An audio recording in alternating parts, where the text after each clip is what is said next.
And it is going to be something that is so great for each of you to be witnessing this happen, and understand that all of y'all, especially children, have this possibility of manifesting the power much more than adults, because of the space of innocence that they hold. The transmission of this diksha initiation happens so much more quicker compared to the adults. So we request all of you who are watching, you can go ahead and come and join us in the Gurukul. Come and have your third eye open and start manifesting these extraordinary powers for each of you to witness, and for each of you all to show the world that there is a possibility as such. And meanwhile, we also request, today we will be reading the blindfold reading of the YouTube comments. So we request all of y'all to go on to the Kailasa's HDH Nithyananda YouTube channel and go ahead and post your questions, post any comments. You can go ahead and post emojis, you can write anything you want, paragraphs. It is all up to you, and the Balasins will be reading this blindfolded. So we request all the viewers to go ahead and start posting while my Viraja as well as my yoga prana gets ready for this demonstration.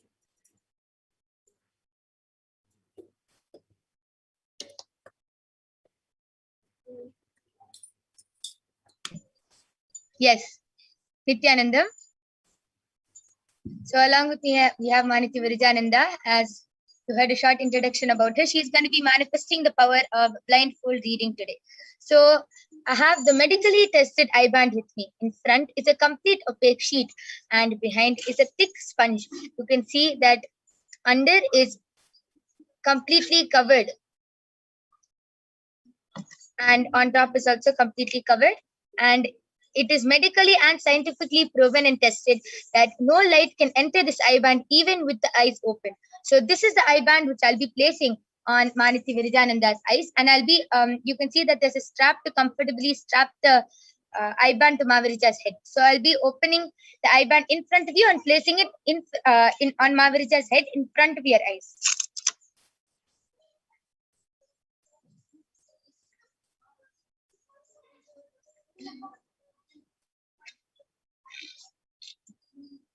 Yes, Mavarija, are you comfortable?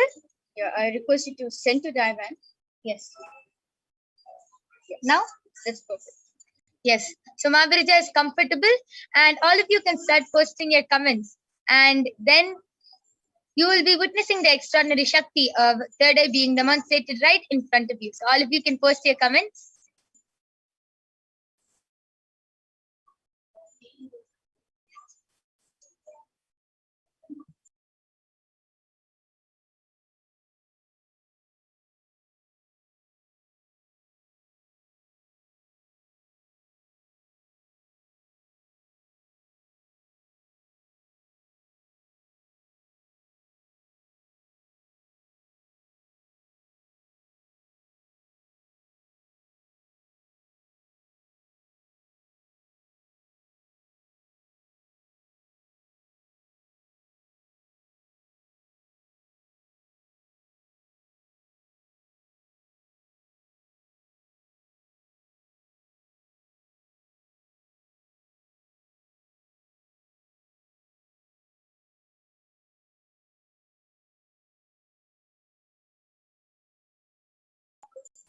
Yes, so all of you can start posting your comments. Mavarija, you can go ahead and start reading.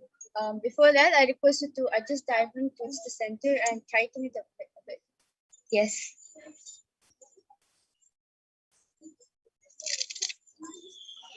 Yes. Yes. Now are you comfortable? Yeah. So before I start the demonstration, I want to show all of you that around me there's no wires. You can see it's just pure hearing. There's no type of any sort of connection, wire connection I have. And yeah, you can see I have no Bluetooth earphones, no nothing. I'm absolutely wireless. And also to show that the eye band, the sponge on the eye band is completely intact in my face. So I'll turn to my right, left, up, and yes. So you can see how the sponge has completely covered Mavarija's eyes. Now she will be reading out all your comments which you have posted in the Kailasa's HDH Nithyananda YouTube channel. So the latest comment which is posted on Kailasa's HDH YouTube channel is by Sant Kumar Aya.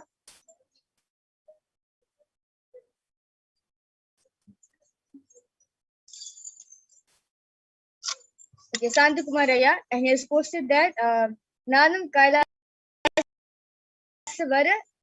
Vara Taleva. Yes. Yes, so right after that is Chen Ki Wen has posted. I choose to manifest SJP right now. I choose abundance right now. I'm allowing $3 million get in my bank account every month. Thank you so much. As you wish. Chen Ki Wen. Tatastu, tatastu, tatastu. Sure, yeah. Just by the Parashakti blessing you, surely it will happen for you. And also the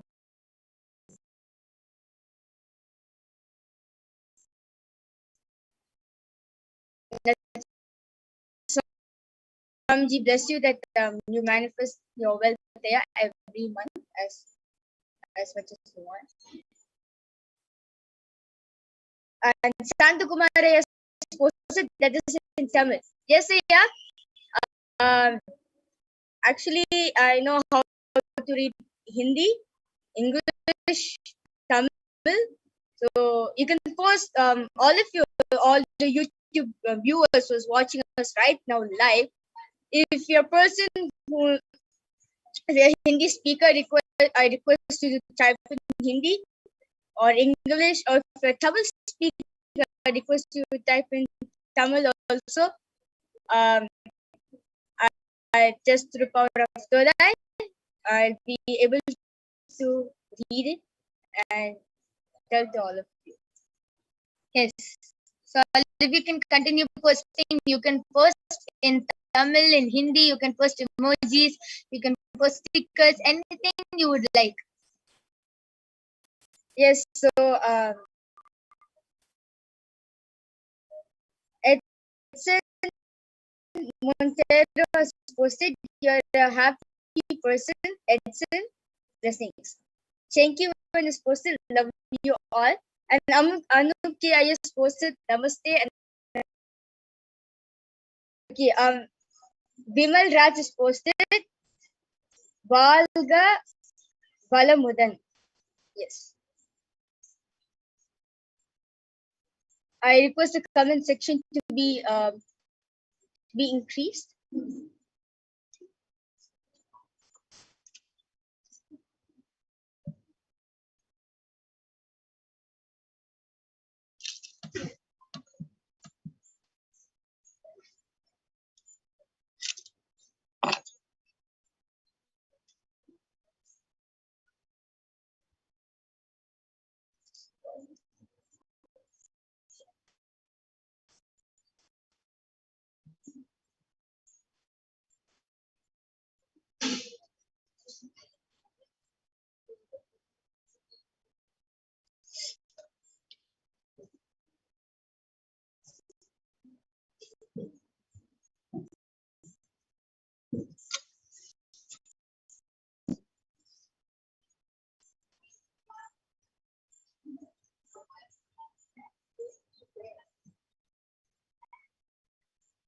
Yes, so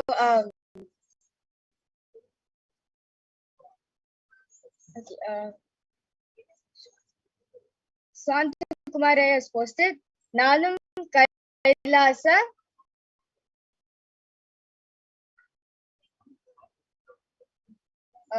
Nanam Kailasa Varamudama.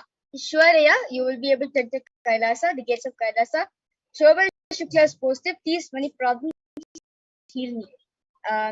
This person who was named SM has posted, I want Swamiji's blessings to be with integrity. Manika Shraddha Rupananda has posted Nithyananda and 3 black color hearts. And Geeta Rankirpal is posted, can you please tell me about my health? Sure, yeah. In the next hour of body scanning, the Balsans and Nityan Yogis will be scanning and telling you the health issues which doctors have diagnosed and issues which doctors have not diagnosed, and tell you the easiest, quickest solution in which you can get rid of the problems. Ma? Yes, you can see how beautifully whatever is being posted in the YouTube chat, Ma Virija is able to read, and she's even able to read another language. She's even able to read the language Tamil, and she's reading it so fast, just rapid fire, continuously reading next comment after next comment and next comment, continuing to read it so fast and so fluently. And this is a power which no normal person, no normal kid can do it in the outer world. And Ma Virija is 16 years old, and she is being able to manifest this power just with the initiation from the Guru, just with a word, a touch, or a mantra from the Guru. She is able to manifest such an extraordinary power of being able to read not only English but even a different language just with her third eye, with her both eyes being blindfolded. So now we'll be witnessing the next Shakti, which is the power of body scanning. So now I'll be removing the eye band of Ma Virija. So you can see how it is intact and is the same. And you can see Ma Virija is still adjusting to the light. So both her eyes were completely closed in the eye band, and she was able to read all those comments which all of you have posted with her eyes closed, just with her third eye. So let us now see the 4 pramanas for the power of body scanning.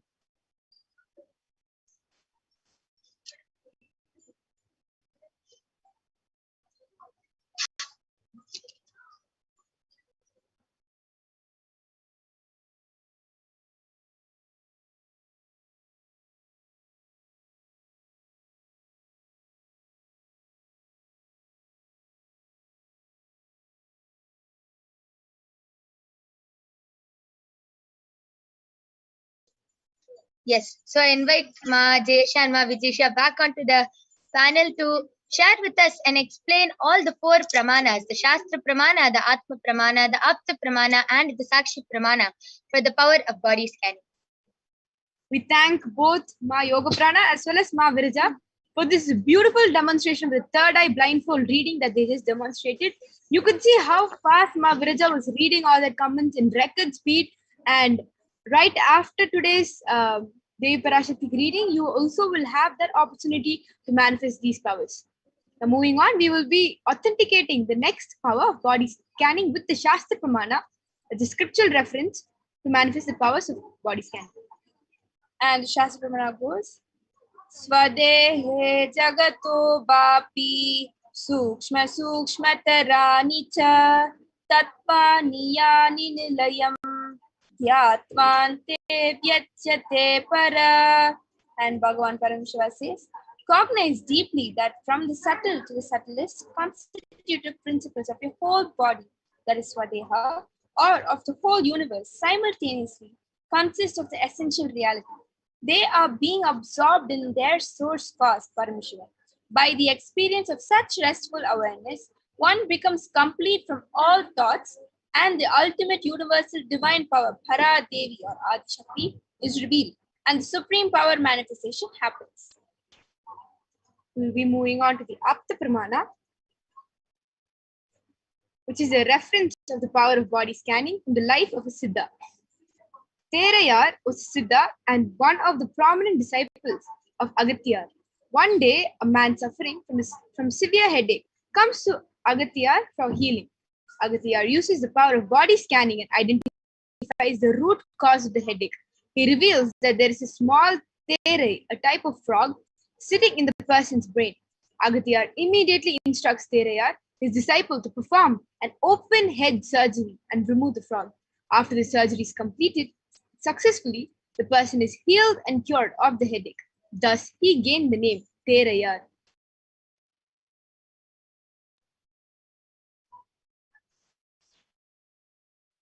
We'll now move on to the Atma Pramana, which is the accounts from the SPH Jagadguru Mahasanida, His Divine Holiness Bhagavan Nithyananda Paramashivan's life, that time tested and authenticated this science. On 22nd December 2019, the Supreme Point of Hinduism, His Divine Holiness Bhagavan Nithyananda Paramashivam, reveals how Swamiji used the power of body scanning.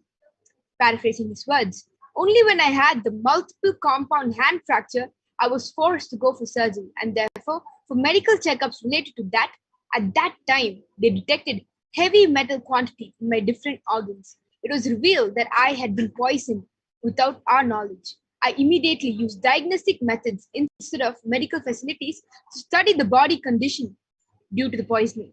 Through body scanning, I found out what the problems, imbalances had happened, and where balances has to be done.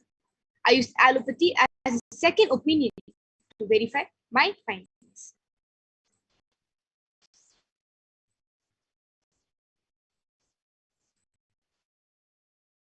Now we'll be moving on to the Sakshi Pramana, the experiences and results of the extraordinary manifestation happening through the initiated disciples of the Supreme Point of Hinduism.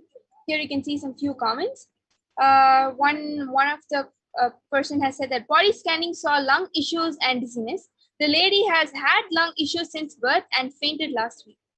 And Manitya Durgananda has commented saying, I manifested the power of body scanning by the grace of Nithyananda Paramashivam. So many disciples around the world that Swamiji has beautifully initiated them into the awakening of third eye, has manifested these beautiful powers. And we'll be moving on to the power of body scanning now. So we request all of you all who want a body scanning to go ahead and post your comments on the YouTube section of Kailasa's HDH Nithyananda YouTube channel. Go ahead and request for a body scanning, confirming your legal name, and in case you're asking a body scanning for another family member or friend, please make sure that you get the confirmation first. And with that, we have the Nithyananda Yogis as well as the Gurukul Balasins assembled with us today to demonstrate and manifest this power of body scanning for each and every one of you who's asked. Nithyananda, we have Manati Yoga Pranananda, Ma Soni, Ma Brahma Yoga, as well as Ma Mahavidya. Nithyananda Ma, we're so glad to invite you to the panel today to go ahead and demonstrate these amazing powers for each and every individual out there. So my Yoga Prana, you can go ahead and start now. Yes, Nithyanandam, thank you so much for introducing us into this power of body scanning. So we all will be manifesting this power of body scanning for all of you. So all of you can post your comments, you can call your family and friends to manifest this to witness the extraordinary demonstration of the power of body scanning.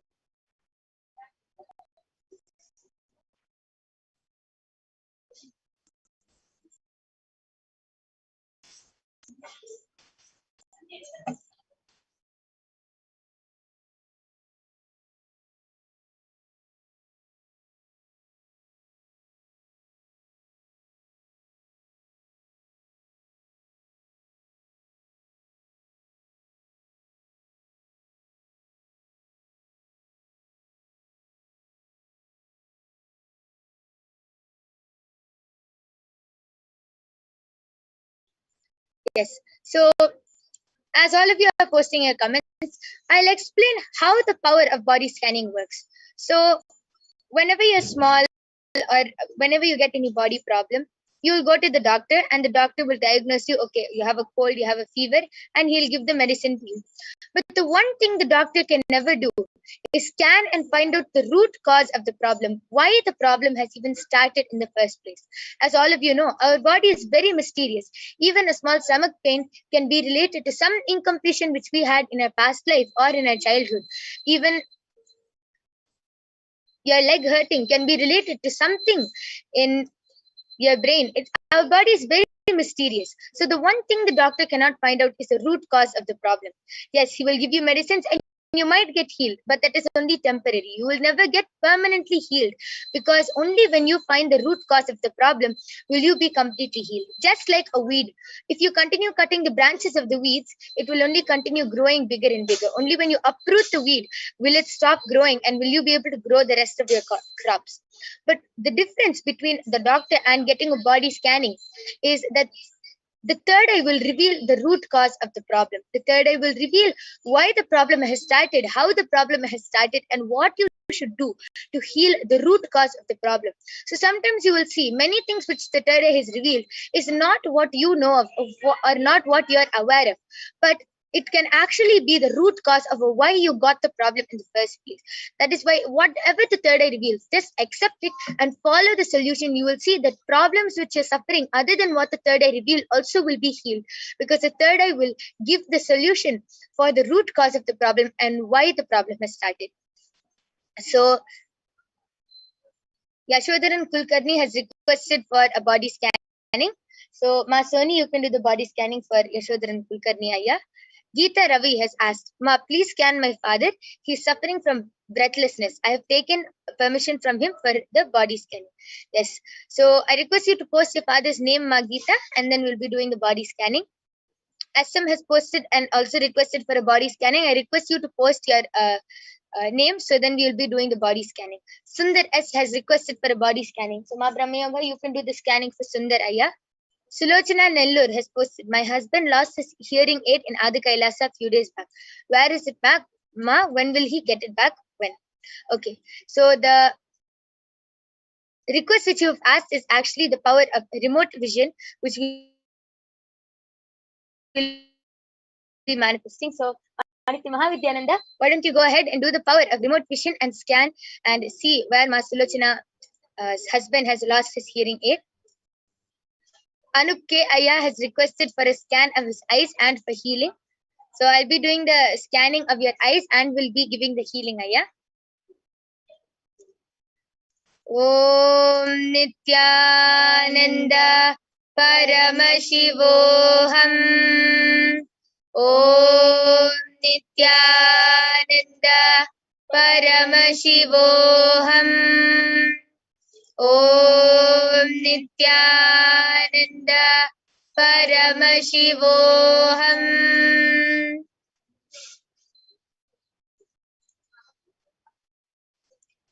Yes, so Anup K. Ayya, Paramashiva has revealed that your eyes are completely fine. It is just a lot of heat, and because of a lot of heat in your body, you are not able to see clearly from past a few days. So it is only a matter of a lot of heat, and you should just drink a lot of water, and also put a wet cloth on your eyes and forehead every night before sleeping. You'll be completely healed, Ayya. Okay, so Geeta Ravi has posted, my father's name is Bhim Rao Jagdap, and he is 83 years old. Yes, ma'am. Once the moment the Palasans and the Nithyananda yogis have finished the scanning, we'll be doing the body scanning for your father also.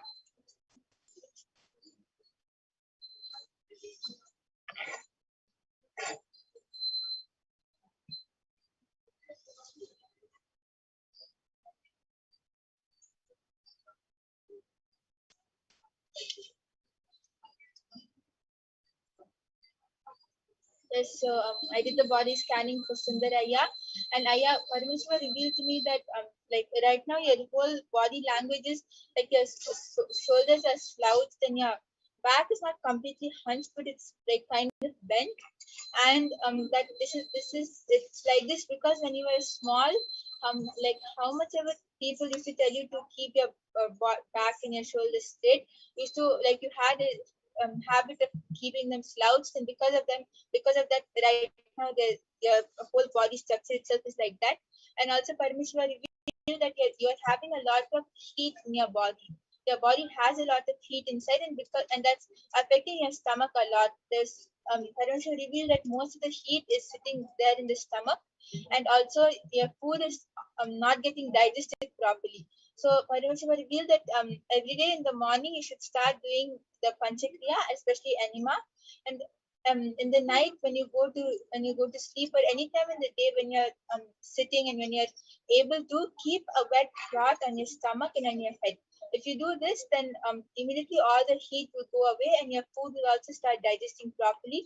And you'll see that once you do this for at least a week, you'll start becoming really active and you'll not feel lazy or you'll not feel heavy at all. You feel really light and you feel really active. Yes. So this is the scanning for Sundar Ayya, right? Yes. So Sundar Ayya, I request you to get back. This is a scanning for you. And Ma Soni, are you ready? Yes, you can go ahead. Nithyanandam, I did the body scanning for Yashodhan Kulakarni Ayya, and Ayya Paramashiva revealed that you don't have any problem in your body, but your stomach is not clean. So, and if you don't clean your stomach on time, you can get body issues. So Paramashiva revealed the solution as you should wake up in the Brahma Muhurta time and do yoga and drink neem juice every day. Yeah. It will clean your stomach as well as it will increase your immunity system. Yes. So that was a scanning for Yashodhan Kulakarni. Yes. So this is a scanning for Yashodhan Kulkarni Ayya. So I request you to get back in the chat section, Ayya. And Nitin Sharma has also requested for a body scanning. So, Ma Brahma Yoga, you can do the body scanning for Nitin Sharma. And Rohit Agarwal has also requested for a body scanning. So, Ma Soni, you can do this body scanning for Rohit Ayya. So, Ma Mahavidya, are you ready? Yes. So, Ma, regarding the hearing aids, actually, I have left it in the bus. So, what Paramashiva is revealing is what was happening is in that moment it was a little uncomfortable, so it was taken down and it is left in the bus. But unfortunately, now you won't find it back because it's in the bus and now gone many miles away from where you are. So Paramashiva reveals that you should take another one. Okay. So that is a scanning for Ma Sulochana Nellur. Yes, for the hearing aids. So I request you to get back in the chat, Ma. And Mahendra Naya has requested for a body scanning. He has asked, advise me how to come out of my incompletions, always getting failed, no integrity, no discipline. What is the root cause? What is the solution? Always getting stuck. So, Ma Mahavidya, you can do the body scanning for Mahendra Naya. Yes, so I'm done with the body scanning for Nitin Sharma. And Ayya, what Paramashiva revealed to me is that you don't really have any specific problems, but Paramashiva revealed that the only thing which is there in your body is you have too much of mucus in your body. Your body is like it's a mucus body, so you should do the mucus-free diet for 2 weeks continuously, and you should especially avoid dairy products, and that will heal completely. And Paramashiva also revealed that you need more greens in your body, especially spinach. So you should start having a lot of spinach every day night for dinner. You should have spinach without fail. And yeah, that's all Paramashiva revealed. Yes, so that is a scanning for Nitin Sharma Ayya. I request you to get back Nitin Sharma Ayya. And Yashodhan Kulkarni Ayya has gotten back telling, awesome, I can totally relate with it, Ma. Thank you so much. Yes, just follow the solution which Paramashiva has revealed, Ayya, and you will be completely healed. Geeta Ravi has requested for a body scanning for her father, Bhim Rao, who is suffering from breathlessness, and she has already gotten his permission. So, Ma Brahmayoga, you can do the body scanning for Bhim Rao, Ayya. Yes. And for Mahendra Naya, overall health is fine. Actually, like you mentioned, your worries are just continuously thinking that you're out of integrity and how you can come back and remain in complete completion space. And Paramashiva is showing that you need to bring more discipline into your spiritual routine, which includes everything. Panchakriya, morning yoga, puja, making sure you're doing the Jalaneti, the washing your eyes, taking neem juice, and most importantly, doing your completions at night. So bring more discipline to your day, and you'll be fine, and you'll be how you would like to. Yes, amazing. So this was a scanning for Mahendra Naya. Mahendra Naya, I request you to get back in the chat section. Yes, Masoni, are you ready? Yes.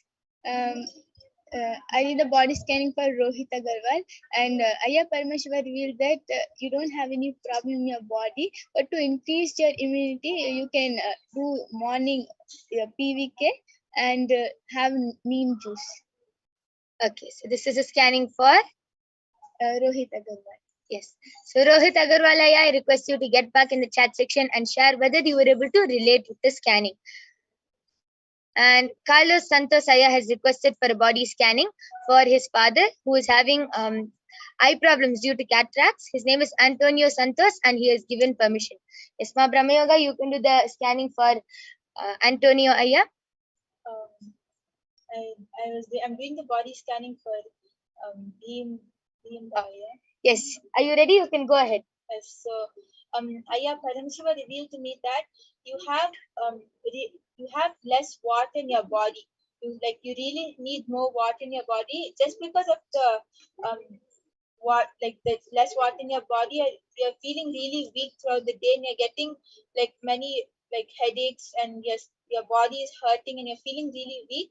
And all of that is happening just because you have less water in your body. So you should start drinking at least 3 to 4 bottles of water every day, and within a week's time you'll see that you'll not feel so weak anymore, and many of your headaches and body aches will heal. Yes. So this was a scanning for Bhim Rao Ayya. Yes, and Rohit Agarwal has gotten back telling, thank you, Ma, for the scanning. I'm taking neem tablets regularly. Yes, Ayya, it is better. And if you take the neem juice directly instead of the neem tablets directly, if you just boil the neem leaves in water and take that neem juice, is the best. And that is what Paramashiva has also revealed. So you can just follow the solutions and you will be completely healed. Mahendra Naya has gotten back. And Ma Geeta Ravi has also gotten back telling, thank you, Ma. Yes, and it is time. We thank all of you for joining us in today's Power Manifestation segment, for witnessing the power of third eye and for the power of body scanning. Due to the interest of time, if you were not able to get the body scanning for yourself or for your family members or friends, you can come back every day at 2 a.m. IST and 4 p.m. IST, and you will be witnessing the body scanning and the power of third eye. And that time you can request for a body scanning, and for sure the Balasins and the Nithyananda Yogis will be doing a scanning for all of you. So we thank all of you for joining us in today's Power Manifestation segment. Please stay tuned for the upcoming segments. Thank you, Nithyananda.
I welcome you all with my love and respect.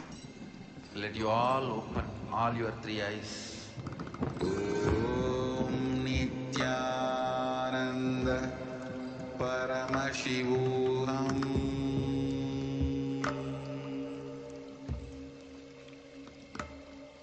Om Nithyananda Paramashivoham.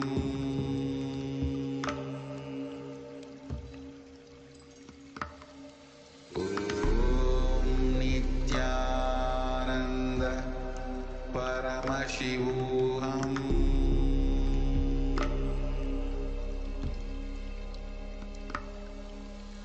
Om Nithyananda Paramashivoham.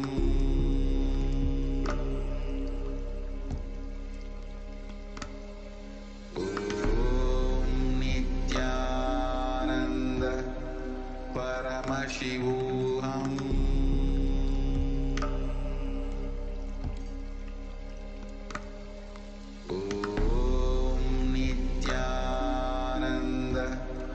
Paramashivoham.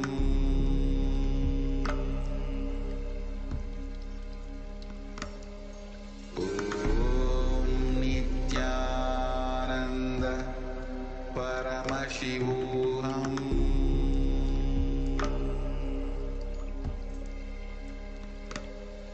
Om Nithyananda Paramashivoham.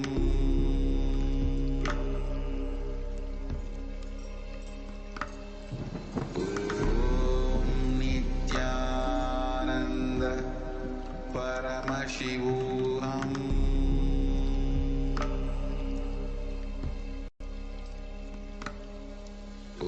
Om Nithyananda Paramashivoham.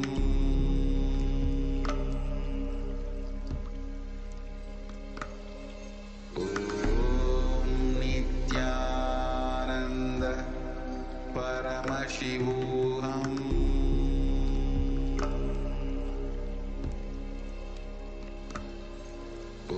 Om Nithyananda Paramashivoham.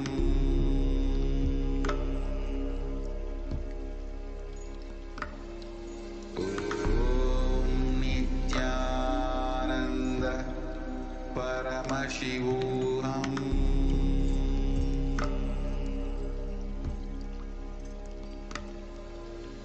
Om Nithyananda.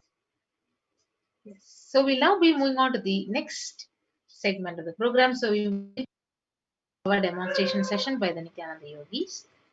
We'll now be moving on to the next segment, knowing more about the divine feminine consciousness. Yes, so we'll now invoke Parashakti from the Lalita Sahasranama verse.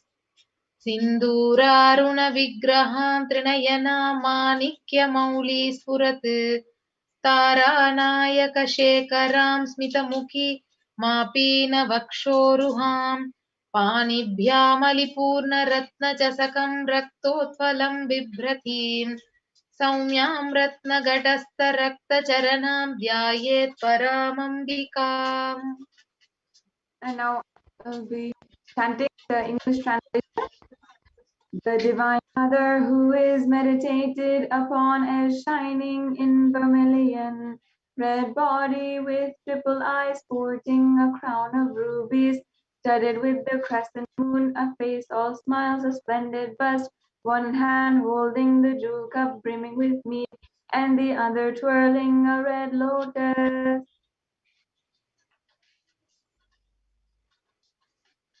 So we'll move on to the next Dhyana Shloka. Arunam karuna tarangitakshim dhrutapashangusha pushpabana chapam animadibhiravritam ayukairahamityeva vibhavaye bhavani. An English translation. I meditate on the great Empress. She is shining in red color, and her eyes are full of compassion. She holds the news, the gold and bow and flowery arrow in her hands. She is surrounded by all sides with powers such as anima for race, and she is the self within me.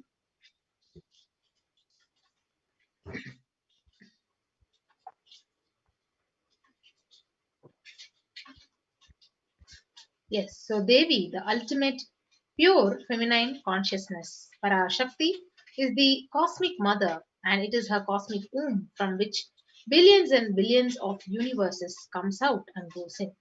The source where the Big Bang and black holes go on. Parashakti is the source Shakti, the source energy, source power from which all of us came, in which all of us are even now in, and which all of us are going to merge. Yes. And out of her extreme love and compassion, Parashakti herself is manifesting through the embodied form of the Nijavatara, the supreme pontiff of Hinduism, Jagat Guru Mahasannidhanam, His Divine Holiness Bhagwan Nithyananda Paramashivam. He is gracing us, answering all of our questions, attending to our prayers, giving boons, healing us, revealing our past, present, and future, delivering profound truths, and ultimately giving us the experience of Paramashivoham itself. Yes, so in the words of Parashakti herself, she has revealed in the Akashic reading session Raising as Omkara, expressing as Vedas and Agamas, blossomed by Hrinkara, filled as Parashodasi, living in 40 triangles, the Kailasa Swamini, who is in Kailasa Sripura Chintamani, Parashodasi sitting as a part of Paramashiva, Parameshwari, who rules the world, Paramashakti, Manonmani, Meenakshi. As Nithyananda, I took the Nija Avatara here to give good boon to everyone, to bestow all goodness. Hiranya Garbhaswarupini, Brahmanda Yuni, Shami, Chandramauli, Rapala, Aparna, Uma Parvati, Savitri, Navayavana, Samraja Lakshmi, Parameshwari, Parashodasi, Meenakshi, taking the form of Nithyananda, I came here as Nija Avatara. With great compassion, I am blessing. Listen, people. To do good to all of you, I took the form of Nithyananda and I came down as Nija Avatara. Parashakti continues, raising in Omkara, blossoming as Shiva, and Shiva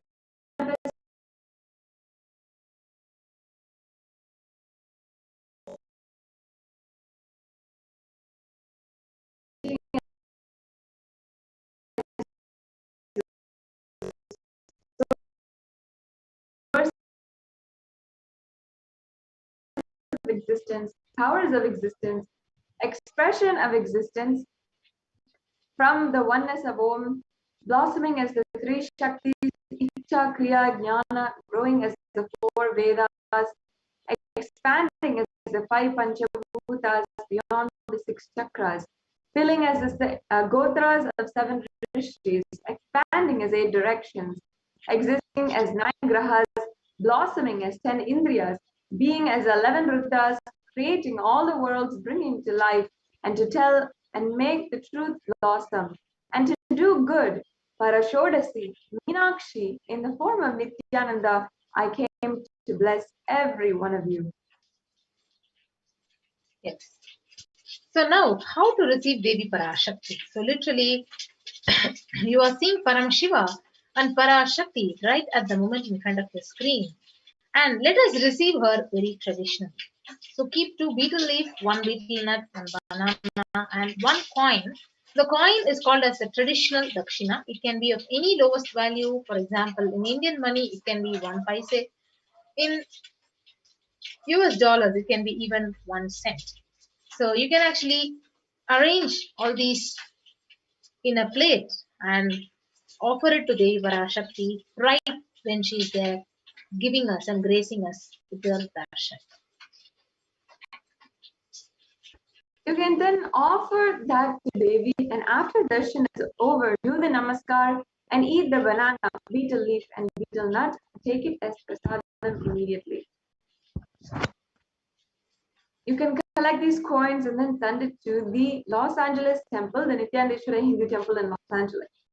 This betel nut, betel leaf, and all that all may look really small, but in a few days, each and every one of you will see how your sentiment that really Devi Parashakti is there. You will not take Devi Darshan for granted. Rituals will break your monotonous, unconscious mentality and lifestyle and remind you and raise you to a powerful cognition. It will break your unconscious behavior. Yes, so this is how you need to be setting up the tambulam, a plate with a coconut, a banana, betel leaf, betel nut, and your traditional dakshina. So you can prepare the traditional tambulam like this and wait for Devi Parashakti to come right in front of your screen, and then you can receive her with deep devotion and gratitude. So with that, we will be moving on to the next part of this program. What are Akashic readings? So let us understand what are Akashic readings and how can we benefit from an Akashic reading session. Yes. So Akashic records are the records which are created in space. So whatever has happened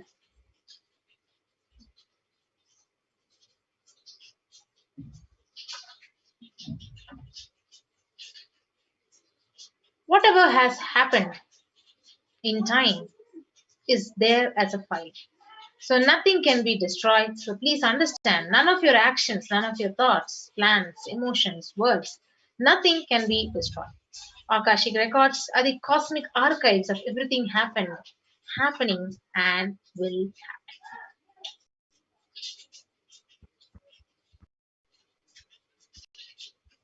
The Akashic records are a five-dimensional visual document, and whatever is happening continuously is getting recorded. All the information that we collect from all of our births is all stored in your DNA, and you can access them just to understand and not to waste time doing the same actions again and again.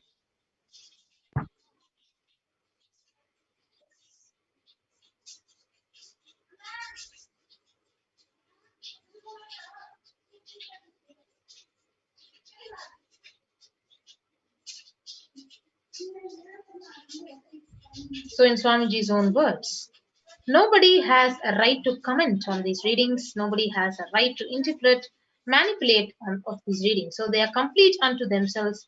And for anybody to live in tune with the cosmos, the Jivan Mukti, living enlightenment, does not need any special practice other than listening to these great readings again and again.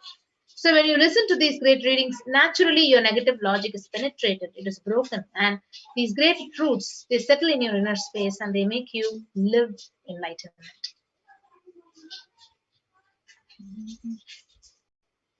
As the avatar of Paramashiva who's graced humanity with the blessings and darshan in the form of Devi Parashakti, in the form he is revealing all of the answers to us and answering each and every one of our yearning as solutions, giving breakthroughs and liberating humanity from pain and suffering. Any answer given by Devi Parashakti is not just an answer for each and every one of us, but a karmic breakthrough for the receiver. Yes. So now we move on to the Shastra Pramana from the Vijnana Bhairava Tantra. Akasham Vimalam Pashyan Krutva Drishtim Nirantaram Shabdatma Tatkszana Devi Bhairavam Vapurapnuyat.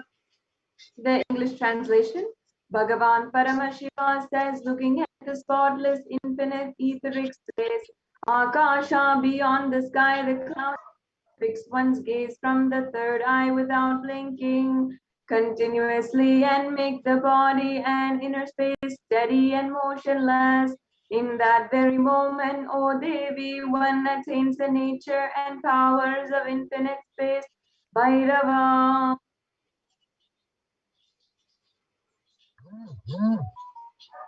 Yes. So in Hindu Purana, Mahabharata narrates the story of great sage Maitreya, who reveals the secrets to Vidura, the story of his birth in the human form, and reasons for all of his suffering. So sage Maitreya accessed the Akashic records and told Vidura that he was not an ordinary man, but in fact he was an incarnation of the Lord of Death, Yamaraja himself. So he was to play the part of a so-called Sudra for 100 years, being cursed by the Manduka Muni. The Supreme Pontiff of Hinduism says that everything that we have done, all of our actions, thoughts, every plan, every single thing is all collected from all of our births inside of our DNA. And you can access some of those just to understand and not to waste time doing the same action again and again. Accessing the DNA code, reading the Akashic records will be useful for you to be liberated from your default future, bringing an end to binding cognitions, knowing an unknown suffering, and leading you to experience enlightenment. So only an avatar can alter the Akashic reading. So the initiated Balasans can view the Akashic records. However, only an avatar can alter, can edit, upgrade, and change the Akashic records. So during the Darshan and Diksha, the Supreme Pontiff blesses and upgrades the Akashic records as per the prayer of the devotees. Now, in summary, what will you be able to experience during the Akashic record? The most accurate and unbiased answer to any question about your life, destiny, purpose, or any everyday part of your life. You can be spiritually healed of physical and emotional problems with just one look or word. You'll understand the reasons behind your life's happenings, receive blessings to fulfill your right desires, get the clarity to redesign your future.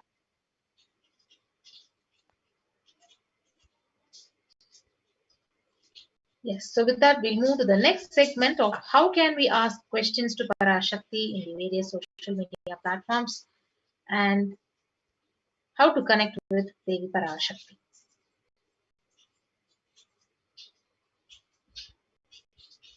Yes, so the first step, ensure that you are subscribed to Kailasa's HDH Nithyananda YouTube channel, the official YouTube channel for Kailasa, and you can join for membership.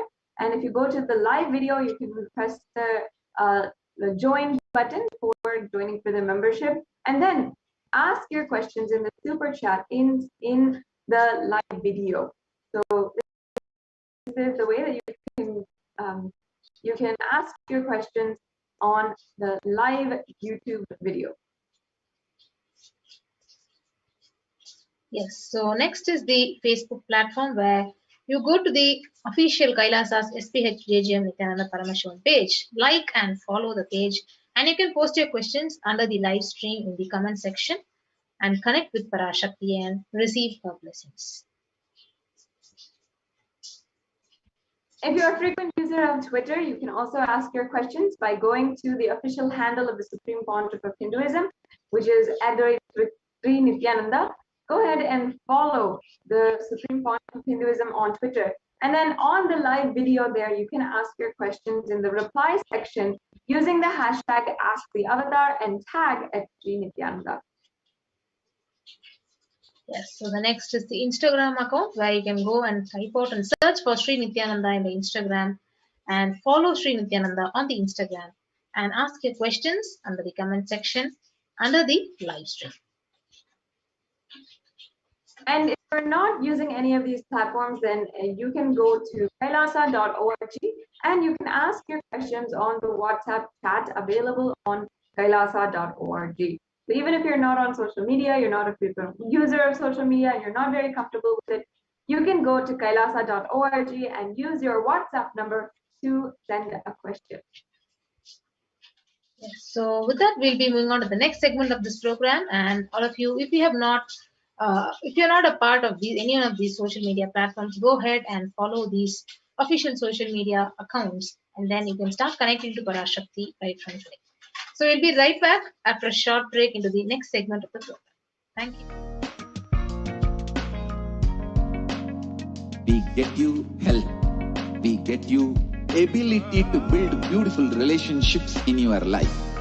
We get you direct spiritual support, and we make sure you become wealthy.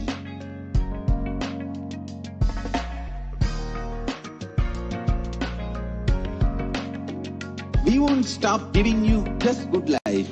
We will literally not stop till you live enlightened life.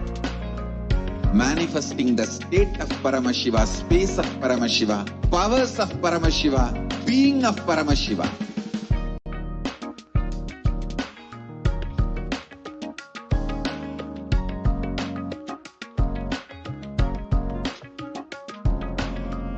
Whole world should become e-Kailasians.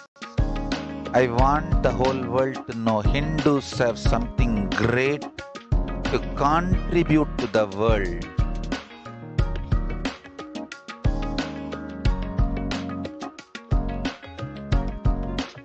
We have something great to contribute to the world. Let us do that.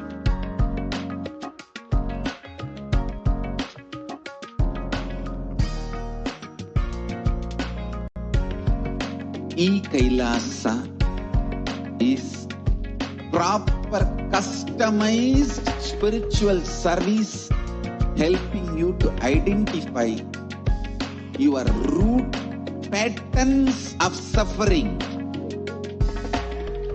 We have perfected the science of helping every individual from every cultural, religious, nationality background.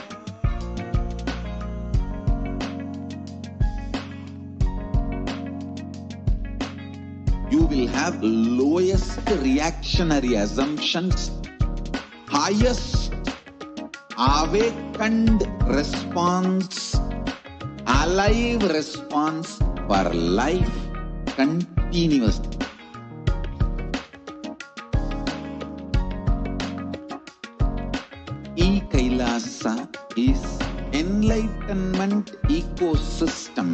literally enlightenment itself in your own home, wherever you are. Proper customized spiritual service helping you to complete with your life negativity. Withdrawal from life, self-hatred, self-denial, self-doubt, so much of tiredness, laziness, we can support you, aligning your diet, your attitude, your aptitude, your understanding about life.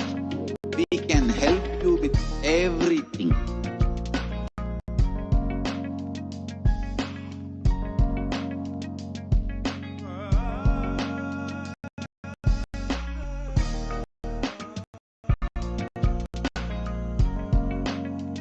If you are interested in enlightenment, we will immediately bring this to you.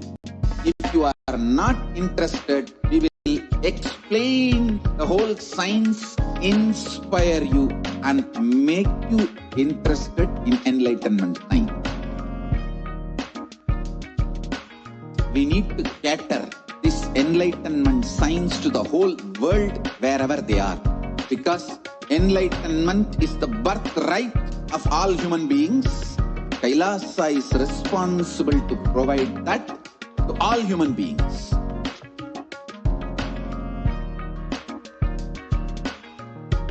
Kailasa is the totality of the knowledge I received from my gurus and practice manifested in my life, perfected by teaching millions of people from all cultures, time zones, backgrounds, genders, nationality, race, from every creed.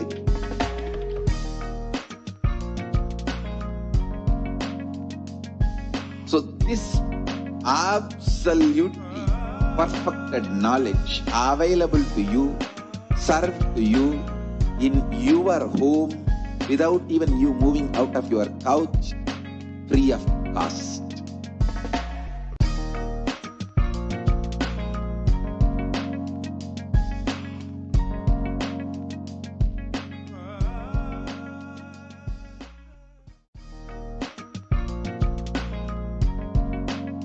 We get you health.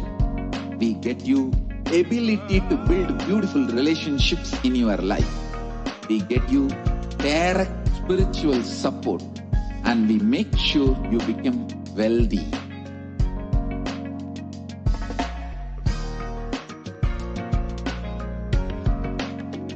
We won't stop giving you just good life. We will literally not stop till you live enlightened life. Manifesting the state of Paramashiva, space of Paramashiva, powers of Paramashiva, being of Paramashiva.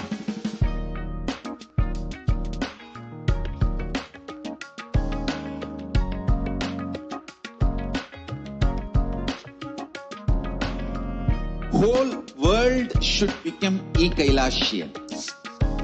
I want the whole world to know Hindus have something great to contribute to the world.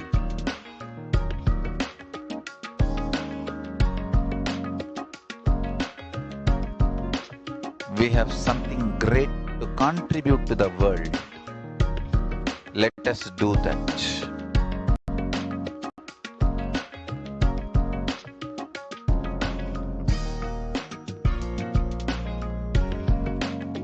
Kailasa is proper customized spiritual service helping you to identify your root patterns of suffering. We have perfected the science of helping every individual. Everyone, welcome back. So we'll now move on to the next segment of this program of how can we offer our deep gratitude, our devotion to Devi Parashakti in the form of various offerings. So let us now invoke Devi Parashakti and also understand the significance of offering. So, offering is a giving of divine gift, of pure love, devotion, and oneness. And it consists of two parts. One is giving, and number two is accepting. So, only when the divine accepts what one offers, whatever you offer to Devi Parashakti itself become complete. So it is not, it doesn't end with you give something and yes, you have offered and it is complete. No. So only when the divine is accepting what you're offering, it becomes complete. So it is neither made out of fear nor made out of any kind of a greedy emotion. So it is completely offered with deep devotion and gratitude for whatever Devi Parashakti has literally showered with deep compassion on us.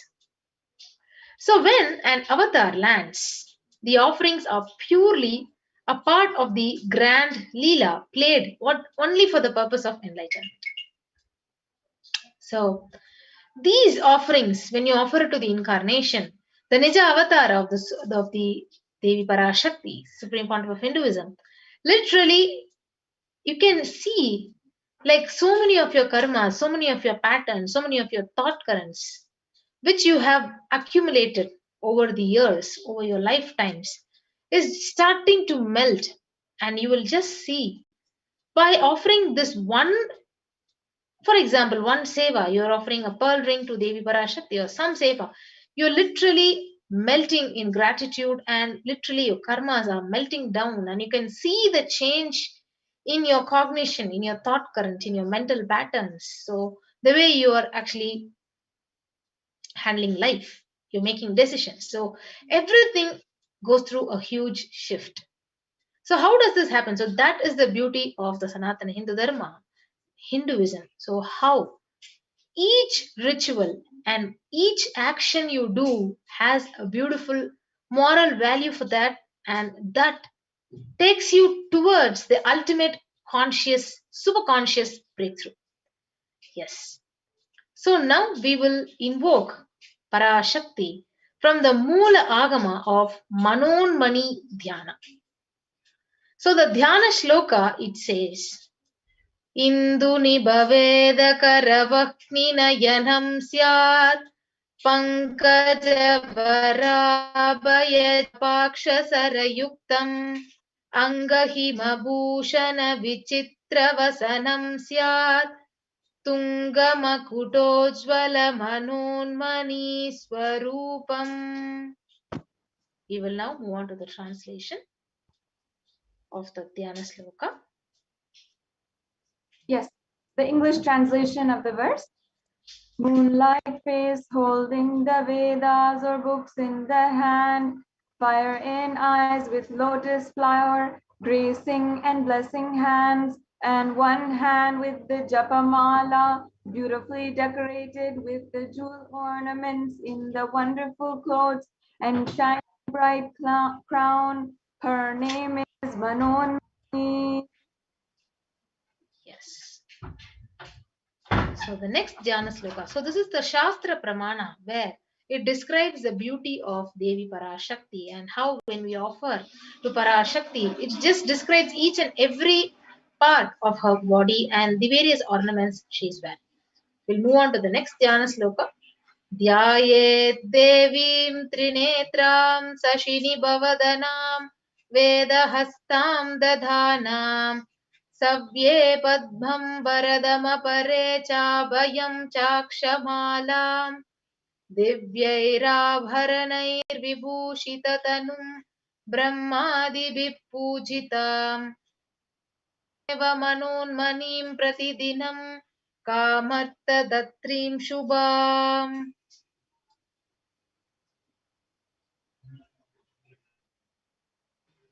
And the English translation, I meditate on Devi with three eyes glowing like a moon and holding the Vedas, lotus and gracing and blessing hands. She is wearing beautiful ornaments. She is worshipped by Brahma and other many gods and showers auspicious boons for all actions every day. Yes. So now we will understand the significance of the divine element gold from the Atharva Veda. So the Atharva Veda, the fifth verse, it says, Tredajutam janmanedam hiranyam agnerakam priyatamam babhuva somasya kham inistasya para patata apamekam veda samreta ahyuttatte hiramyam trividastade vishe. The English translation: triply born by the birth is this gold from atoms of Agni is one. It becomes dearest to Agni. One fell away from the Soma when it was hurt. One they call the seed of virtuous and powerful. Apaha, let that triple gold be for your long life. Now, gold is a divine element. It purifies anything it touches, and it is an element of spiritual significance and great spiritual power of healing and enlightening. The vibration of gold has the power to infuse sattva energy and positive thought currents in anyone who wears and anyone who sees or operates in its vicinity. So gold is present in all the scriptures like the Agamas, the Vedas, the Shrutis, the Smritis, Itihasas, and Puranas. So if you see in all the Hindu scriptures, gold is abundantly displayed that it is the most auspicious and the purest metal, which literally purifies our very being. So that is why the gold was used in the ancient Sanatana Hindu Dharma. So in Hindu civilization, everything was built in gold, exchanged in gold. And if you see, even the ritual feasts were offered in golden bricks. When one was to be saved from life threatening illnesses, gold was offered as a ritual fee. Gold was in abundance and it was used for weighing equivalent amount of commodities including cows. Kingdoms were built with huge doors of gold, and the streets would have huge columns, huge archways made of gold. So literally, it says not only the richness but the sacredness of the divine element gold. So horses and cows were also dressed up in gold.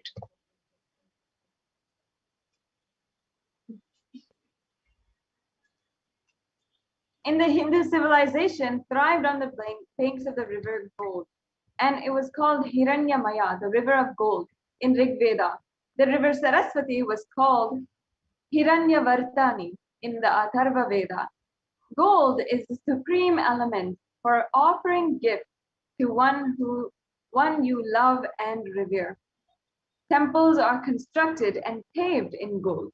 Deities are made in gold and decked and adorned in gold because it preserves the enlightenment energy for thousands of years and it lasts forever. So, in this way, our ancient rishis, the scientists of Vedic civilization, really understood and they knew how gold was a superconductor for enlightenment energy, the super consciousness energy, and therefore it was extremely powerful, extremely useful in all day, everyday uses to the ritualistic uses as well. Yes. So now we will enter into the various offerings to Devi Parashakti. So the first offering is the E-Hundi offering. So this is the easiest offering where because you can offer any amount at your own capacity as a token of deep love and devotion to Parashakti. So the e-hundi offering can be offered by clicking onto the link which we'll be projecting, or it can also be offered through the super chat and super sticker option. So we will now enter into the scriptural reference. Bhakti Priya Bhakti Gamya Bhakti Vashya Bhayapaha Shambhavi Sharadaradhya Sharvani Sharmadayini. The English translation: Devi is fond of true devotion and is realized through true devotion. She can be won over through true devotion and she removes all fear. Yes. So if there is any fear in the minds of devotee, Devi is sure to remove that fear. It is stated that Devi likes to be worshipped in the autumn. So here it is meant that autumn of our lives is when thoughts turn more and more inwards. The role of divine is known and understood very clearly. So need for Devi worship, it literally becomes stronger. So the reference, it beautifully says Shambhavi, who is the consort of Lord Shiva, Sharada Radhya, which means she is worshipped by Saraswati, and Sharvani, the Linga Purana beautifully says Lord Shiva is called Sharva in his earth form, and Sharmadaini, Devi who literally bestows happiness on all the devotees. So you can offer the e-hundi offering with deep gratitude and devotion to Parashakti, and your name shall be chanted out during the puja to Devi Parashakti. So you can go ahead and offer any amount at your own capacity, and we will be guiding you into a walkthrough at the end of this segment how to offer the e-hundi through the super chat and super sticker option.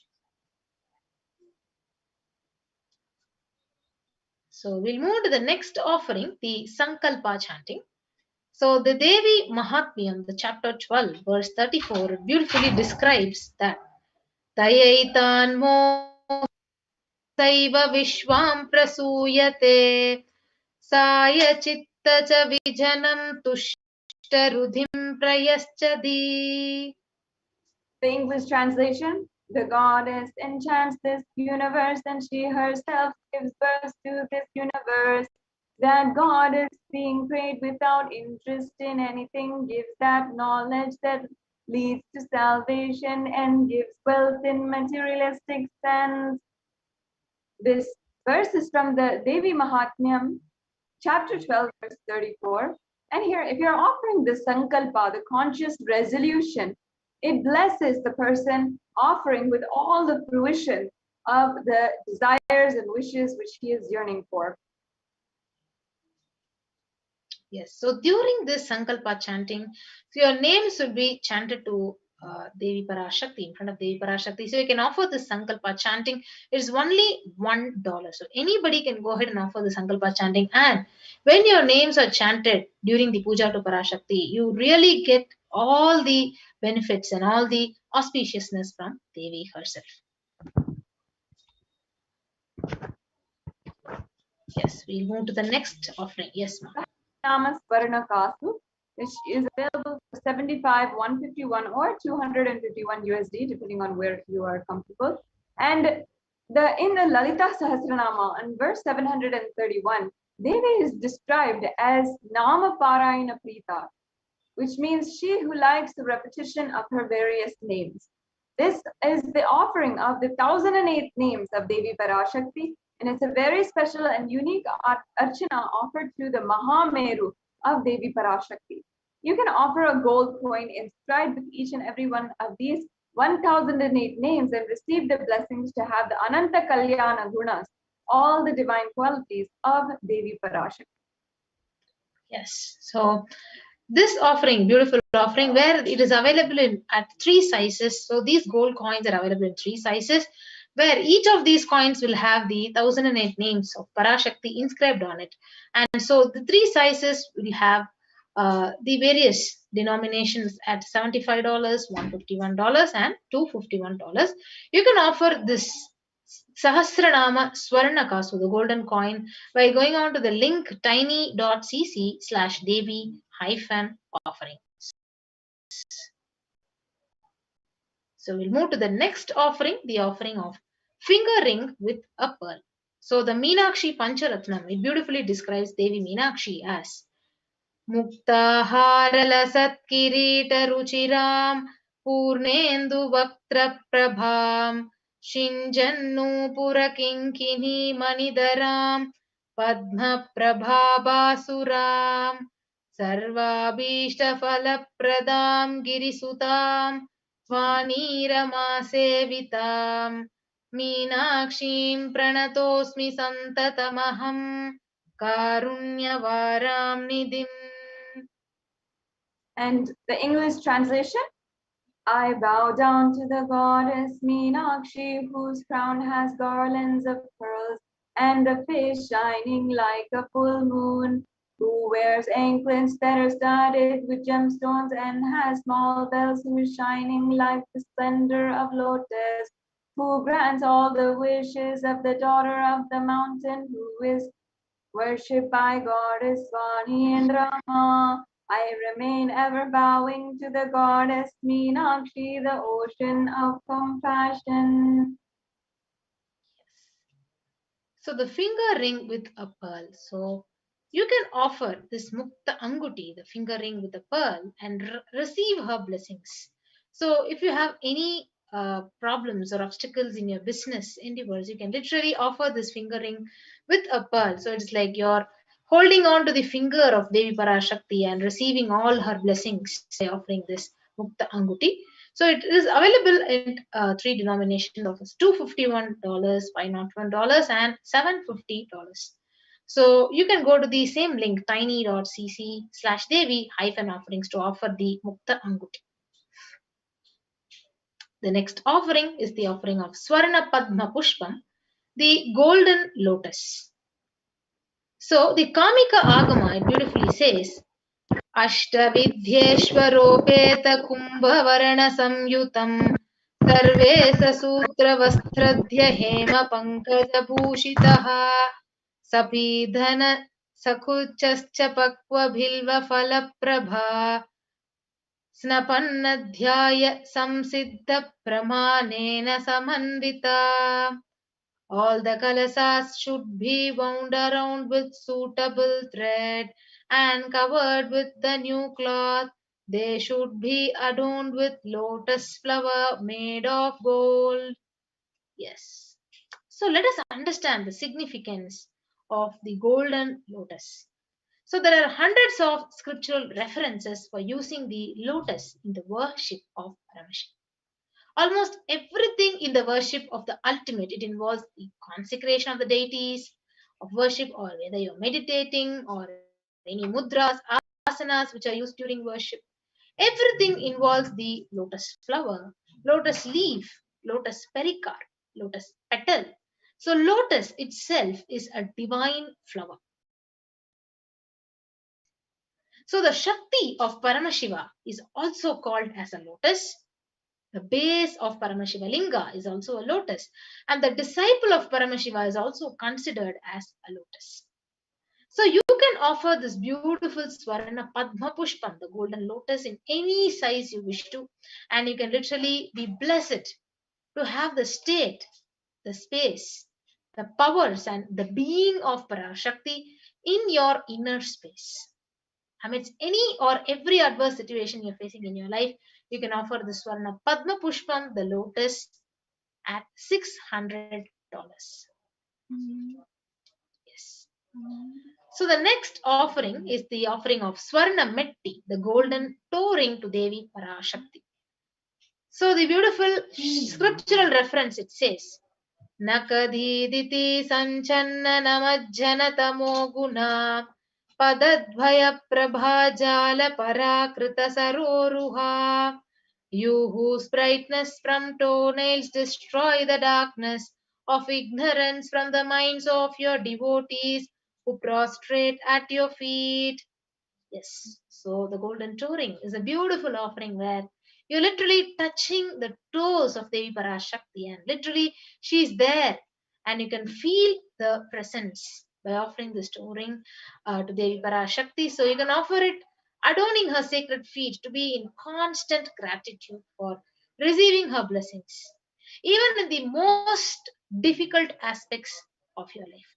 So whatever difficult, adverse situations you're facing in your life, it may be in terms of your health, or it may be wealth situations because of this impending COVID-19 pandemic that is killing the whole humanity across the globe, or it may be your business, your career, or your education, your relationships, whatever it may be, just offering the toe ring to Devi, it will literally remove all the adverse problems, the obstacles you're facing. So you can offer it at $750, and you can go to the link tiny.cc/devi-offerings. The next offering is the offering of Swarna Mangtika, the golden hairline jewelry. So the verse, it beautifully says, Sudha Sarabi Varshini. She who makes the nectar flow in all our nerves from the Sahasrara, the crown center, who gives the very pleasant experience of the ultimate. So the Mangtika, it represents the nectar flowing from the Sahasrara chakra, which is fully opened. So you can offer the Mangtika to Parashakti and you can receive the blessings of literally achieving the blissful state of overflowing gratitude and the space of complete completion. So this Swarna Mangtika, so if you're actually striving hard to complete, for example, the Supreme Pontiff of Hinduism had beautifully given us the technique of collective integrity. So you want to manifest completion with your relationships, with your team members, with your business colleagues. So this offering, it literally helps you and overcome all your obstacles and establish yourself in the deep space of complete completion. So you can offer the Swarna Mangtika at $750. Yes. So the next offering is the Pratyaksha Pada Puja, the ever most auspicious and the most blessed opportunity for any being on the planet Earth, because when the Nija Avatara is there physically gracing in the body and you have the opportunity to experience the breathing space, the energy of the Nija Avatara himself. So the Saundarya Lahari, Sloka 83, beautifully says, Nakadhiditi sanchanna namajjana tamo guna padadbhaya prabhajala parakrita saroruha. The illumining splendor of Devi's toenails dispel the darkness of ignorance in the devotees prostrating at her feet. Her feet defeats the lotus in beauty. So this beautiful shloka from Saundarya Lahari states that the nails have been sharpened by constantly being touched by the crowns of celestial beings who always prostrate before them. So such a beautiful description where her nails are literally sharpened because the crowns of the celestial beings, all the devas, the devatas, they are prostrating before Devi. So tamo guna is darkness. In the shloka, tamas is indicative of ignorance in the minds of devotees, and by constantly prostrating before Devi, their ignorance is completely removed and they attain knowledge. So you have the beautiful opportunity in the upcoming Guru Purnima also to offer this Pratyaksha Pada Puja as a token of deep gratitude and experience the literal breathing space of the Supreme Pontiff and receive his blessings and auspiciousness in whatever endeavors you want to manifest as a reality in your life. It may be your health, wealth, relationships, career. So this is a lifetime opportunity to do the Pratyaksha Pada Puja. So directly offering to the Nija Avatara. So you can offer this Pratyaksha Pada Puja at $1,008. The next offering is the offering of the Vastra Seva. So the next is the beautiful Vastra Seva, which is the sacred cloth offering. So this is a part of the Pratyaksha Pada Puja and it is also available at $1,008, where you can offer the sacred cloth and remove your ignorance from your mind and attain the deep knowledge of wisdom and superconscious breakthrough. So the Vastra Seva, it blesses you with all the auspiciousness, all the blessings of the Supreme Pontiff of Hinduism, Divine Holiness, Bhagavan Nithyananda Paramashivam. Yes. So now here we have a list of all the offerings which you can actually offer to Parashakti. So the number one is the e-hundi offering. So you can offer any amount as a e-hundi offering at your own capacity with deep devotion to Parashakti. So easiest of the offerings, because there is no fixed amount where you are striving to actually manifest it. So e-hundi is the best offering, and the next is the sankalpa chanting, where you can actually post all your names in the link which is given, and your names would be chanted when the puja is offered to Devi Parashakti at $1. And the next is the Devi Sahasranamaka, so the pure gold coin. As we already said, the gold itself has a very beautiful significance, and the golden coin, which is inscribed with all the names, the sacred names of Devi Parashakti, each name, and it is available at three sizes, at three denominations, $75, $157, and $251. And the next is the Mukta Anguti, the pearl finger ring. So it is available at $251, $501, and $750.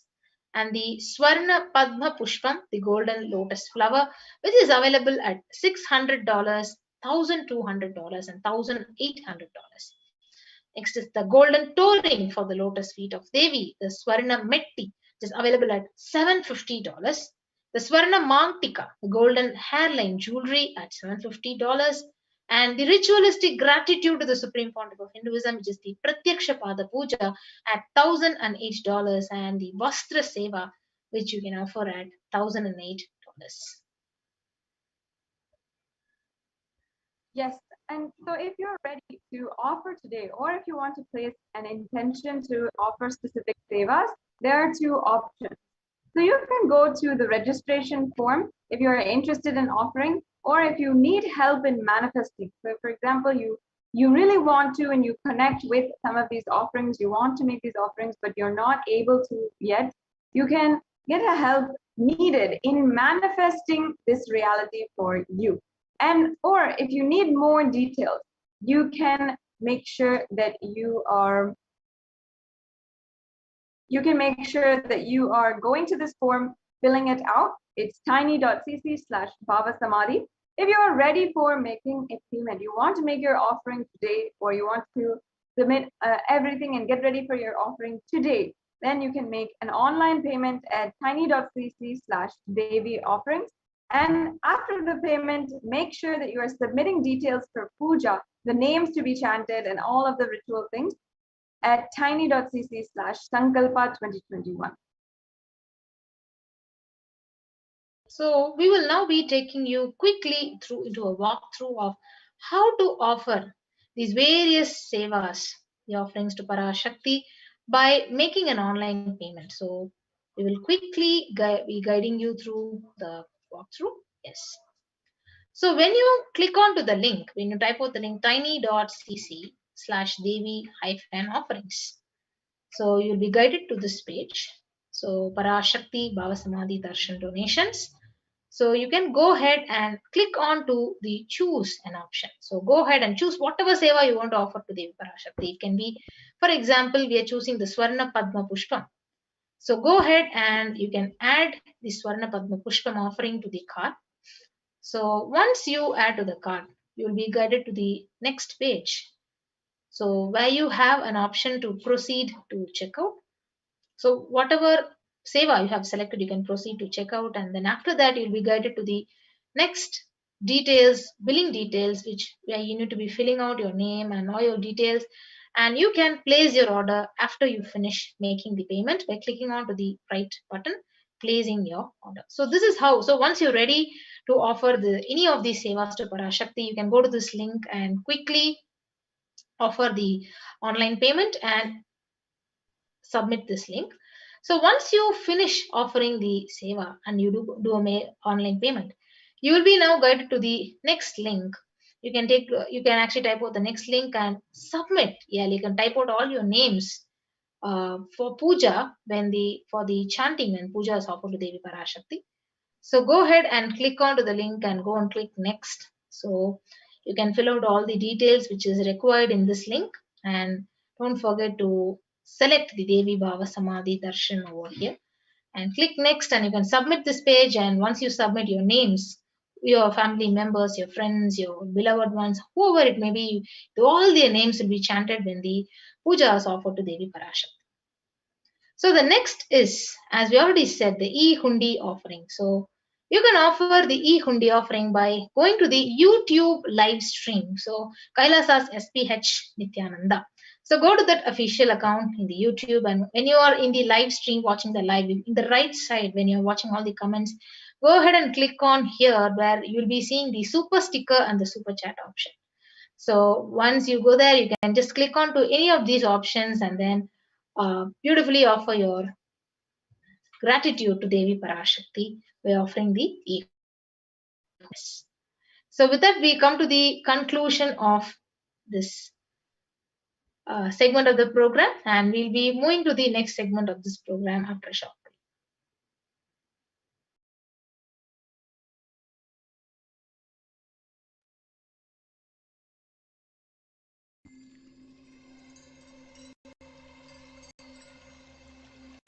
I welcome you all.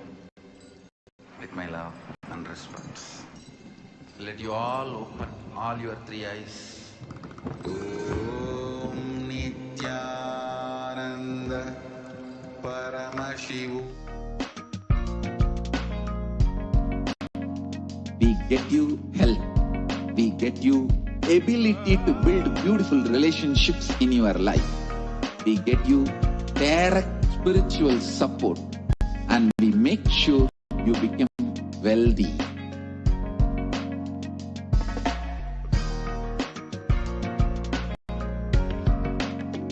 We won't stop giving you just good life. We will literally not stop till you live enlightened life. Manifesting the state of Paramashiva, space of Paramashiva, powers of Paramashiva, being of Paramashiva.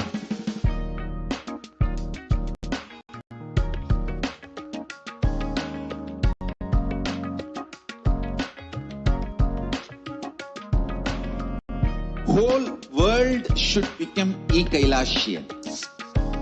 I want the whole world to know Hindus have something great to contribute to the world.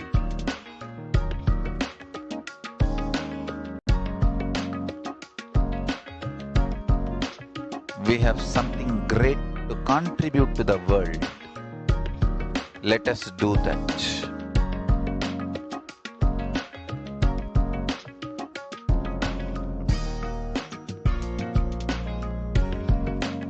Kailasa is proper customized spiritual service helping you to identify your root patterns of suffering.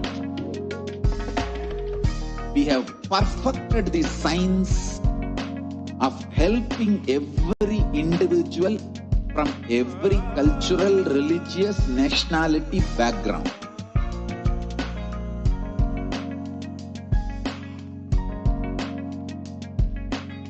You will have lowest reactionary assumptions, highest awakened response, alive response for life continuously.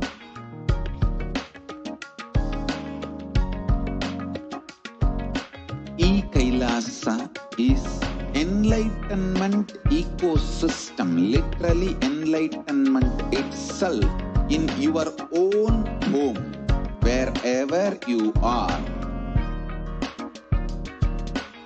Proper customized spiritual service helping you to complete with your life negativity, withdrawal from life, self-hatred, self-denial, self-doubt, so much of tiredness, laziness. We can support you aligning your diet, your attitude, your aptitude, your understanding about life. We can help you with everything.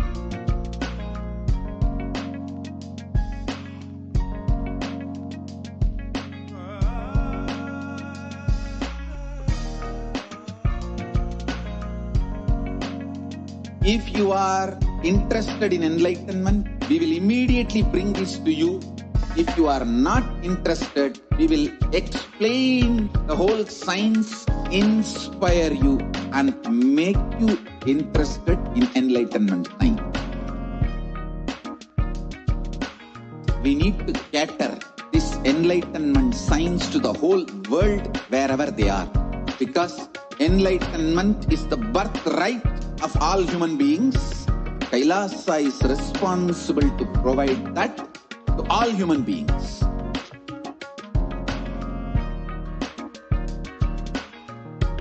Kailasa is the totality of the knowledge I received from my gurus and practice manifested in my life, perfected by teaching millions of people from all cultures, time zones, backgrounds, genders, nationality, race, from every creed.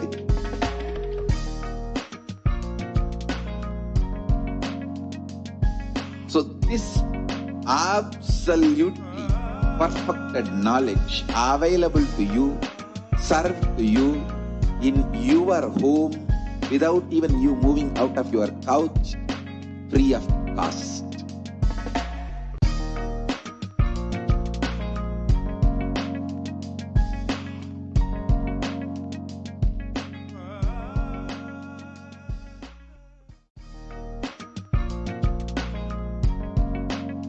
We get you health. We get you ability to build beautiful relationships in your life. We get you direct spiritual support, and we make sure you become wealthy.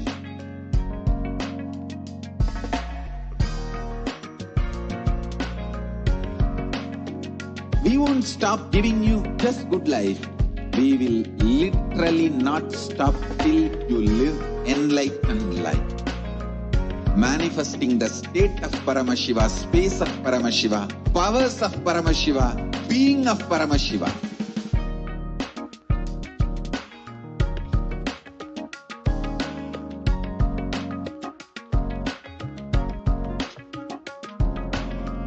Whole world should become Kailasian. I want the whole world to know Hindus have something great to contribute to the world.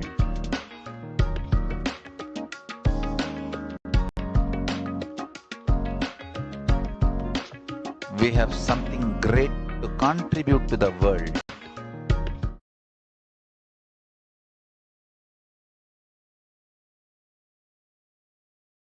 Listen intensely. Life, consciousness in you does not end while your body drops dead. It moves from different universes, vertical time zones, lives in different time zones as per its free will, knowledge, desire, but ultimately to get enlightened, complete liberation, Paramashiva Padam, your soul has to come back to this karma bhumi, the Bhumandala.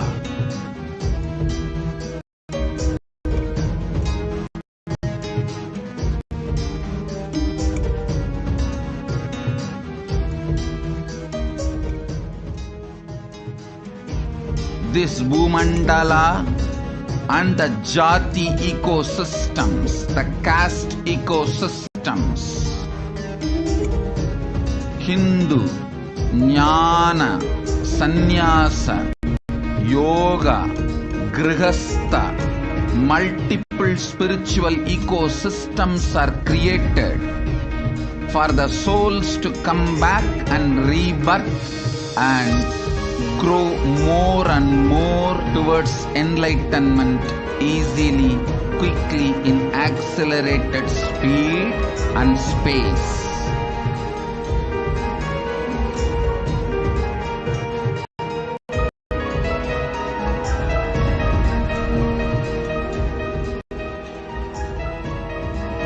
Understand the secret of Sayujya Mukti.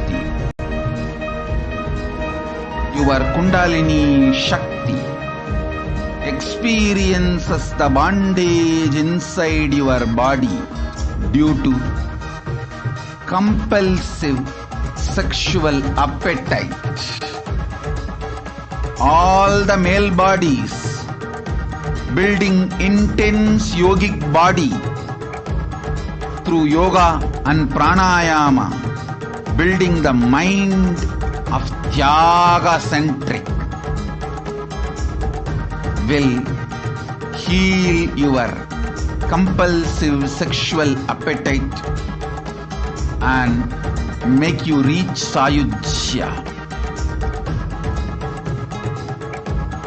All female bodies, love-centered care, serving every being, will liberate you from the compulsive sexual appetite and make your Kundalini reach Sahasrara, which is Kailasa, Paramashivoham, Sayujya.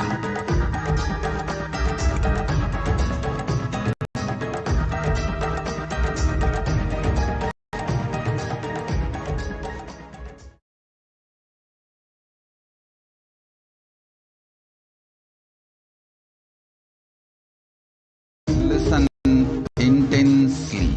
Life, consciousness in you does not end while your body drops dead. It moves from different universes, vertical time zones, lives in different time zones as per its free will, knowledge, desire, but ultimately to get enlightened, complete liberation.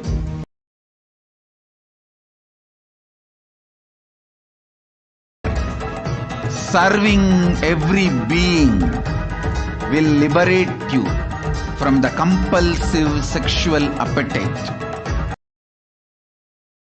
and make your Kundalini reach Sahasrara, which is Kailasa, Paramashivoham, Sayujya.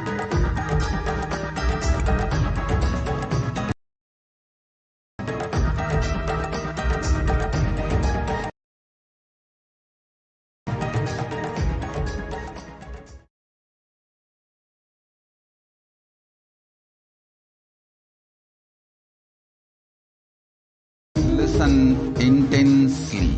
Life, consciousness in you does not end while your body drops dead. It moves from different universes, vertical time zones, lives in different time zones as per its free will, knowledge, desire, but ultimately to get enlightened, complete liberation. Paramashivoham, your soul has to come back to this karma bhumi, the Bhumandala.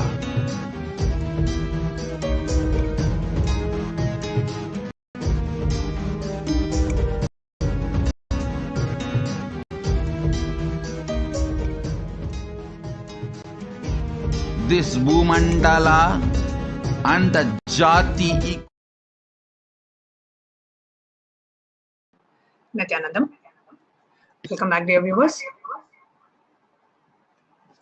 So in the next segment of the program today, we are going to be sharing with you about some of the revelations that Devi Parashakti revealed in the Devi Parashakti Akashic readings.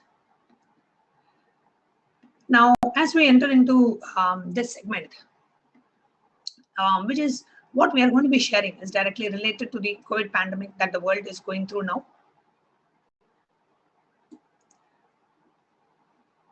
The after effects of the Pralaya. Now, humanity is still undergoing the after effects of the cosmic deluge, Pralaya.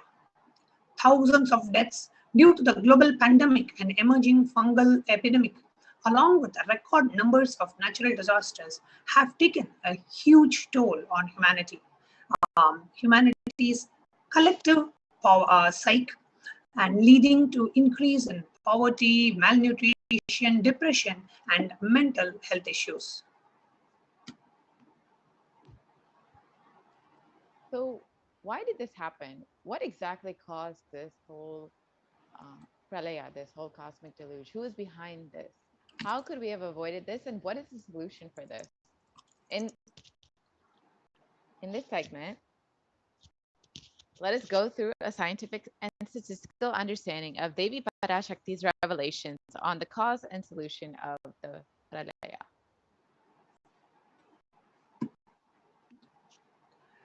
Now, all of us know the current status of the world today. 3.8 million deaths due to COVID, 175 million confirmed cases, and the worst affected countries are US, India, and Brazil. So within India itself, there have been over 29 million COVID cases and 374,000 COVID deaths, with over 75 million people falling into poverty since the beginning of the pandemic. And all these numbers are reported to be highly underrated or underestimated numbers as per various researchers and media articles that have been published.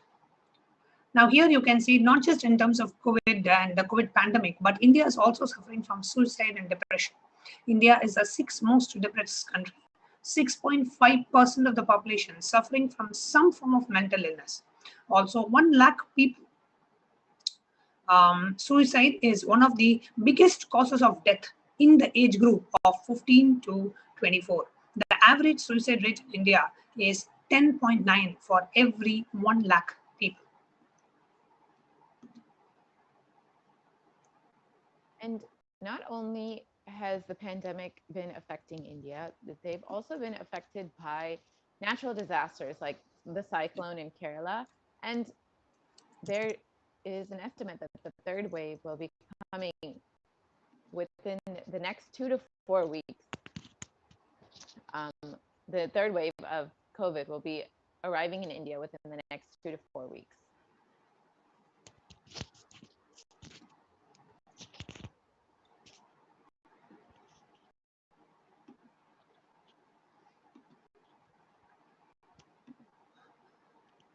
How could we have prevented this? Let us hear to Devi Parashakti's revelations on the 31st of May, 2021.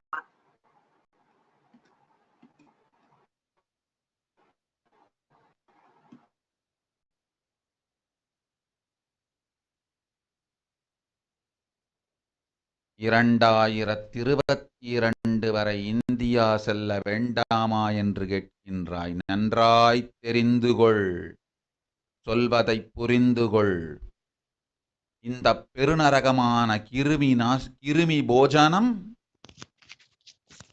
இந்தியாவிற்குள் வரக்கூடாது என்பதற்காக 2020 பாரதம் முழுவதும் 12 ஜோதிர்லிங்கமும் பாத யாத்திரை செய்திடவே என் மகன் மூலமாய் திட்டமிட்டிருந்தேன். படுபாவிகள் ஓடத்தின் மாலுமியை ஊர்விட்டு துரத்தினார்கள். என்ன நடக்கிறதென்று பார். முறையாக கைலாய நாட்டின் தலைவனாக நிறை மரியாதையொடு நல் மதிப்பொடு என் நிஜாவதாரம் நித்யானந்தன் திருவடி மீண்டும் பாரதத்தில் பட்டு பாத யாத்திரை செய்த பிறகு மட்டுமே நீ அங்கு செல்ல வேண்டும். அது வரை உன்னை காத்து செல்லாதே. ஓம் ஓம் ஓம்.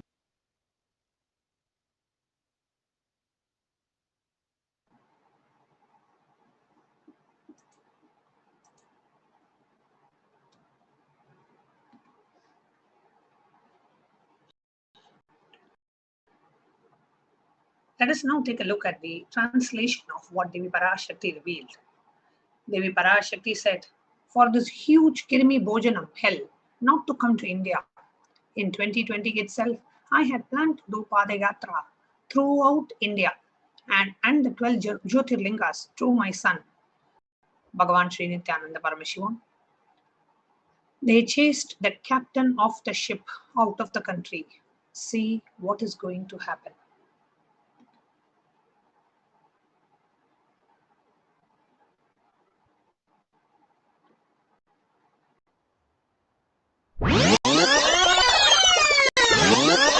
Rewinding back to the year 2017, let us see what the Supreme Pontiff of Hinduism had revealed in the year 2017.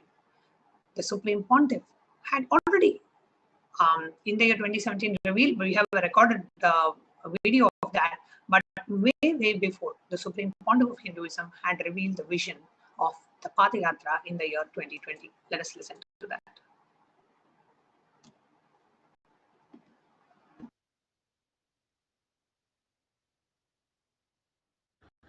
Want to do 1 year Padayatra specially for this purpose in 2020. 2020, planning for a full year. I'm going to walk from Rameshwaram to Amarnath. 1 year with 10,000 people, just walking all over India to spend time with people. 2020, there will not be any program other than Padayatra and just spending time with people. Just walking. Of course, 10,000 people will be walking with me. Maybe 200 vehicles to carry our food and all the other items, transportation.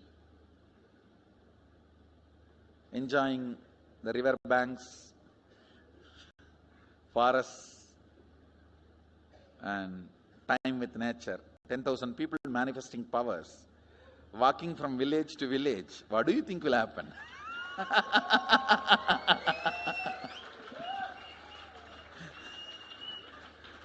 The scene of Buddhism spreading will be repeated now. How the Buddhism spread. 10,000 monks walking from village to village. What will happen? That's only monks. Here, power manifesting 10,000 people. The whole village will be manifesting powers. Just want to enjoy India and let India enjoy me. So planning for next year Kumbh Mela 2019, next year January Kumbh Mela. Before that, all the Balalayam, everything. Balalayam is going to be like the same structure outside with one stone tower, gold coated. It will be something like a 40 to 50 feet tall stone tower and 5 Rajagopurams, which will be something like 120 feet. This will be the Balalayam. And after the Mulalayam is built, this Balalayam will serve as a Utsavamurti Sannidhi, where the Utsavamurtis will be worshipped and where the Archanas. See, in the main temple, there will not be any Archana or anything, because just for darshan itself, there will not be time. Like Tirupati, you can only have darshan and Arati. The camp for Arati. No other worship is allowed in the main temple. Because 12 Abhishekam is going to happen. 12 Kala Abhishekams. So continuously the rituals will be going on. People can have only darshan. They will not be able to involve themselves in any ritual. Other than darshan, nothing else will be allowed. So all the archana, all the other offerings, like people will offer the archanas and other, everything will be done to the Utsava Murti, which will be kept in the Balalayam, the present Balalayam, present structure. So people can spend time here. That will be more like a main darshan. This will be like energy darshan, where you can give letter, get response. So by next year, the Balalayam will be ready. So 2019 full year, I will be conducting the programs and everything. 2020 will be the one full year Padayatra, walking. From next year Jayanti, means 2019's Jayanti to 2020's Jayanti. Full year, Jayanti to Jayanti will be Padayatra. Before that, we will make 10,000 people power manifestors. It will be sannyasi, brahmachari, grihastha, all put together. 10,000 people will be walking. What a scene it will be. I think that is the only way the revival of Sanatana Hindu Dharma can be done. I need to get into the ground where people can see me, where they are living. I can't be waiting for people to come where I am living. Now I am sitting in one place to prepare these 10,000 people and make this science completely user-friendly. For that only I am sitting and working. So I have given 2 years for me now, 2018 and 2019. So 2020, before that 10,000 people will be ready to walk with me, manifesting powers. We will literally solve every person's problem in every village. The way we are walking, the path, route we are taking, physical healing or mental healing, or it's a too big visualization. How will you visualize? What will happen if 10,000 power manifestors enter into a village and ask people, tell me your problem now, come on, let's sort it out. Understand, 1,200 years before in Tiruvannamalai temple carvings, how the baby will be in the womb in 2nd month, 3rd month, all that is detailed way it is carved, it is there. Which scanning machine was there in those days other than the third eye? Very detailed carvings are there. Even Srirangam temple, the whole carving is there. Srirangam temple gives a week by week the whole picture of male baby and female baby. Any of you have seen that?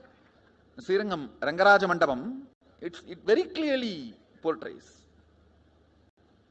There will be one Rangaranga Gopuram. In that next to Rangaranga Gopuram, there is a Rangaraja Mandapam. We have already collected some chunk of 80-90 to be displayed in this Balalayam.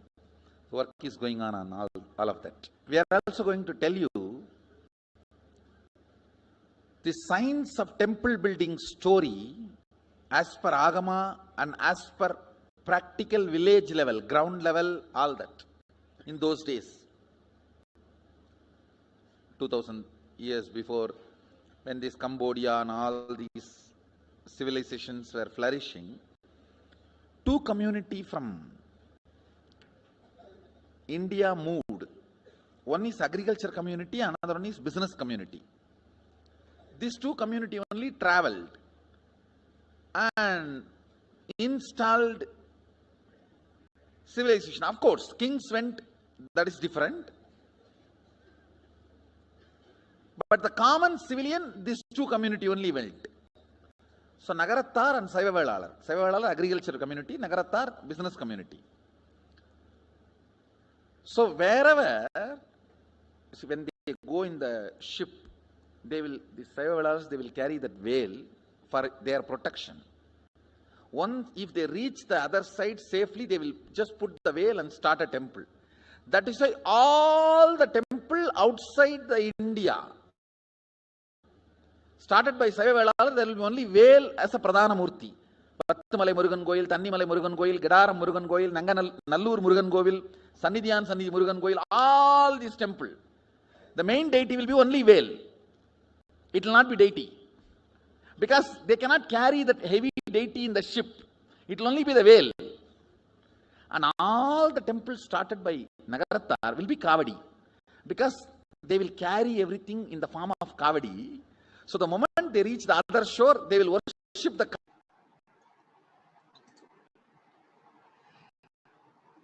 We could see very clearly how even in 2000, actually from a very long time, but in 2017 itself, the Supreme Pontiff of Hinduism had very clearly revealed about the Padayatra that the Supreme Pontiff of Hinduism had been planning.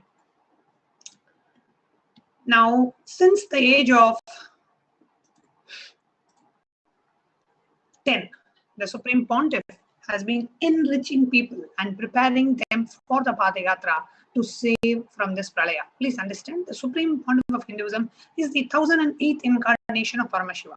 So the Supreme Pontiff from a very young age knew the upcoming pandemic that was coming and what the humanity needs to do to prepare, and has been starting from the age of 10, has started the Padayatras to save and to prepare humanity from this pilgrimage, from this pandemic. Sorry. From that age, the Supreme Pontiff of Hinduism has been enriching and initiating masses into the science of enlightenment with powerful discourses, initiations, and darshans.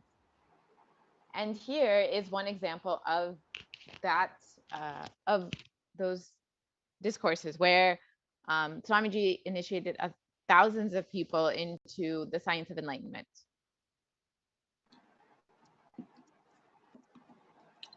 Now on the 19th of November 2005 in Tamil Nadu. So now we are going to actually show a series of pictorial presentations where the Supreme Pontiff of Hinduism had done so much, reached out to masses and enriched them, preparing them for the Padayatra in 2020. Here are the pictures from 21st of November 2005 in Rasipuram. You can see the masses everywhere. This is 21st of November again in Namakkal. 27th of November in Salem. Various enriching programs, Nithyanandam program, the program, the Rathayatra program in Tiruvannamalai, Swamiji's Birth Star programs in Bengaluru Adinam, the 4th January program, Jayanti celebrations addressing school children in Tiruvannamalai. Again, the Nithyananda Swarana, the 4-day retreat in Chennai. The Saptayagam, the Guru Purnima celebrations in Bengaluru Adinam. Here you can see so many enriching activities done by the Supreme Pontiff of Hinduism, starting to prepare humanity to handle this global pandemic and to preparing people for the Padayatra from a very young age and over the years.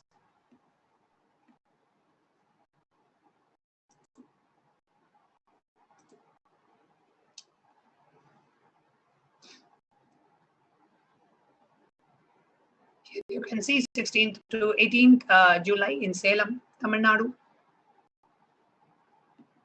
Swamiji himself performing the Saptayagam.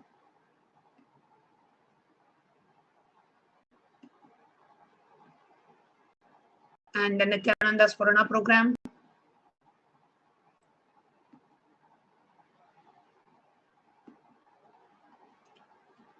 Doing so much of enriching activities.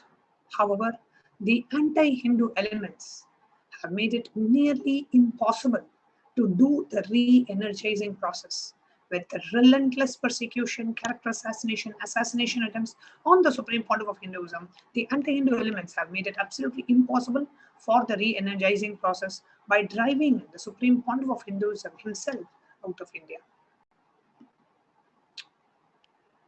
And so what is the solution for this? Devi Parashakti revealed the solution on the 31st of May 2021. So let's hear this video now of those revelations.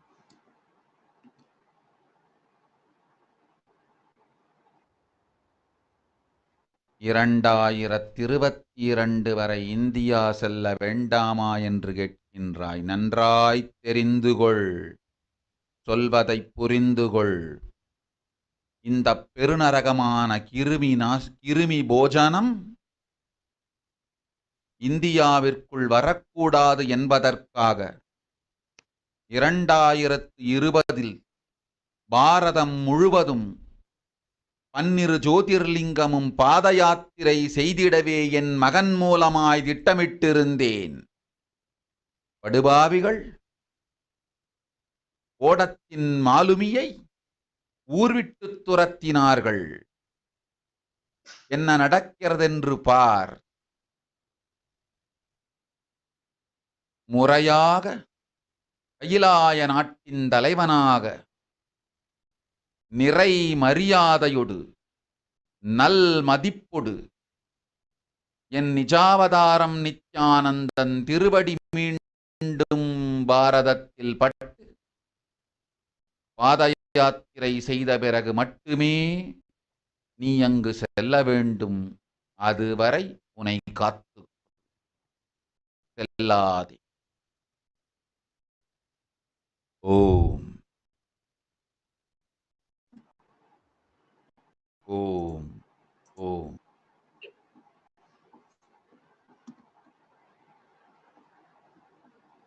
Here, we saw Devi Parashakti revealed that until the Supreme Pontiff of Hinduism is revered and respected as the head of the Kailasa nation and is invited back to India with all the respect and the reverence, and when the divine touch of the lotus feet of the Supreme Pontiff of Hinduism touches the land India, touches Bharat, only then the pandemic will go, only then India will be safe.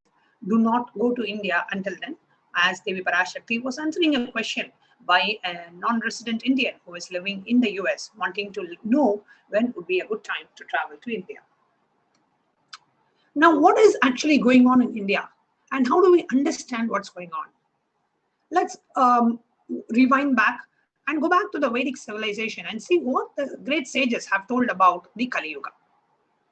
So as we look around us, we see what the great rishis of the Vedic civilization forewarned as the Kali Yuga, with all of this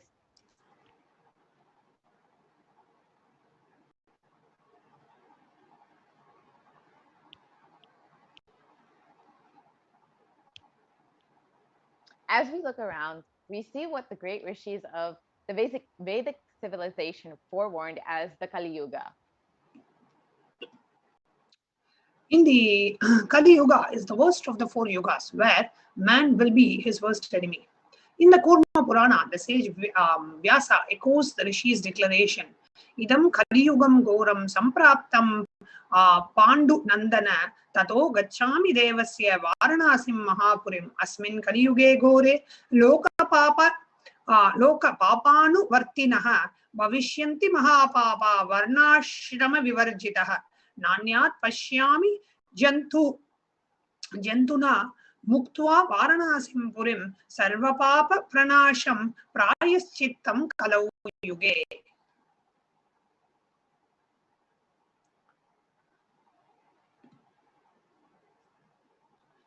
The translation of this verse is, this Kali Yuga is the worst of the 4 yugas in all the worlds. People are sinful and forget the dharma of the 4 varnas and the 4 ashramas. In fact, men are so sinful and no prescribed penance atones for their great sins. The only place which is free from such sins is the great sacred city of Varanasi, the Mahapuri.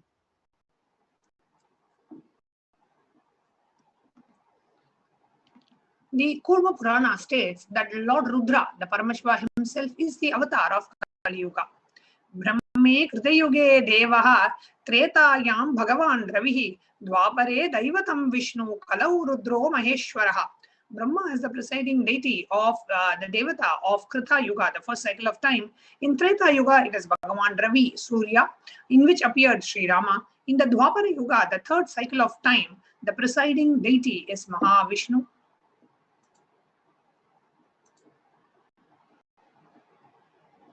And in Kali Yuga, the fourth cycle of time, the current age, the presiding divinity, the avatar is Rudra, Lord Paramashiva himself. On the 2nd of January 1978, out of his deepest compassion to protect humanity, Paramashiva descended into the human form in the Nija Avatara of the Supreme Pontiff of Hinduism, Jagadguru Mahasannidhanam, His Divine Holiness, Bhagavan Nithyananda Paramashivam. And Swamiji actually revealed the reason why the avataric descent happened in the year 1978. And in one of the satsangs, the Supreme Pontiff revealed, if the Supreme Pontiff had waited for 1979, it would have been too late.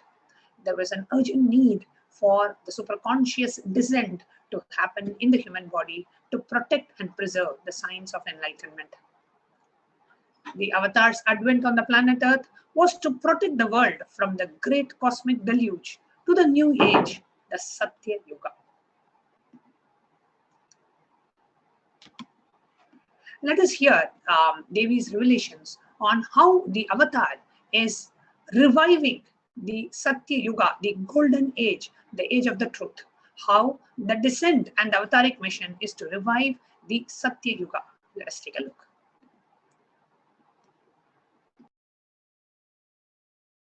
ஓம் ஓம் ஓம் உலக மக்களே கேளுங்கள். கலி முற்றி கலி கழிந்து புதுயுகம் சத்தியயுகம் புறப்பட வேண்டிய காலம் வந்ததனால் வந்திருக்கின்றது இந்த பெரும் பிரளயம்.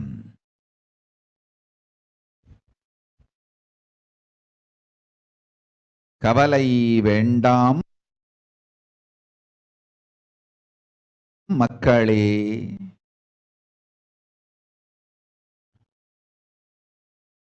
நித்யானந்தன் வடிவம் தாங்கி நாமே இங்கு வந்திருக்கின்றோம். நித்யயுகம் செய்வோம், நித்யயுகம் சத்யயுகமாய் மலரும் இங்கு. ஆனந்தமாக இருங்கள்.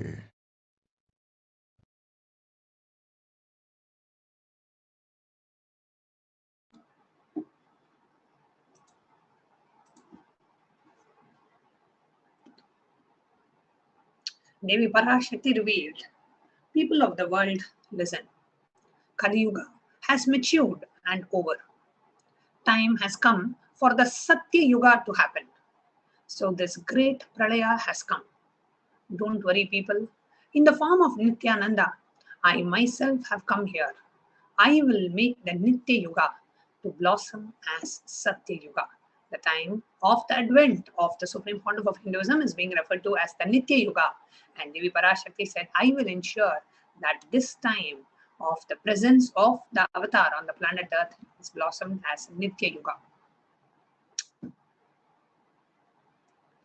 And as we saw earlier, for the great cosmic mother revealed on the 31st of May that the huge hell that's happening in India, the Kirimi Bhojanam, not to come to India. In 2020 itself, I had planned to do the Padayatra throughout India in 12 Jyotirlingas through my son, which is the Supreme Pontiff.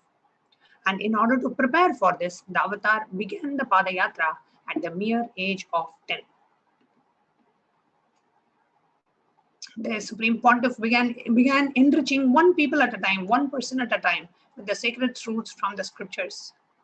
Even as the Supreme Pontiff of Hinduism was just 14 or 15 years of age, all of his classmates recall the Yatra where the Supreme Pontiff of Hinduism led them all from Gudiyatham, Tamil Nadu to Tiruvannamalai, his birthplace and a huge spiritual pilgrimage site. When the Supreme Pontiff of Hinduism was around 19 years of age, all his fellow mates at the Ramakrishna Mutt recall the Yatra that Supreme Pontiff of Hinduism led them all from Chennai, Tamil Nadu to Tiruvannamalai, his birthplace, and gave them an unforgettable pilgrimage trip experience.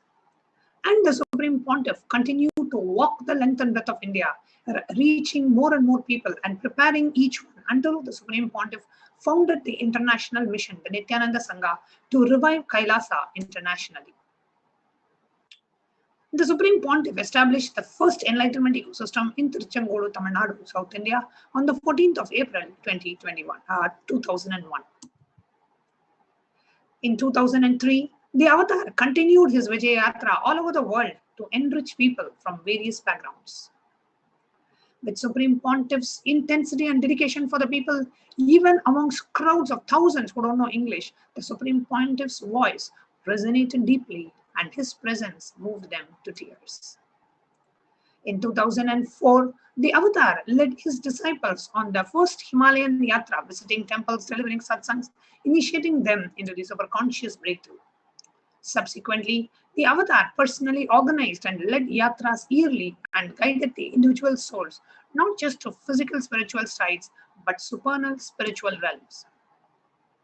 In 2006, Padayatra were taken to the next level with the Kodi Khand Radha Yatra, with crores participating and impacted by the Nithyanandeshwara and the Nithyanandeshwari deities traveling from city to city. Let us take a look at the short clip of the Supreme Pontiff of Hinduism himself performing the Kodi Khand Radha Yatra and the Padayatra.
The Kodikan Radayatra culminated with the consecration and the inauguration of the Garbha Mandir, the sanctum sanctorum of Nithyanandeshwara Paramashiva and Nithyanandeshwari Parashakti, and the Swayambhu Linga at Adi Kailasa Sarvanyapita in Bangalore, South India. The deities were energized as Archavataras to radiate the energy of Paramashiva and Parashakti to create the Adi Kailasa Sarvanyapita as a ship to save humanity from the upcoming Pralaya. The Supreme Pontiff of Hinduism created innumerable spiritual centers in India as safe havens during the great deluge that we are having. Here you can see the Kailasas established in India and worldwide. Kailasas in Tirchangodu, the Sarvanyapita, the monastery in Bangalore, the Kailasa in Hyderabad. And in the year 2008, the Avatar created and energized the Nithyananda Vaidya Sarovar, the Ananda Linga, which would protect anyone to bathe in the waters from the deadly corona disease. And the Devi Parashakti herself revealed whoever takes bath in this water. So this Shivalinga is made out of Nava Pashana. I'll explain as we are watching these visuals. This Shivalinga is made out of Nava Pashana, and Nava Pashana means the concoction made out of 1008 herbs and 9 medicinal poisons. Means poisons which have a medicinal value, and the 1008 herbs, the 9 poisons and the 1008 herbs, and the presence of an enlightened master. All these are required for a Navapashana material to be made. And if a deity is made out of Navapashana, any milk or water poured on the deity, if you have that, if you partake that as a prasadam, that can completely cure you from the plethora of diseases. And in the year 2008, the Supreme Pontiff of Hinduism installed the Anandalingam to protect us from the upcoming pralaya.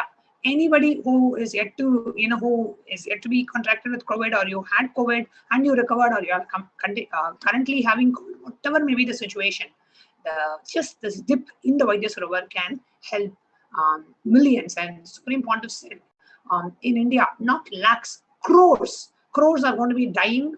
These were the revelations from Devi Parashakti in the Akashic readings, and crores are going to be dying. And anybody who comes and just takes a dip in this sacred waters can completely cure themselves and heal themselves. So this place is going to be a huge spiritual significance, especially now during the pandemic time. So masses are going to rush to have the darshan of this Shivalinga. It's a 21 feet Shivalinga. You can see Swamiji standing on the top and pouring the milk for the sacred bath of the Shivalinga. And whatever is poured on the linga falls down in the pond. It's a huge pond around it, and all the water, the milk, everything gets collected in the pond where the people can go take a dip and partake that as a prasada.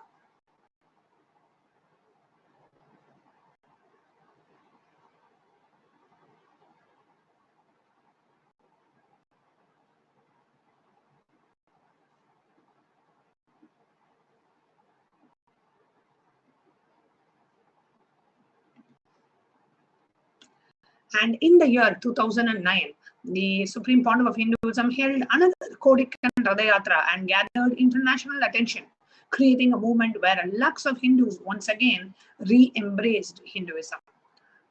Let us take a look at this video.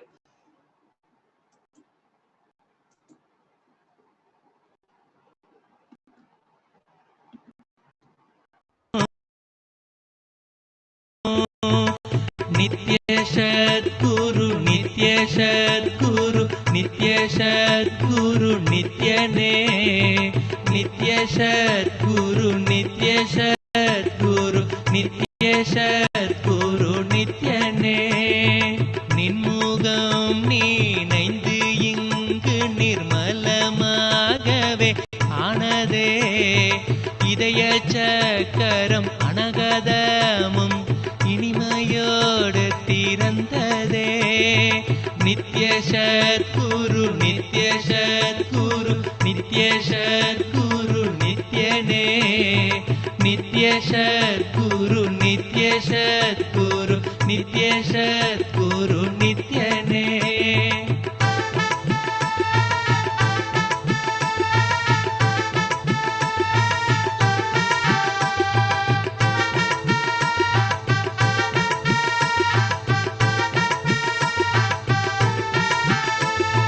மற்றவர் கண்டு மறைகள் எல்லாம் கழன்று விசுத்தி அதுவும் அசுத்தியாய் பொறாமையோடிங்கு ஏக்கத்தோடப்பா புண்ணியம் எல்லாம் போனதே எரிந்தவயிரும் ஏக்கமும் சேர்த்து விசுத்தி அசுத்தியானதே விசுத்தியை தீர்க்க விமலனின் பதம் விரைந்து இங்கு வரவேணுமே நித்ய சத்குரு நித்ய சத்குரு நித்ய சத்குரு நித்யனே நித்ய சத்குரு நித்ய சத்குரு நித்ய சத்குரு நித்யனே ஆமை பூகுந்த எண்ணகந்தினை பொறாமை பூகாது காக்கவே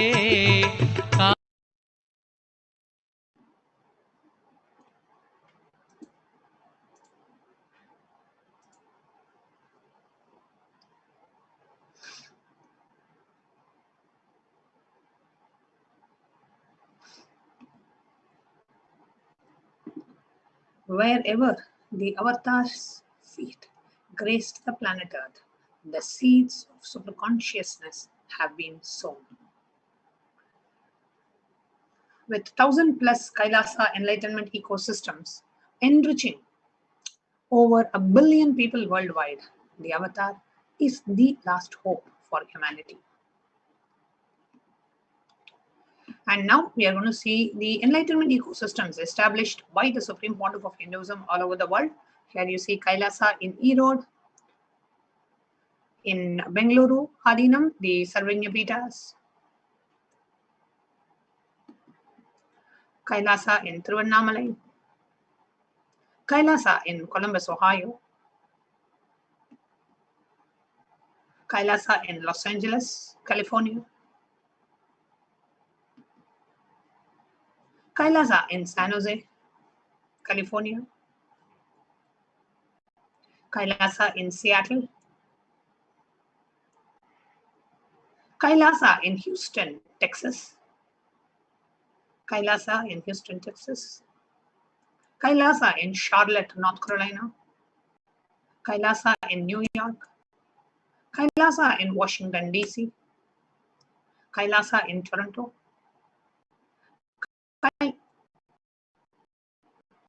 Kailasa in Oklahoma City, Kailasa in Phoenix,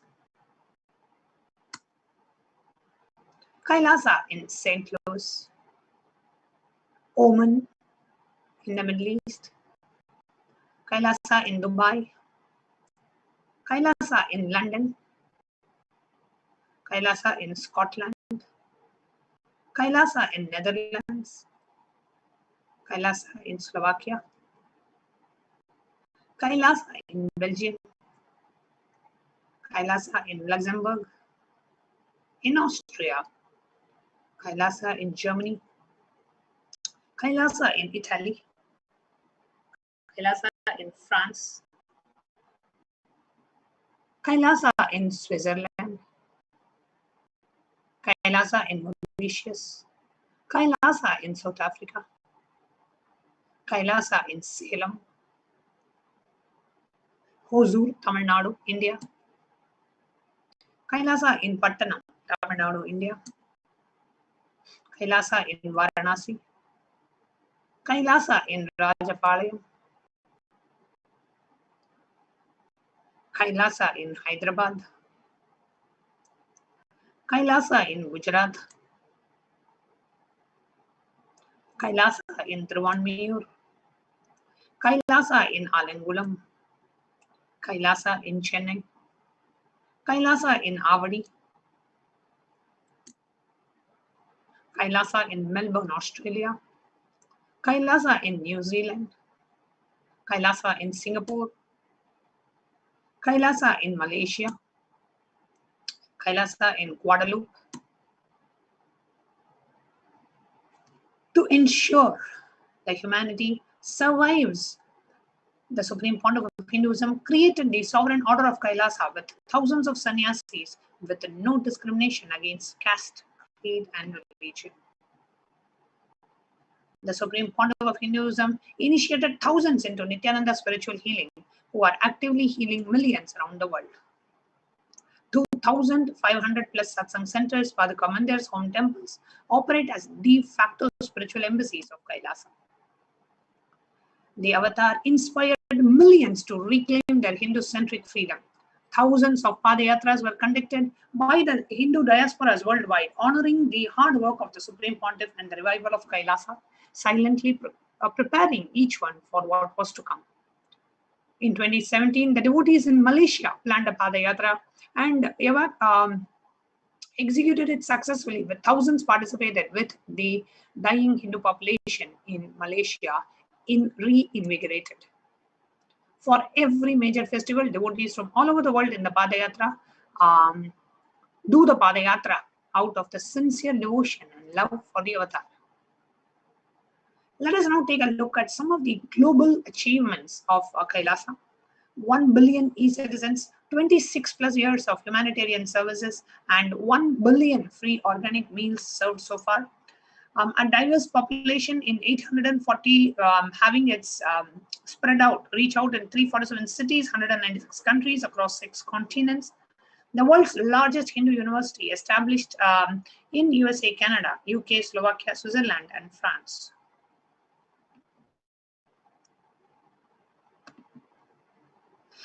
Over 1 billion e-citizens enrolled and enriched in over 100 countries. And the global initiatives of Kailasa has been in the field of holistic health, education, and the development of human potential. And Hindu diplomacy through foreign aid services, via Hindu diplomacy and foreign aid. The uniting nations with over 108 humanitarian charitable initiatives spearheaded by the Sovereign Order of Kailasa. A strong diplomatic network through the 73 orders of the Sovereign Order of Kailasa. National, international governments and organizations' relationship over the past 26 years, administer humanitarian projects and alignment with the world's need. The Sri Kailasa Uniting Nations, 26 years of achievements of global peace, education, in the fields of global peace, education and children, equality, and foods and environment. Free education offered in more than 150 countries. The Kailasa's Nithyananda Hindu University is the world's largest Hindu university, 487 extended campuses in 150 plus countries, free education offered to more than 20 million women and children and youth, and over 7,000 courses offered. The Sri Kailasa, with a vision of no hungry home, has initiated multiple services including Annadan, organic agriculture, etc. They have offered 1 billion free meals and still continuing. Kailasa offers free food in all the 197 countries. Now, the 3.5 billion people do not have access to safe medical care. Kailasa has availed free medical services for millions of people by providing free medical camps, kriyas, and pregnancy programs, and spiritual healing services. In the field of yoga, the Supreme Pontiff of Hinduism has created more than 1,000 plus scriptural references mapped for yoga techniques such as asana, dharana, kriya, pranayama, and more. 2 Guinness Book of World Records and 6,000 plus hours of courses on just yoga alone, available free of cost. Reviving the revival of the most ancient sciences of Hinduism, the Sacred Arts University has produced more than 4,000 Hindu deities, which are now consecrated and worshipped in across 600 plus locations in the globe. The world's largest Hindu library, with more than 1 million palm leaf scriptures. We have the largest collection of Kashmiri Shaivism, and the Kailasa's Nithyananda Hindu Library has developed the world's first exclusive Hindu library management system based on ancient Vedic scriptures. With the Supreme Pontiff's hard work in the past 26 years, inspiring millions of people, one at a time, preparing them to stand together to protect humanity, the Supreme Pontiff of Hinduism announced the plan to traverse once again on foot from Kanyakumari to Kashmir and re-energize the Jyotirlingas to protect India from the Pralaya. In 2018, to begin re-energizing the Jyotirlingas, the Supreme Pontiff of Hinduism began visiting temples in earnest to start the intense spiritual process.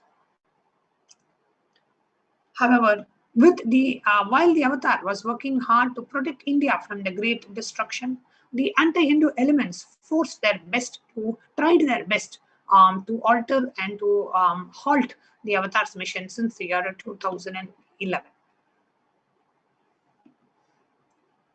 After years of pouring energy into making of the only ship that would save humanity, the captain was driven out of the ship.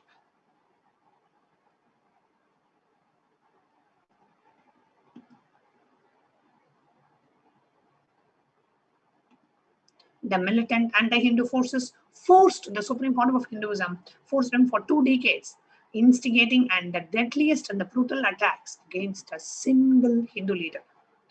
Since 2009, the Supreme Pontiff has survived over 70 assassination attempts, incessant lawfare, and repeated articles against him and his repeated attacks against him and his disciples. With the media entirely owned by the anti-Hindu nexus, the truth never had a chance to come out. 14,000 hours of hate speech flooded the internet and was broadcasted to the media to incite hatred and to character assassinate the Supreme Pontiff.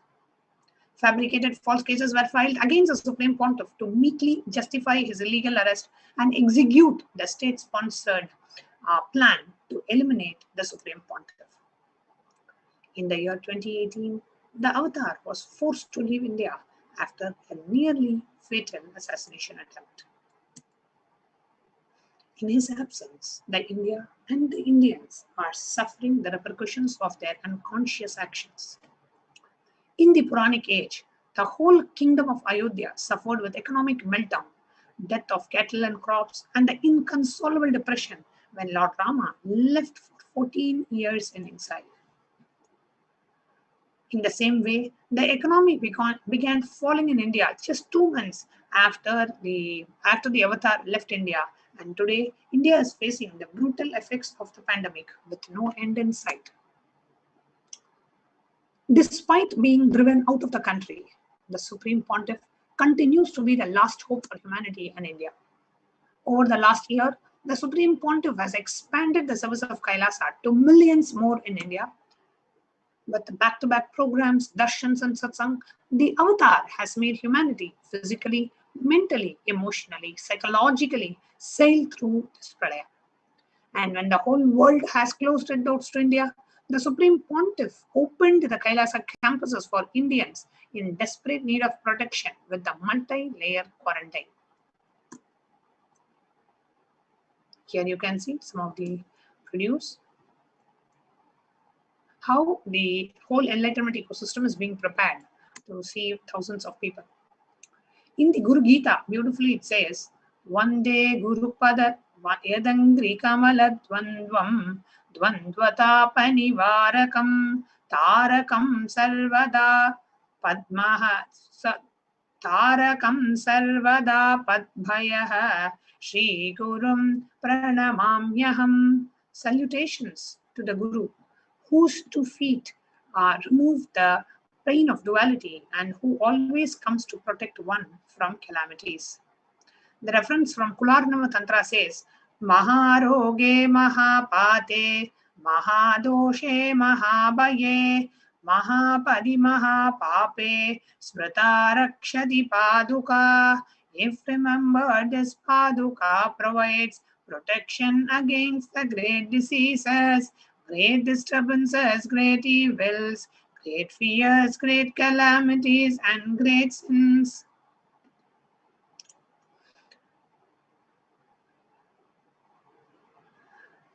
And the Kularnava Tantra also says, there comes the death in forsaking of the mantra by the Guru, poverty in forsaking the Guru, and the Raurava hell is forsaking for both the Guru and the mantra. This is in the Kularnava Tantra. We must realize that this pralaya in India will end only when the divine feet walks on its soil once again.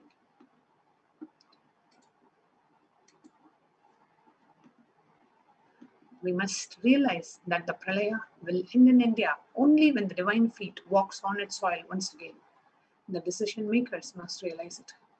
The media should realize it. Every citizen should realize it. We must realize that the Padayatra will come to an end in India only when the divine feet touches India and on its soil once again. So now it is in our hands to make it happen. Let us all take the collective responsibility with collective integrity to bring and to do whatever it takes to welcome the Supreme Pontiff of Hinduism back to India. And let us all work together to end the COVID pandemic in India. With that, we come to the conclusion of the segment. We will now be moving on to the next segment of how the Avatar has provided these multi-layer quarantine services in Adi Kailasa Sarvanya Pita during the peak of the pandemic that's going on in India. Here, the Supreme Pontiff has opened his arms and given a clear guidance for a complete multi-layer quarantine service to be provided. Anybody can come absolutely free of cost. So that's what we're going to be seeing in the next segment after a short break. What I mean by the word Kailasa, listen intensely. Enlightenment ecosystem, literally enlightenment itself, in your own home, wherever you are. If you cannot come to Kailasa, it's okay. Kailasa can come to you. Kailasa coming to you is Kailasa.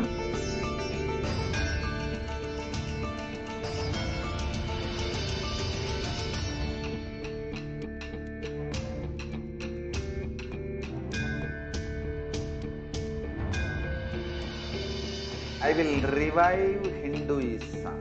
I am a Hindu revivalist, not by any revolution, but by evolution.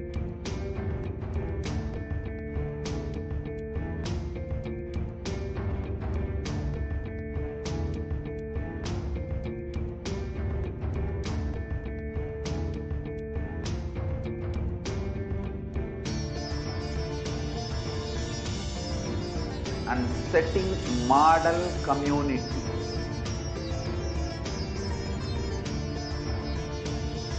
Kailasa, enlightenment ecosystems, Sarvanya Peethas all over the world.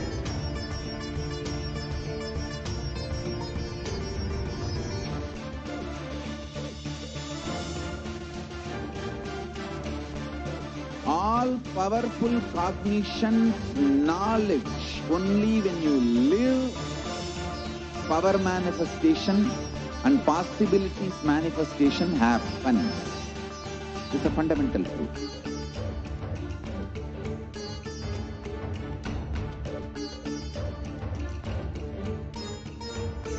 Hinduism cannot live exclusively as one sampradaya. No. All sampradayas of Hinduism is an ecosystem.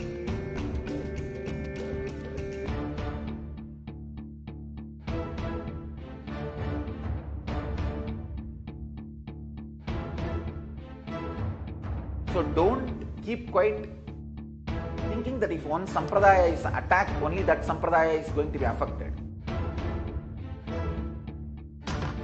All of us are ecosystem.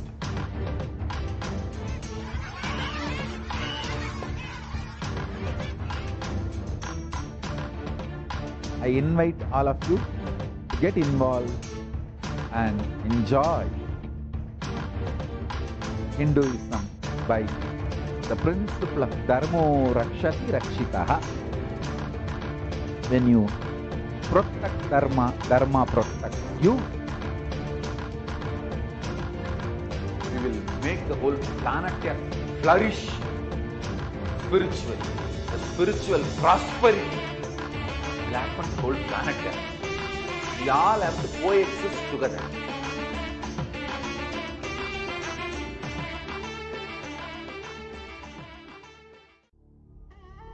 What I mean by the word Kailasa, listen intensely. Enlightenment ecosystem, literally enlightenment itself, in your own home, wherever you are. If you cannot come to Kailasa, it's okay. Kailasa can come to you. Kailasa coming to you is Kailasa.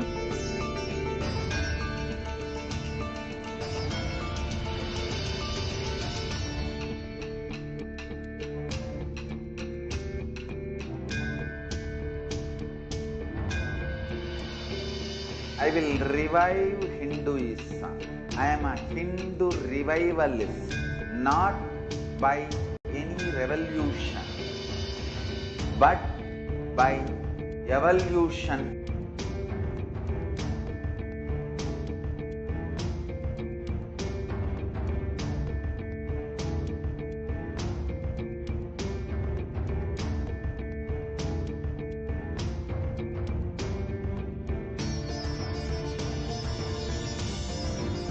And setting model community.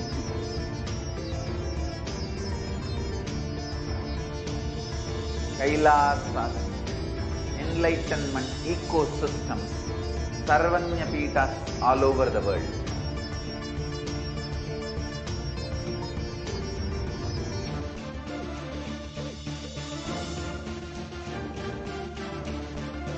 All powerful cognition, knowledge, only when you live, power manifestation and possibilities manifestation happens.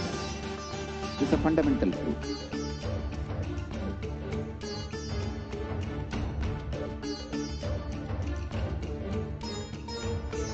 Hinduism cannot live exclusively as one sampradaya. No.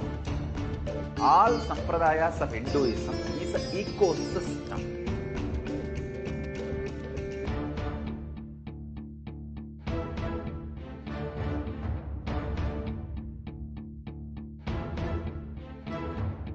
So don't keep quiet thinking that if one sampradaya is attacked, only that sampradaya is going to be affected.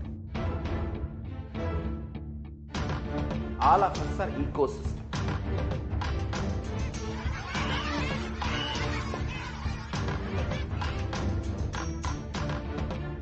I invite all of you to get involved and enjoy Hinduism by the principle of Dharmo Rakshati Rakshitaha. When you protect Dharma, Dharma protects you. You will make the whole planet flourish spiritually. The spiritual prosperity will happen to the whole planet. We all have to coexist together.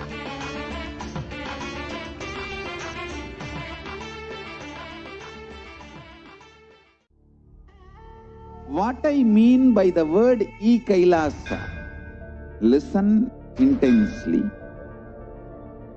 Enlightenment ecosystem, literally enlightenment itself, in your own home, wherever you are.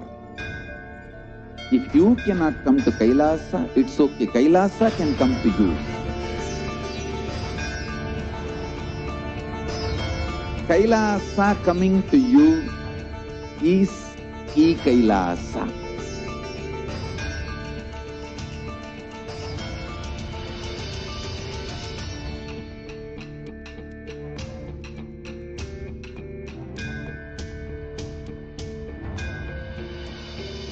I will revive Hinduism.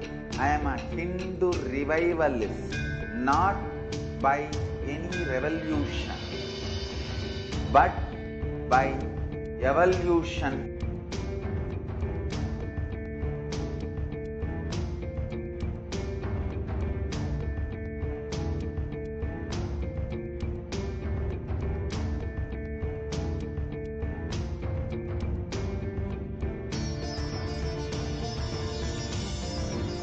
And setting model community.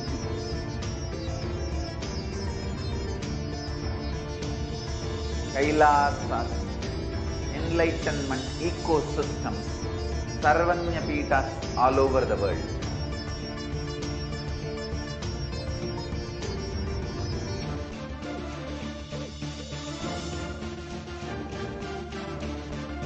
All powerful cognition, knowledge, only when you live power manifestation and possibilities manifestation happens. It's a fundamental truth.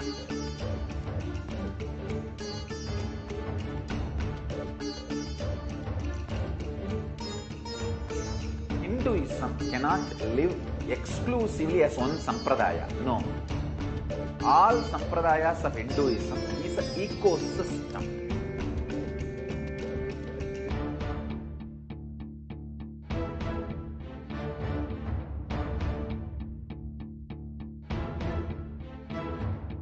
So don't keep quiet thinking that if one sampradaya is attacked, only that sampradaya is going to be affected. All of us are ecosystems.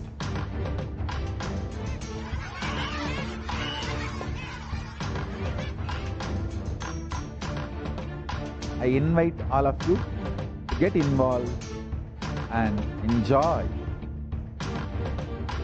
Hinduism by the principle of Dharmo Rakshati Rakshitaha. When you protect Dharma, Dharma protects you.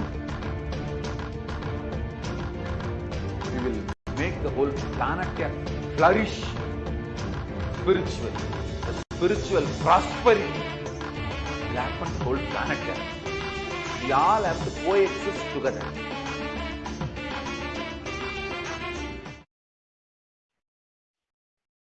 Nithyananda. The next segment we have is about the multi-layered quarantine COVID care protection center at de facto spiritual embassies of Kailasa. A rare opportunity, invaluable opportunity to all the people, especially in India, to protect themselves from the ongoing pandemic. Now let us look at the stats today. The younger adults are more likely to report the symptoms of anxiety and or depressive disorder during the COVID-19 pandemic.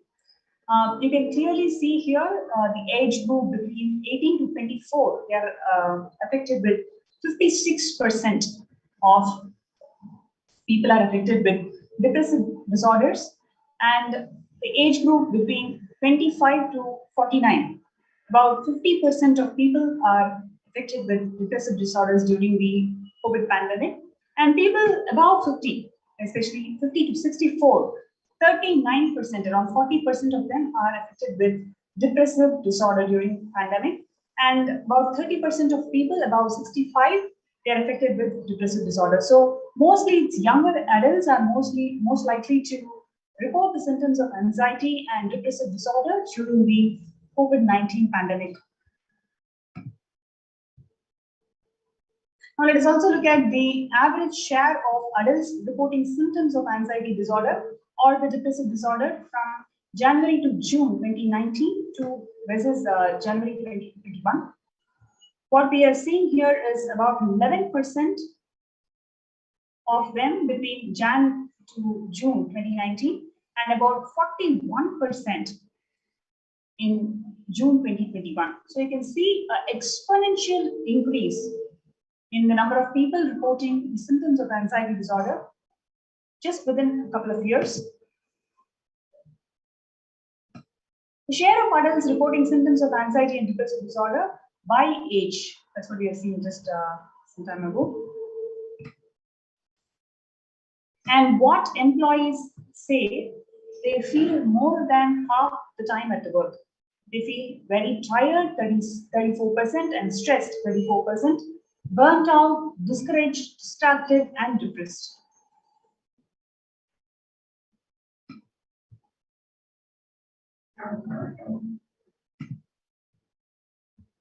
COVID-19 is a significant stressor for most Americans. Nearly 8 in 10 say that COVID-19 is a significant source of stress in their life, and nearly 7 in 10 people say that they have experienced increased stress over the course of the pandemic. 1 in 4 essential workers, 25%, are diagnosed with mental health disorder since the start of the pandemic. COVID-19 could exacerbate doctors' existing mental health burden. More than 60,000 US healthcare workers have contracted COVID-19, in which 300 of them have died. An estimated 300 to 400 physicians die by suicide every year. Of the health workers who treated patients during China's COVID-19 outbreak, 50% of them shows the signs of depression, and 45% of them shows the signs of anxiety, according to preliminary research. The self-reported mental health among pregnant women, new mothers, you can clearly see that 15% are depressed, 29% are anxious before the pandemic, but during the pandemic, it increased about 2 times, 2 to 3 folds. You can see around 40.7% people are depressed, and 72% are anxious.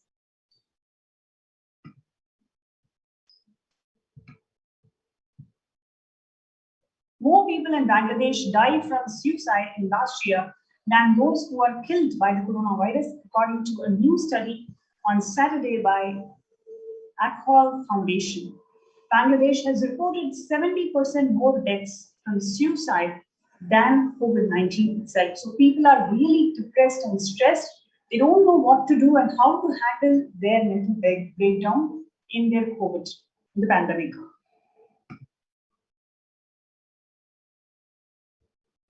And here, one more shocking stat. India accounts for 17.8% of all the reported suicide cases. According to the National Crime Bureau, India reported 381 suicides daily for the year 2019.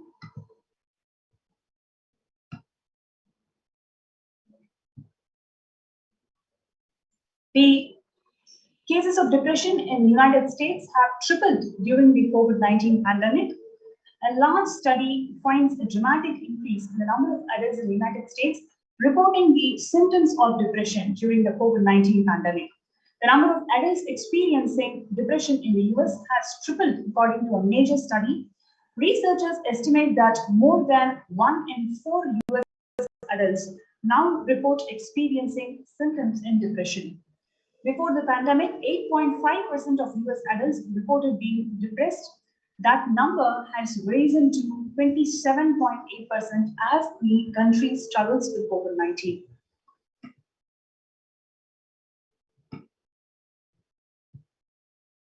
And you can clearly see here that the impact of this COVID-19 on the mental health of the young workers. The stats are really shocking, where you can see that younger respondents were more likely to say that pandemic has had a negative effect on their mental health, especially the age group from 22 to 25. They've told it hits 89%. And 75%, more than 75% of people experience that they are burnt out in their workplace. Here is an opportunity for all of you. Whoever is watching the show, you can join our COVID care protection centers. The Supreme Pontiff of Hinduism, Jagadguru Mahasanidanam, His Divine Holiness Swamiji, has opened the Kailasas, the de facto spiritual embassies of Kailasas in India, for the humanity to benefit, to ensure that they protect themselves from this ongoing pandemic. There are a number of advantages, number of benefits that are there in joining these COVID care protection centers, especially free food, free accommodation, free internet service. You can work from home. You can spiritually evolve yourselves. This is the amazing opportunity where you can hold yourselves more grounded, more spiritually grounded in this pandemic. So you can register yourself in the link below, which is kailasa.org/Kailasa Care, KAILASA.org/KAILASACARE. So let's take a few minutes to join kailasa.org/Kailasa Care.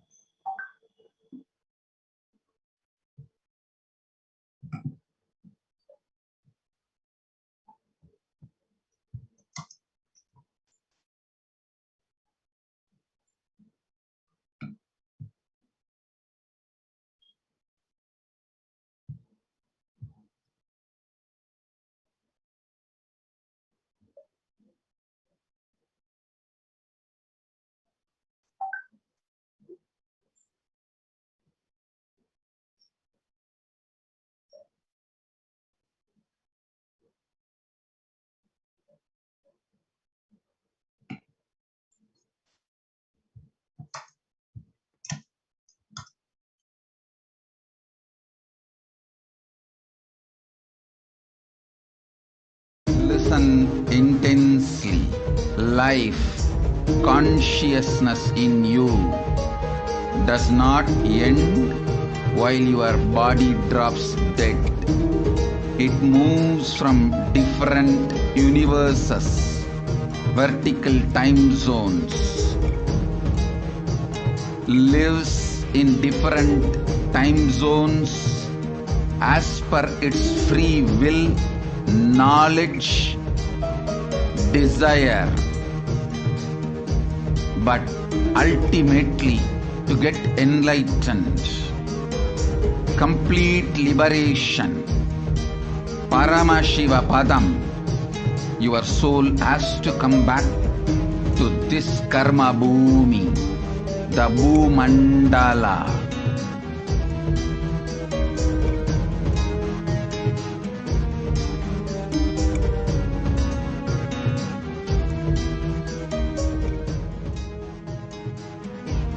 This Bhumandala and the Jati ecosystems, the caste ecosystems,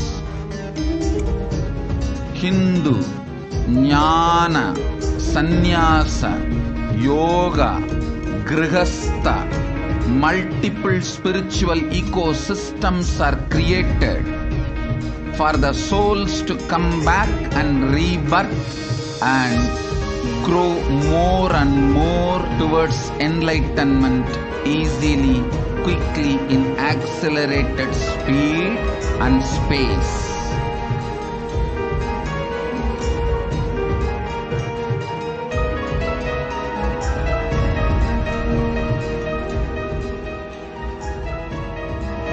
Understand the secret of Sayujya Mukti. Your Kundalini Shakti experiences the bondage inside your body due to compulsive sexual appetite. All the male bodies building intense yogic body through yoga and pranayama, building the mind of Tyaga centric,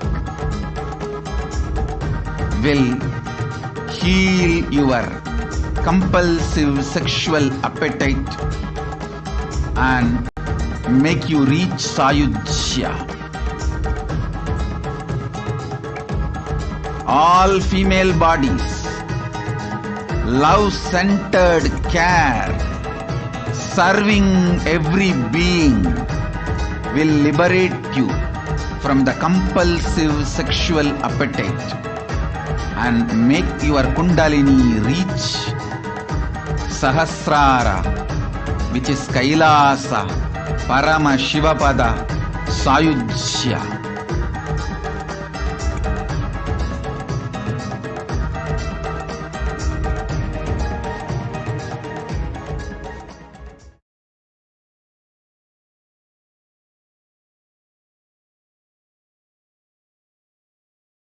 Listen intensely.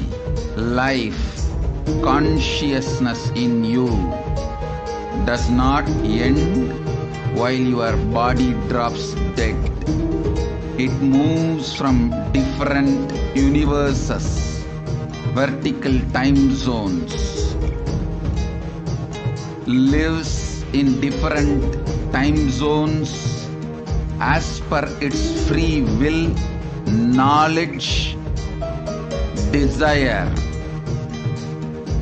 but ultimately to get enlightened, complete liberation, Paramashivoham, your soul has to come back to this karma bhumi, the Bhumandala.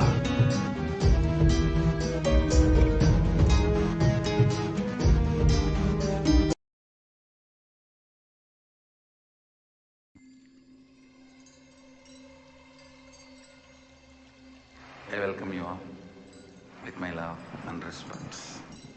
Let you all open all your three eyes. Om Nithyananda Paramashivoham.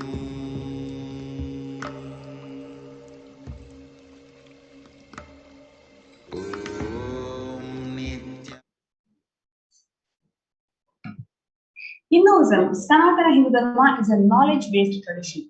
So all the problems, especially mental health related problems that humanity is facing, is because of being moving away from our roots. So Sanatana Hindu Dharma is a knowledge-based tradition which has provided numerous life solutions for us. What was passed on orally from time immemorial has in the last few thousand years begun being transmitted through written word in the form of palm scriptures, books, and libraries. All these life solutions are documented in these palm scriptures, books, and libraries that Sanatana, the Hindu Dharma, revealed over the millennia. So Swamiji beautifully shares that only if you read the original Upanishads, Brahma Sutras, Bhagavad Gita, you will understand the reality, the truth, what I stand for. Jnanalaya Grantha Samadhi Hindu traditional library has principles like books are the living representative of Saraswati and Dakshinamurti, meaning they express the authenticity of the truth. So once we understand the original meaning, what these scriptures stand for, the way we look at our life will be so different, will be so expansive, will be extremely life positive. So that is why the Supreme Pontiff of Hinduism has ensured that these scriptures are revived through the Jnanalaya. Centuries of history of discrimination, exploitation, dispossessed, and colonialization have led to the loss of traditional knowledge. Traditional knowledge is under threat and is being misused and misappropriated. Indigenous people, traditional knowledge have been developed over generations through daily life practices and a close understanding of local environments. It can offer valuable responses to climate change, food insecurity, reducing inequalities, and other challenges that we are trying to resolve. From the original 100 million source books of Hinduism, barely 20% remain today. Through Kailasa's Department of Enlightened Civilization, the Supreme Pontiff of Hinduism, Jagadguru Mahasannidhanam, His Divine Holiness Swamiji has committed his life to ensure preservation, protection, and transmission of age-old, authentic, time-tested Hindu knowledge. The Supreme Pontiff of Hinduism serves to not only protect the branches of knowledge remaining today, but also to revive this vast knowledge which has been lost over the years of genocide and persecution. The Rig Vedas, one of the fundamental source scriptures of Hinduism, express a concept known as Hiranyagarbha, or the universal womb. From the concept of Hiranyagarbha comes the understanding of space out of which everything comes forth, which is zero. From India to Persia and then to Arabia through the Hindu scholar Kanaka, this knowledge is today the cornerstone of everything considered as binary logic.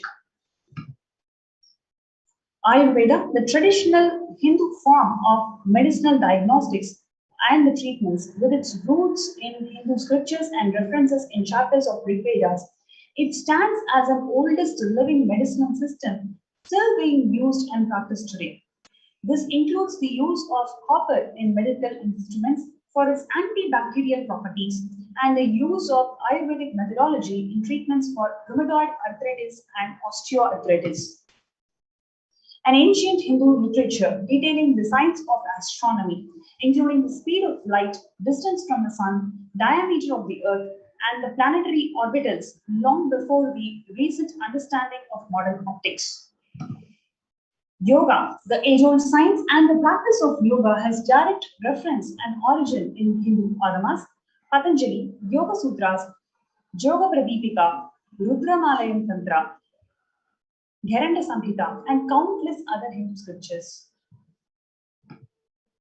Kashmiri Scientism, the Hindu science of consciousness and awareness, extending its application to the form of mental, emotional, physiological, neurological, and physical freedom. The lost knowledge of Kashmir, Hindus have lived in Kashmir for more than thousands of years. The name Kashmir derives its origin from the name of Rishi Kashyapa, one of the Sapta Rishis of 7 great Rishis, as described in Vedas. Over the course of repeated and systematic genocide, persecution, and invasion, which continues to this date, Hindus were mercilessly killed and their knowledge burnt to ashes. Today, Hindus in the Valley of Kashmir are less than 2% of the total population. The lost knowledge of Kashmir in the recent forced Hindu exodus in Kashmir. Before the exodus in 1990, 160,000 people were there. And now, 30 years after the violent exodus, only 2,000 to 3,000 people are there.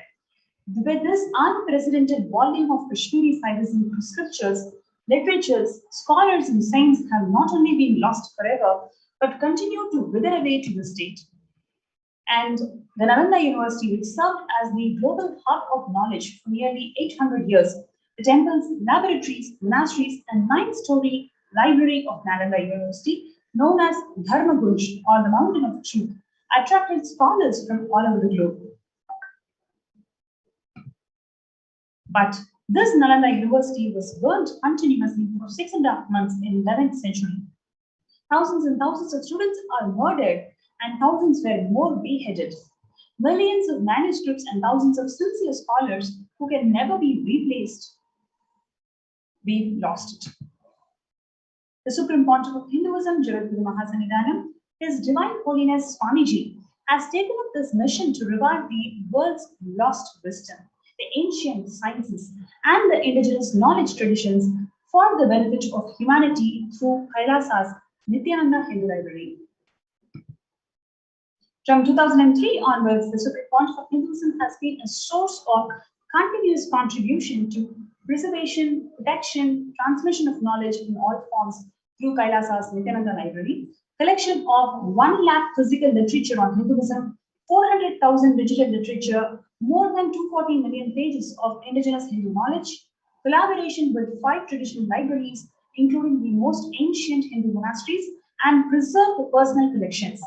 Over 3 terabyte yoga scriptures collected, world's largest collection of Saiva Lamas, world's largest collection of Kashmiri Saivism scriptures. The collection of 31,000 plus traditionally preserved palm leaf manuscripts and in-house palm leaf printing of translating the digital architecture, digital literature to traditional palm leaf script.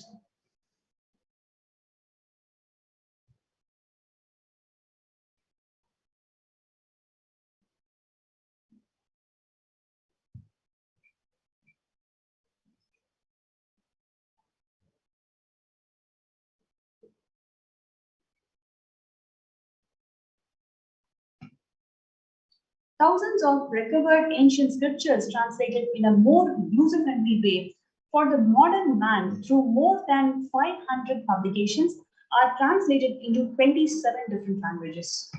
All of these contributions from the Nithyananda Hindu Library is simply used to revive the life solutions from these Hindu scriptures, how these Hindu scriptures can really help people in this testing times of pandemic. The digitization of 600,000 plus pages of indigenous Hindu literature, setting in-house server and to storage to host over 120 terabytes of digitized literature.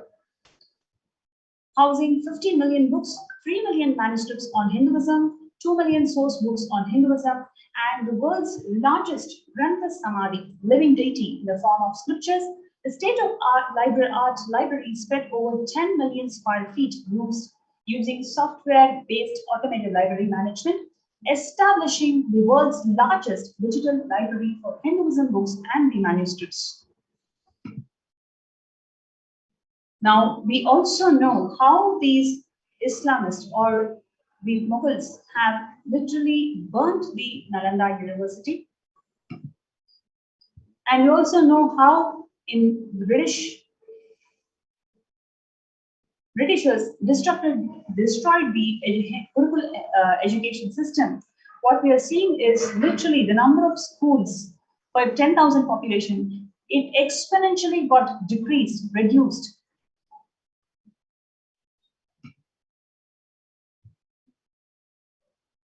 And we are seeing the quote from Mekale who says that our English schools are flourishing wonderfully. The effect of this education on Hindus is prodigious.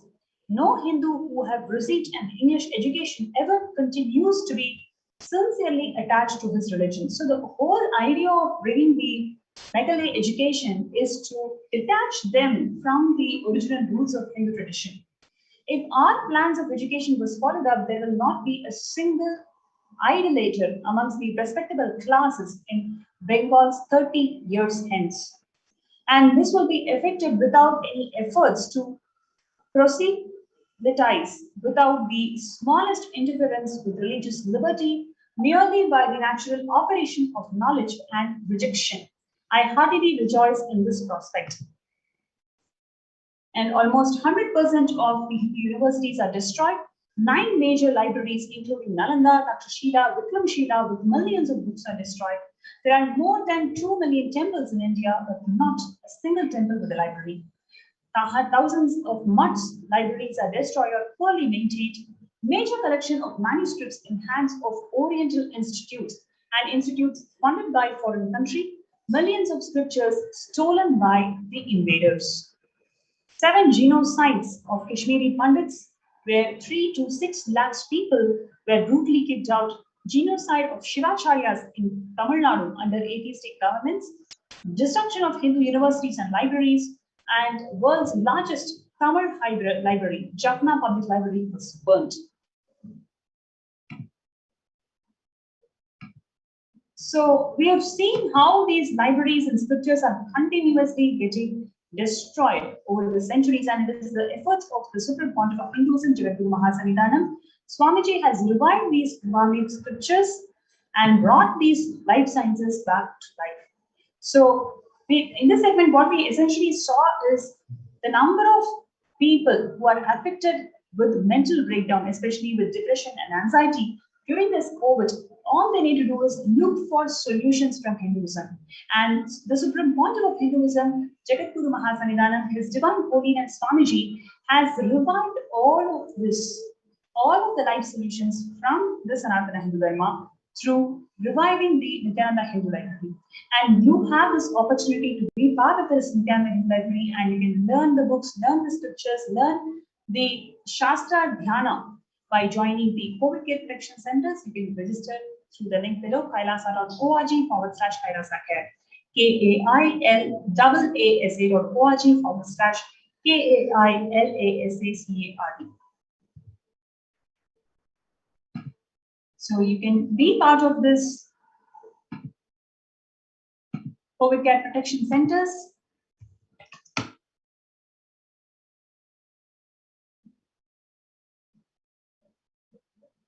Let's take a few minutes for you to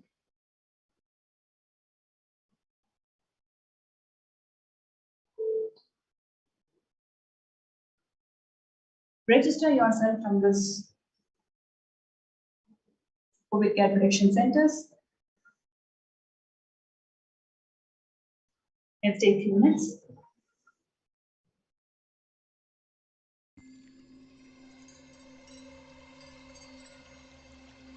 I welcome you all with my love and respect. Let you all. We get you health. We get you ability to build beautiful relationships in your life. We get you direct spiritual support, and we make sure you become wealthy.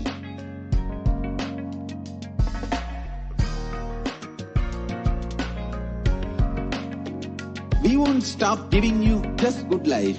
We will literally not stop till you live enlightened life. Manifesting the state of Paramashiva, space of Paramashiva, powers of Paramashiva, being of Paramashiva.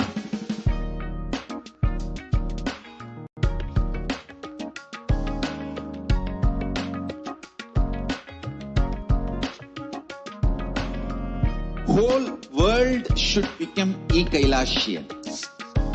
I want the whole world to know Hindus have something great to contribute to the world.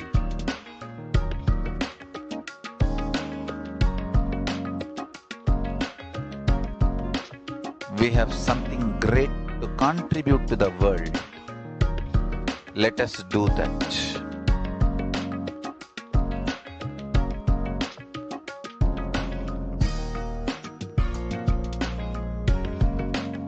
Kailasa is proper customized spiritual service helping you to identify your root patterns of suffering.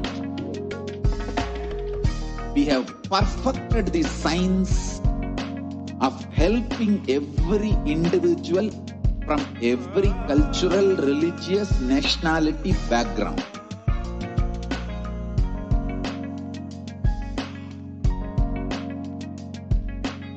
You will have lowest reactionary assumptions, highest awakened response, alive response for life continuously.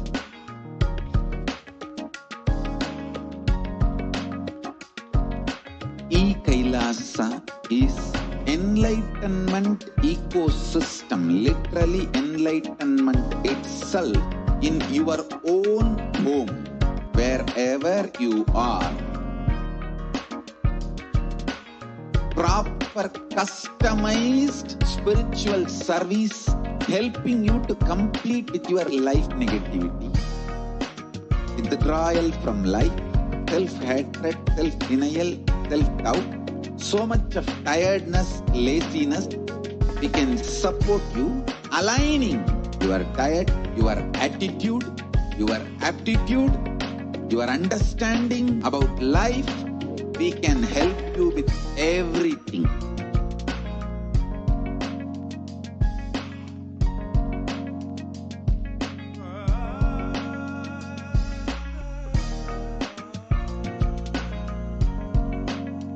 If you are interested in enlightenment, we will immediately bring this to you.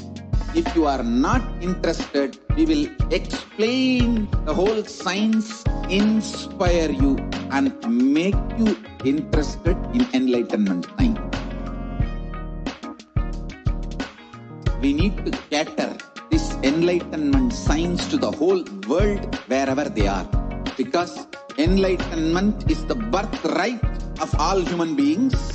Kailasa is responsible to provide that to all human beings.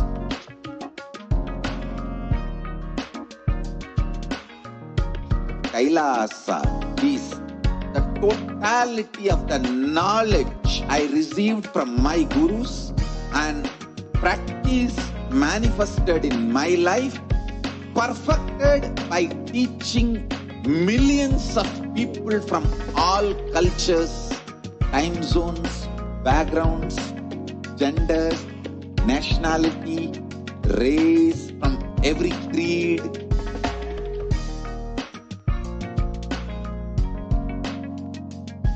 So this absolutely perfected knowledge available to you, served to you in your home, without even you moving out of your couch, free of cost.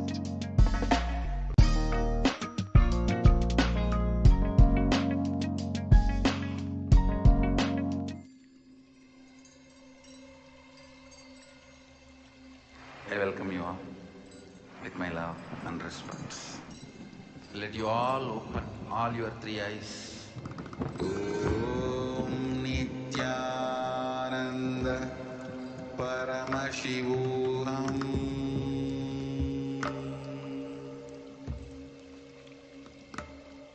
Om Nithyananda Paramashivoham.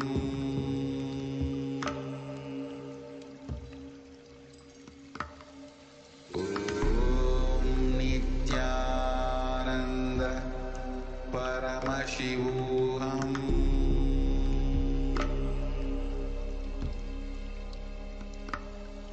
Om Nithyananda Paramashivoham.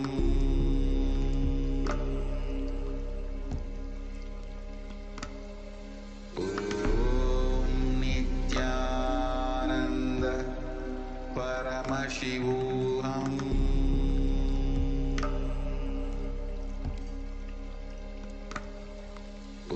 Om Nithyananda Paramashivoham.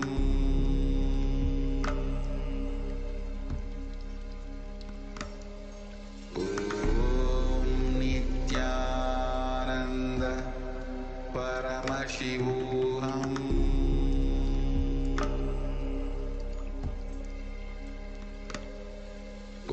Om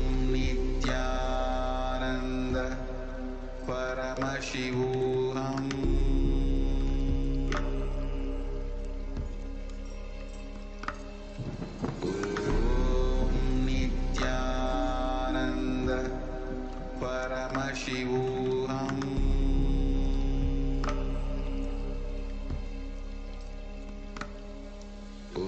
Om Nithyananda Paramashivoham.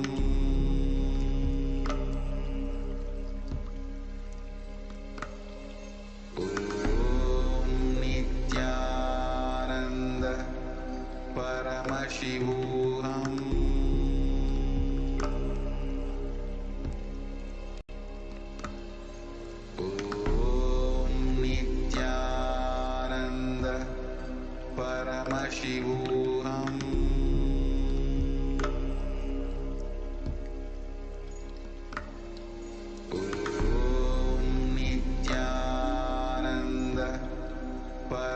Paramashivoham.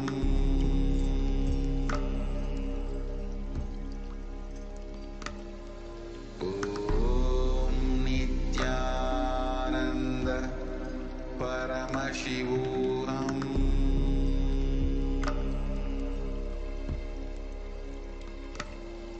Om Nithyananda Paramashivoham.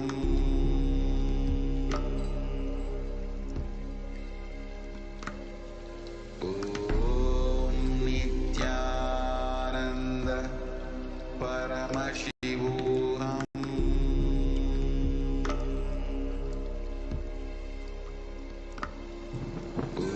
Om Nithyananda Paramashivoham.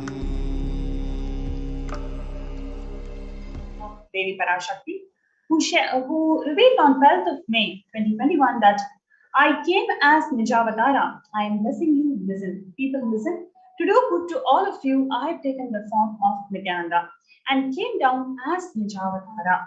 People of India, listen. Carefully listen. Time after time, Bharadam is a Jnana Bhumi where enlightened beings comes. We cannot make the Jnana Bhumi as infertile. Enlightened beings have to come. They have to live, it has to flower. Few hypocrites, because they are stuck in the delusion, we cannot sacrifice the world. Cosmos cannot be destroyed. The ship I did to save the cosmos from being destroyed, that is called Kailasa. The ship I did to protect beings from Pralaya is Kailasa. Because of the conspiracy of Drohis and enemies' rule, the captain has to be the ship. Before 12 years, knowing the great deluge that is going to happen, all the Aushidas, by this Guru Purnima, that Jnana Rasavadam, Navabhashana is going to flower. Allow people to come and take dip in Navabhashana flower. People, whoever comes and dips in Vaidya Sarovar, they will not have death, they will not have corona. Crores and crores of people will come in line. Every day they will come and dip in Anandalingam. Listen well to my words. For India, I made the ship as protection, the Nithyananda Navapashana Lingam as Vaidya Sarovar. Both Adi Kailasa, O Indians, listen. All those regretting losing Nithyananda Nijavatara, without confusion and without talking just as a lip service, go to Adi Kailasa. Crores of people will come there looking for health, Navapashana, water feast, and medicine to get the health and protection and enlightenment to protect India from great destruction. I, Parashakti, made this huge ship. Even if the captain of the ship is not there, ship is there. Even if the captain of the ship, the Supreme Pontiff of Hinduism, is not there because of the persistent attacks by the anti-Hindu elements. In the next segment, you're going to see all the attacks that the Supreme Pontiff of Hinduism and his community went through, especially the women, the female monks of the Supreme Pontiff of Hinduism's Kailasa, who went through relentless attacks, relentless sexual assaults, relentless torture from the anti-Hindu elements and the neo-Hindutva groups, who were forced to displace from their ecosystems. They were left with no choice. So despite all of that, it is the grace and compassion of the Supreme Pontiff of Hinduism to open his homes, to open his Kailasas for the people to come and protect themselves. So let us not underestimate the effect and the impact of COVID and the pralaya that is having on your mental health. Here is a beautiful opportunity for you to save yourselves. Come and live in COVID care protection centers and save yourselves and your beloved ones. So we will invite every single one of you to join us in these COVID care protection centers and save your lives. Especially when the first world countries closed their borders during this massive global emergency, it is Kailasa who has opened their doors to one and all without exception. So the number of free COVID care protection centers in India includes Adi Kailasa in Viridi, Salem Adinam in Tamil Nadu, Thiruvannamalai Adinam in Tamil Nadu, Rajapalayam Adinam in Tamil Nadu, Puduvai Adinam in Puducherry, Pattanam Adinam in Tamil Nadu, Siragapadi Adinam in Tamil Nadu, Sripuram Adinam in Tamil Nadu, Madurai Adinam in Tamil Nadu, Avatti Padayam, Iro in Tamil Nadu, Hosur Adinam in Tamil Nadu, Vadura Adinam in Gujarat. So in these COVID care protection centers, who are offered with multiple social services, spiritual services, and more than anything else, it is the Cosmic Revelations by Devi Parashakti, which is preparing the humanity how to combat themselves from COVID. And you can join in our COVID care protection centers in the link that is below, kailasa.org/Kailasa care. KAILASA.org/KAILASACARE. So let us take a few minutes to register ourselves in this link, kailasa.org/Kailasa care.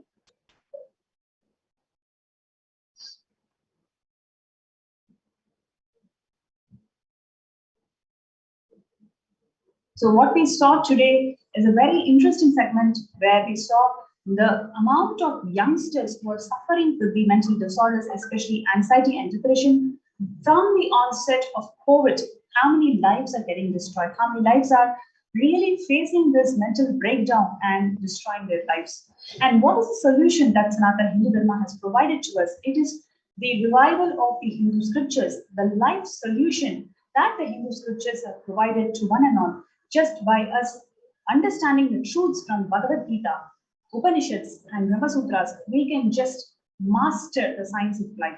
That is what the Supreme Pontiff of Hinduism has been doing for the last 26 years in his efforts to revive the Hindu library sciences by the making of Nithyananda Hindu Library, how these sciences have enormously benefited, how the life solutions have benefited the Hindus, and these life solutions are taught in our COVID care protection centers. So for you to be part of this COVID care protection center, all you need to do is just go to this link and register yourself, kailasa.org/Kailasa care.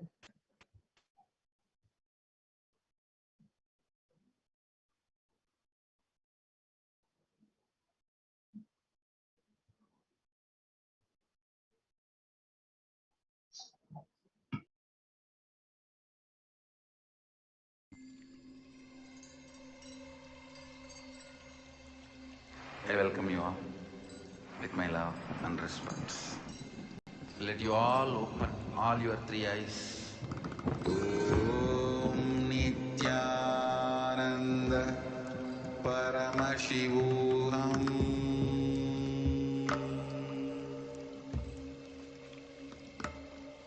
Om Nithyananda Paramashivoham.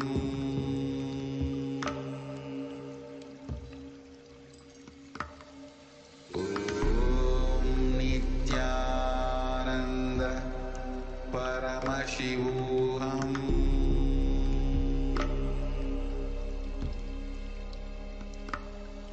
Om Nithyananda Paramashivoham.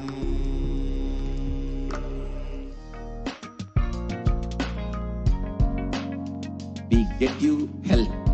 We get you ability to build beautiful relationships in your life. We get you direct spiritual support, and we make sure you become wealthy.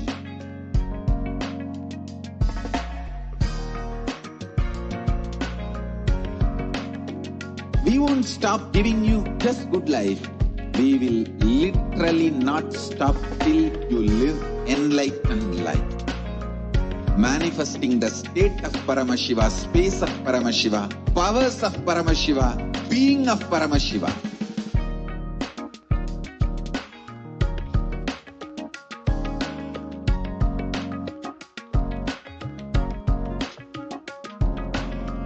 Whole world should become e-Kailasians. I want the whole world to know Hindus have something great to contribute to the world.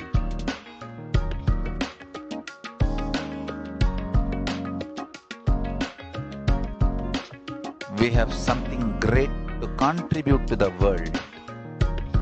Let us do that.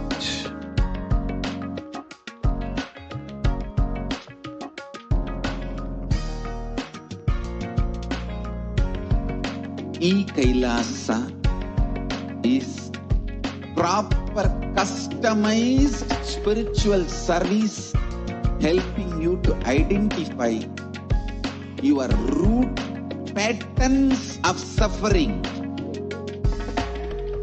We have perfected the science of helping every individual from every cultural, religious, nationality background.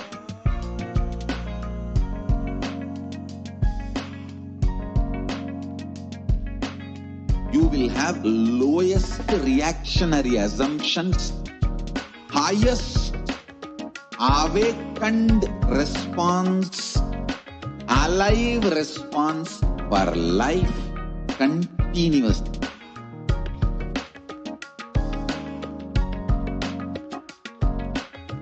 Kailasa is enlightenment ecosystem, literally enlightenment itself in your own home, wherever you are.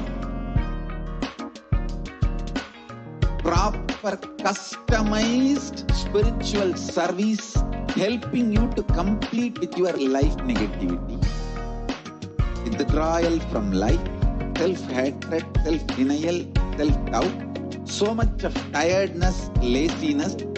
We can support you aligning your diet, your attitude, your aptitude, your understanding about life. We can help you with everything.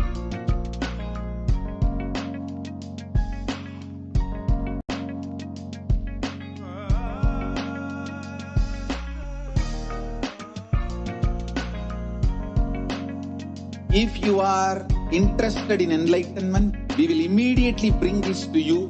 If you are not interested, we will explain the whole science, inspire you, and make you interested in enlightenment science. We need to cater this enlightenment science to the whole world wherever they are, because enlightenment is the birthright of all human beings. Kailasa is responsible to provide that to all human beings.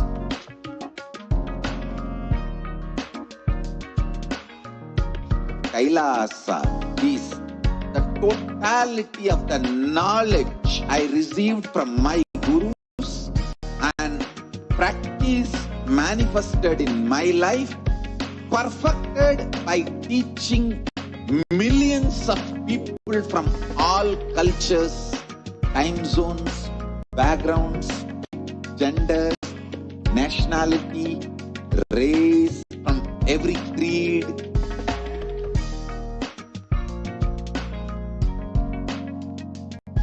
So this absolutely perfected knowledge available to you, served to you in your home, without even you moving out of your couch, free of cost.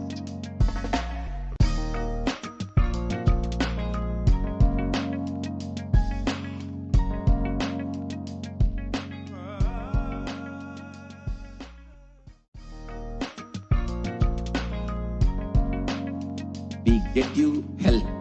We get you ability to build beautiful relationships in your life. We get you direct spiritual support, and we make world.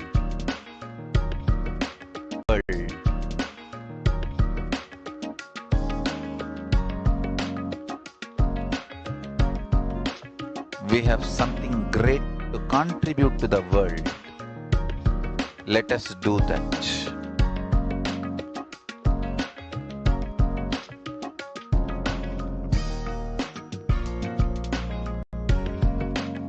Kailasa is proper customized spiritual service helping you to identify your root patterns of suffering. We have perfected the science of helping every individual from every cultural, religious, nationality background.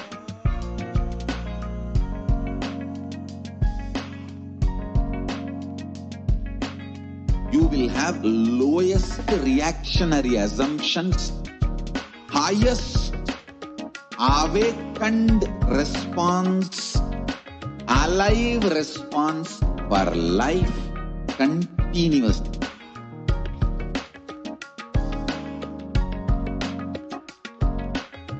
Kailasa is enlightenment ecosystem, literally enlightenment itself in your own home, wherever you are.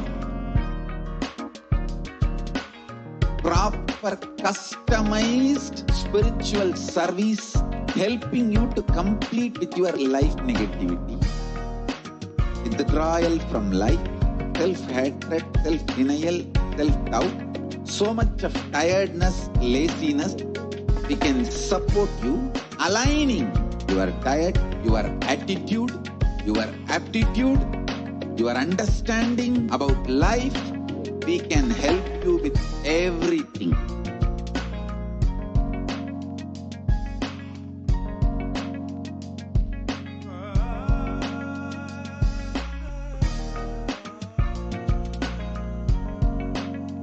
If you are interested in enlightenment, we will immediately bring this to you.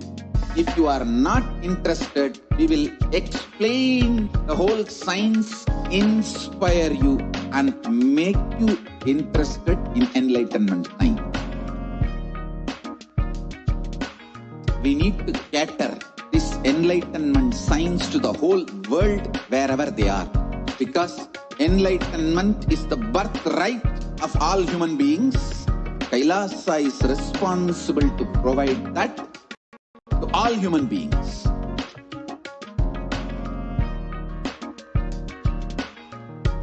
Kailasa is the totality of the knowledge I received from my gurus and practice manifested in my life, perfected by teaching millions of people from all cultures, time zones, backgrounds, genders, nationality, race, from every creed.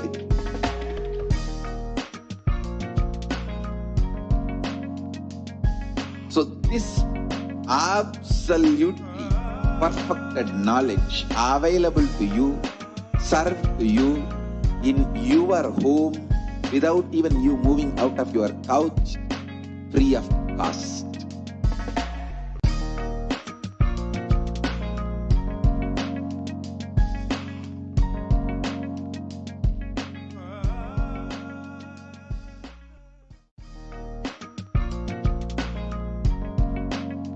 We get you health. We get you ability to build beautiful relationships in your life. We get you direct spiritual support, and we make sure you become wealthy.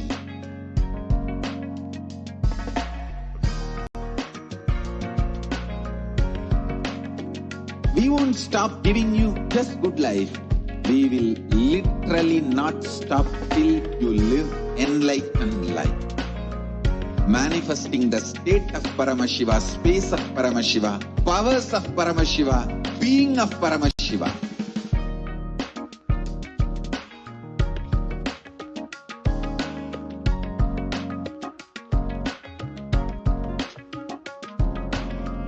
Whole world should become Kailasians. I want the whole world to know Hindus have something great to contribute to the world.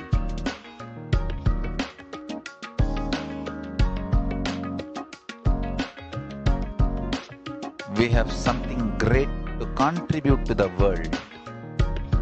Let us do that.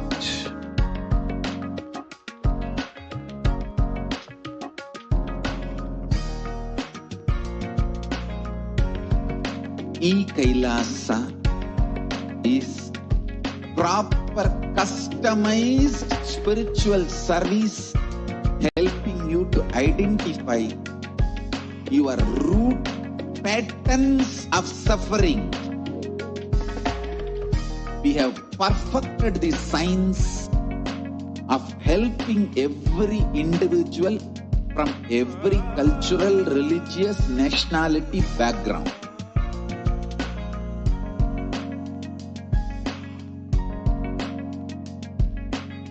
You will have lowest reactionary assumptions, highest awakened response, alive response for life continuously.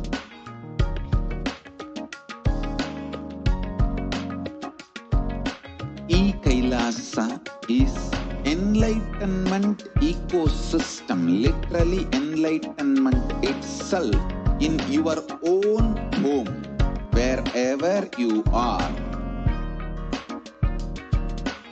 Proper customized spiritual service helping you to complete with your life negativity, withdrawal from life, self-hatred, self-denial, self-doubt, so much of tiredness, laziness. We can support you, aligning your diet, your attitude, your aptitude, your understanding about life. We can help you with everything.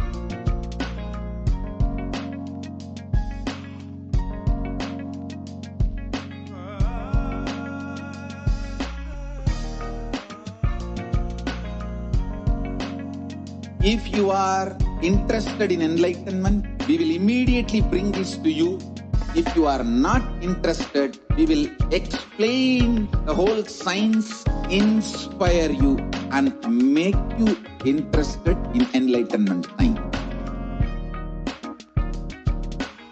We need to cater this enlightenment science to the whole world wherever they are, because enlightenment is the birthright of all human beings.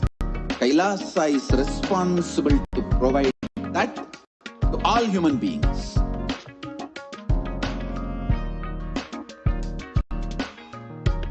Kailasa is the totality of the knowledge I received from my gurus and practice manifested in my life, perfected by teaching millions of people from all cultures, time zones, backgrounds, genders, nationality, race, from every creed.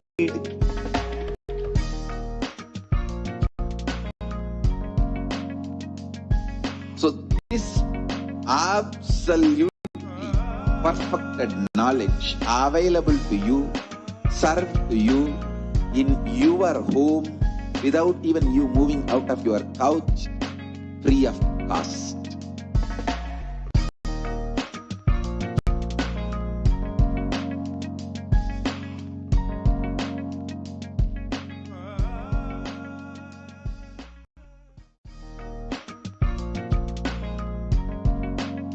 We get you health. We get you ability to build beautiful relationships in your life. We get you direct spiritual support, and we make sure you become wealthy.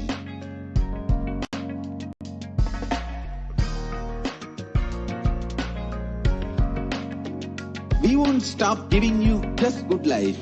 We will literally not stop till you live enlightened life. Manifesting the state of Paramashiva, space of Paramashiva, powers of Paramashiva, being of Paramashiva.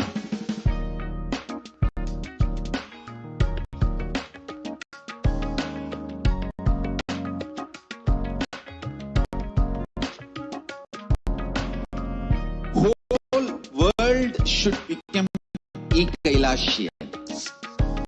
I want the whole world to know Hindus have something great to contribute to the world.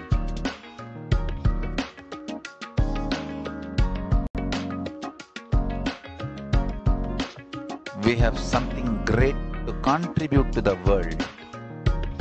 Let us do that.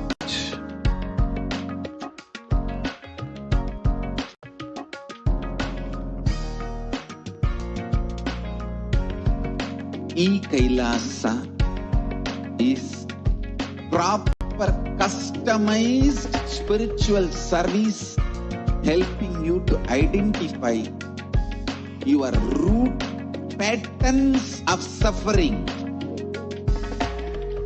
We have perfected the science of helping every individual from every cultural, religious, nationality background.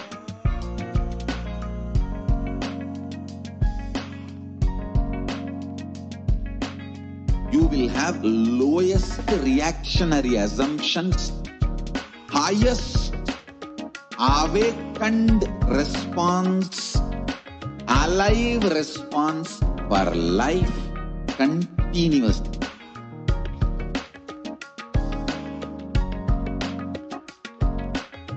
Kailasa is enlightenment ecosystem, literally enlightenment itself in your own home, wherever you are. Proper customized spiritual service helping you to complete with your life negativity, withdrawal from life, self-hatred, self-denial, self-doubt, so much of tiredness, laziness. We can support you aligning your diet, your attitude, your aptitude, your understanding about life. We can help you with everything.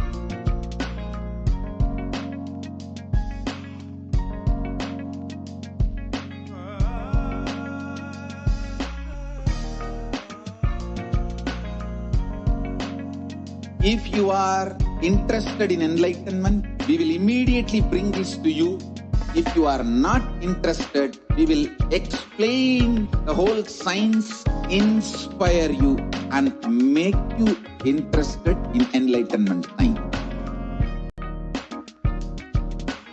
We need to cater this enlightenment science to the whole world wherever they are, because enlightenment is the birthright of all human beings.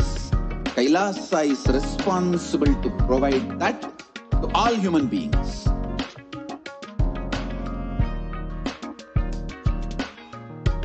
Kailasa is the totality of the knowledge I received from my gurus and practice manifested in my life, perfected by teaching millions of people from all cultures, time zones, backgrounds, genders, nationality, race, from every creed.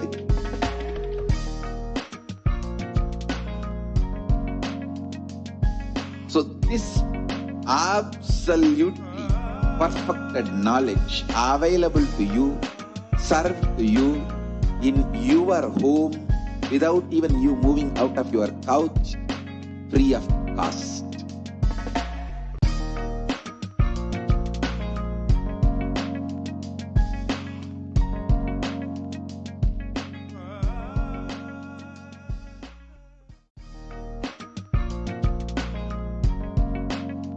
We get you health. We get you ability to build beautiful relationships in your life. We get you direct spiritual support, and we make sure you become wealthy.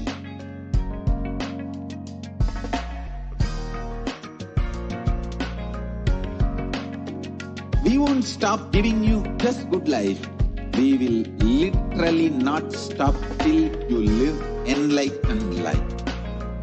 Manifesting the state of Paramashiva, space of Paramashiva, powers of Paramashiva, being of Paramashiva.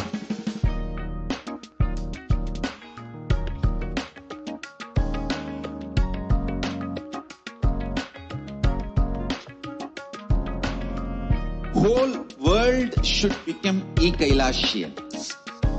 I want the whole world to know Hindus have something great to contribute to the world.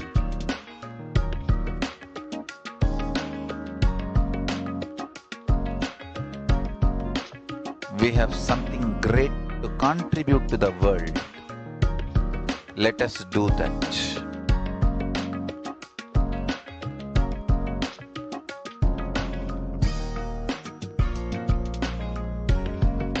Kailasa is proper customized spiritual service helping you to identify your root patterns of suffering.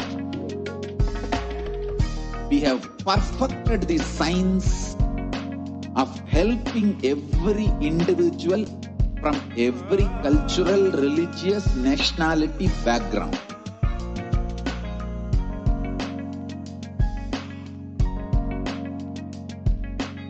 You will have lowest reactionary assumptions, highest awakened response, alive response for life continuously.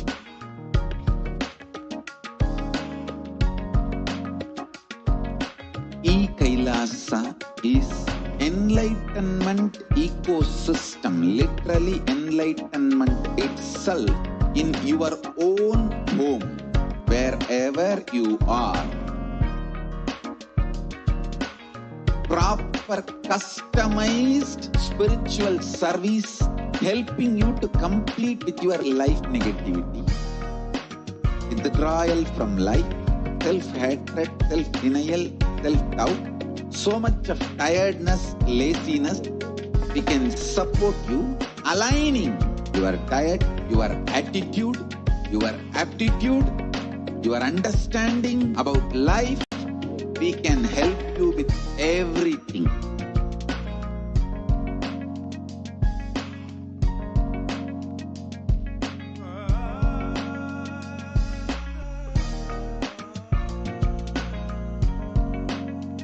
If you are interested in enlightenment, we will immediately bring this to you.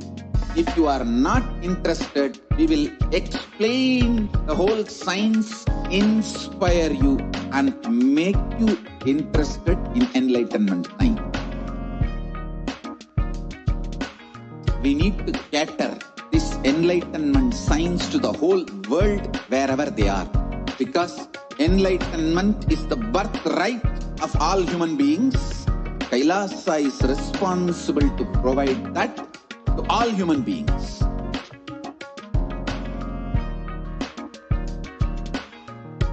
Kailasa is the totality of the knowledge I received from my gurus and practice manifested in my life, perfected by teaching millions of people from all cultures, time zones, backgrounds, genders, nationality, race, from every creed.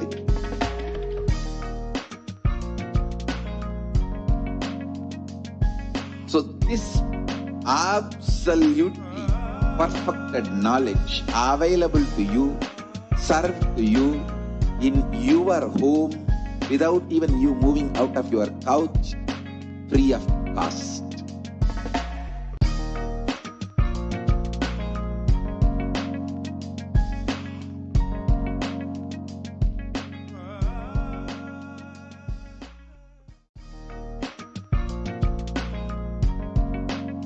We get you health. We get you ability to build beautiful relationships in your life. We get you direct spiritual support.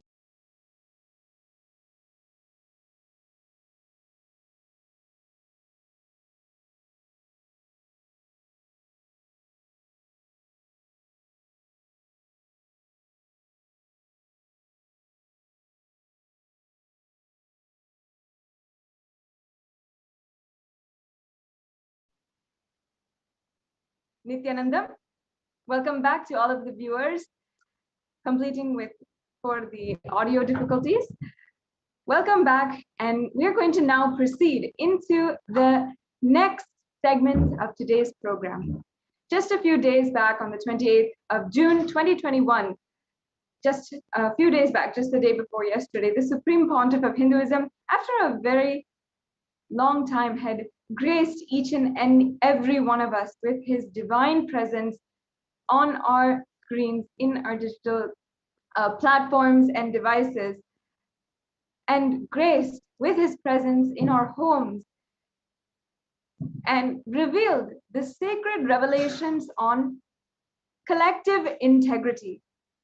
Since then, we have been the last 2 days doing the Vakyartha Sadas on this sacred truth. What the Supreme Pontiff of Hinduism has revealed about Vakyartha Sadas, he beautifully describes, reveals that Vakyartha Sadas, when we're chewing the inner thoughts of, we're chewing the cognitions, the powerful cognitions, only then will we start to live and radiate these cognitions inside of us. And the conflicts that we're having about certain cognitions and what is stopping us from living that powerful cognition, manifesting that into reality, becomes ironed out, and we are more and more internalizing the secret truth. So now let us understand, let us have a brief overview. For many of you who haven't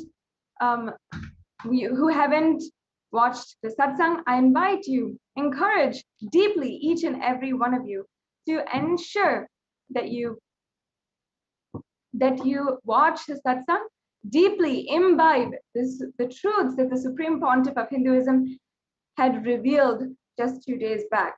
You can go to Kailasa's HDH Nithyananda YouTube channel, and you will be able to revisit, if you'd like to, or for the first time, you'll be able to watch for the first time the Nithyananda Satsang, where Swamiji revealed about collective integrity.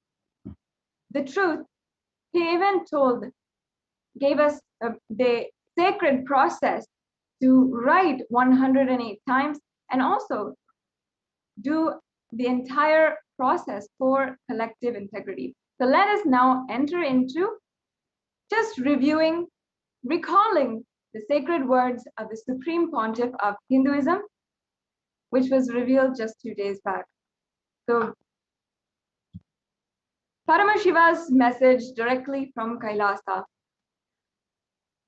Divya Sarira is the body of indestructible effulgence, which is inside of all of us.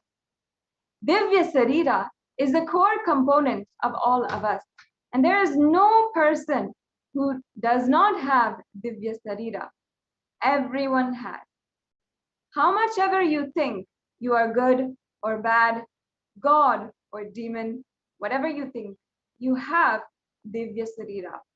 That Divya Sarira is strengthened, energized, inspired by sattvic food to the body, sattvic food to the mind, and sattvic food to the consciousness. Then Supreme Pontiff of Hinduism tells us, don't worry about what should be negated. Focusing on what should be negated makes you feel depressed and deprived. Instead, enjoy what is to be gained. This Guru Purnima is my 40th Chaturmasya. For those of you who don't know, Guru Purnima is coming up on July 24th, just a few weeks away. Chaturmasya in Sanskrit means 4 months. It is the 4-month vow sannyasis take to replenish themselves, rejuvenate themselves with this sattvic energy. This 4 months is focused on feeding the body with intense sattvic food, feeding the mind with intense sattvic food, and feeding the consciousness with intense sattvic energy, and strengthening the Divya Sarira. If that Divya Sarira in you, the self-effulgent light body in you is strong, you are an enlightened being. You enjoy the best things of consciousness of your existence. If that self-effulgent Divya Sarira gets more and more covered, gets deluded, suffers with external world deluge, whatever it is. Now, I don't want to get into the negative side description. This is what Supreme Pontiff of Hinduism is saying. If you miss strengthening Divya Sarira, then he says, the Supreme Pontiff of Hinduism only wants to describe how to strengthen the Divya Sarira, the self-effulgent, Swayam Prakasha, Shuddha Sarira, Daiva Sarira, which we all have. The methodologies to strengthen the Divya Sarira and manifest the state, space, and powers of Paramashiva is the truth. The message from Paramashiva directly to the whole humanity. Then the Supreme Pontiff of Hinduism continues, let me explain this truth. Yesterday, many people were asking me, Swamiji, in the pre-satsang, what your sannyasis and sannyasinis are explaining about the persecution you went through. With so much of material facts as evidences, when you come and speak and present, both are not even connected. Of course, they're talking about what the unconscious human beings have done to us. And the Supreme Pontiff of Hinduism is talking about what Kailasa is giving to all of you. All that they present is true. My sannyasis and Sangha has been attacked.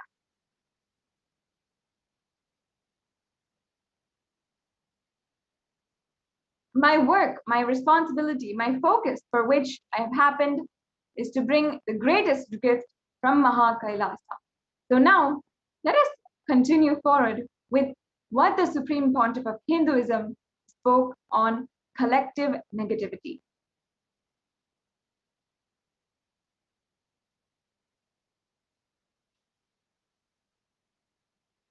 Yes, yep. We can go down.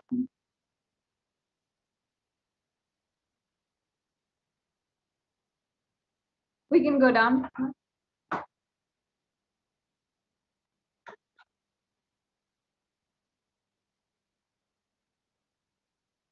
The Supreme Pontiff of Hinduism yesterday gave us, or the day before yesterday, had given us extremely unique, profound truths on collective integrity, what it means, gave us really profound examples, and gave us sacred processes in order to make collective integrity as a reality in our lives.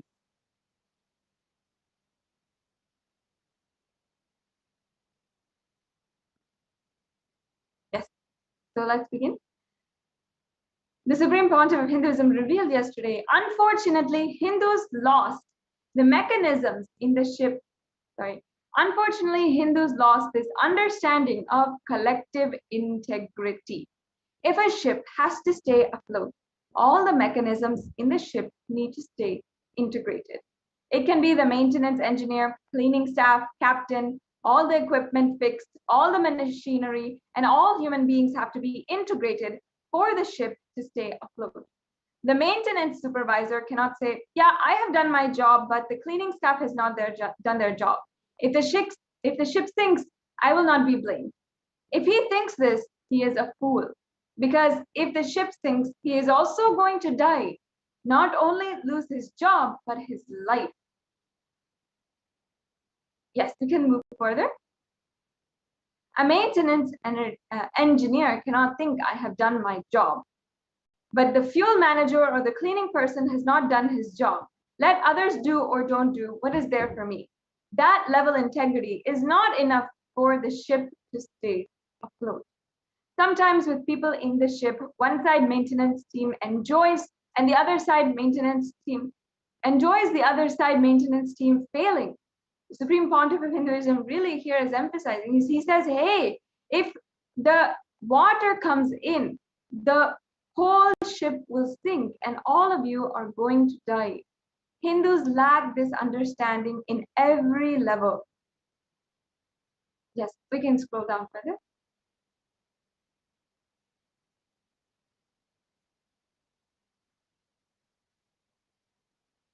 In the modern day, everyone says, I have done my best, but others are not doing. What can I do? I have seen this as a typical mold, the same narrative, whether it comes to reclaiming the political legitimacy of the Hindus, or reclaiming the temples, or reclaiming the religious organizations, or religious freedom, or any other guru's organizations running. Any Hindu not living under the Hindu constitution and Hindu law is a slave. This is the definition of a slave. If you are living in a place where Vedagamas is the constitution and Manusmriti is the jurisprudence, you can freely declare you are Hindu with freedom to practice Hinduism. Anyone living anywhere else, you are a slave. At least realize it. Wake up to the reality. What you should do I don't know, but at least be clear about it. You need to ask them, why are you living a slavery life? Why don't you have religious freedom? Why are your temples not under your control?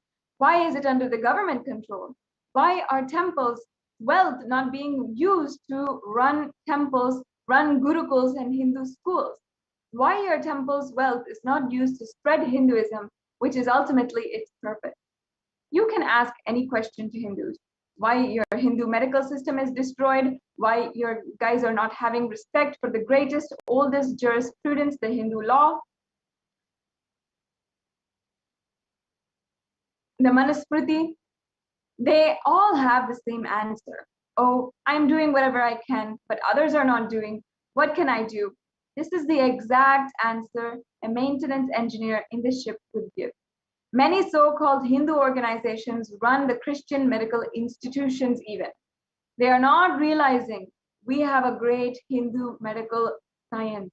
It is because the Hindu medical system is neither given legal nor social legitimacy. It is always under constant threat, even though the Hindu medical system depth and breadth is far more than any other medical system in the world.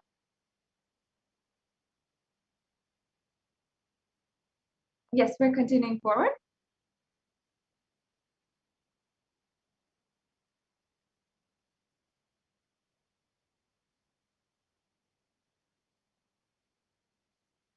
"2,000 years before, our guys have performed cosmetic surgery. The Hindu doctors and Hindu medical visionaries like Shushruta and many of the Hindu surgeons.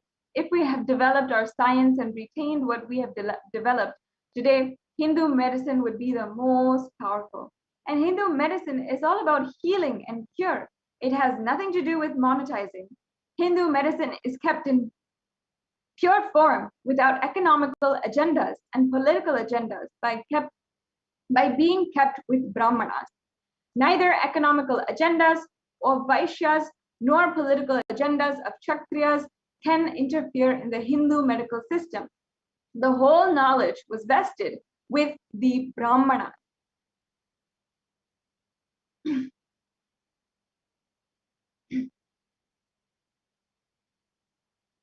Sorry, if you can go a little bit up. Just to the previous point, please.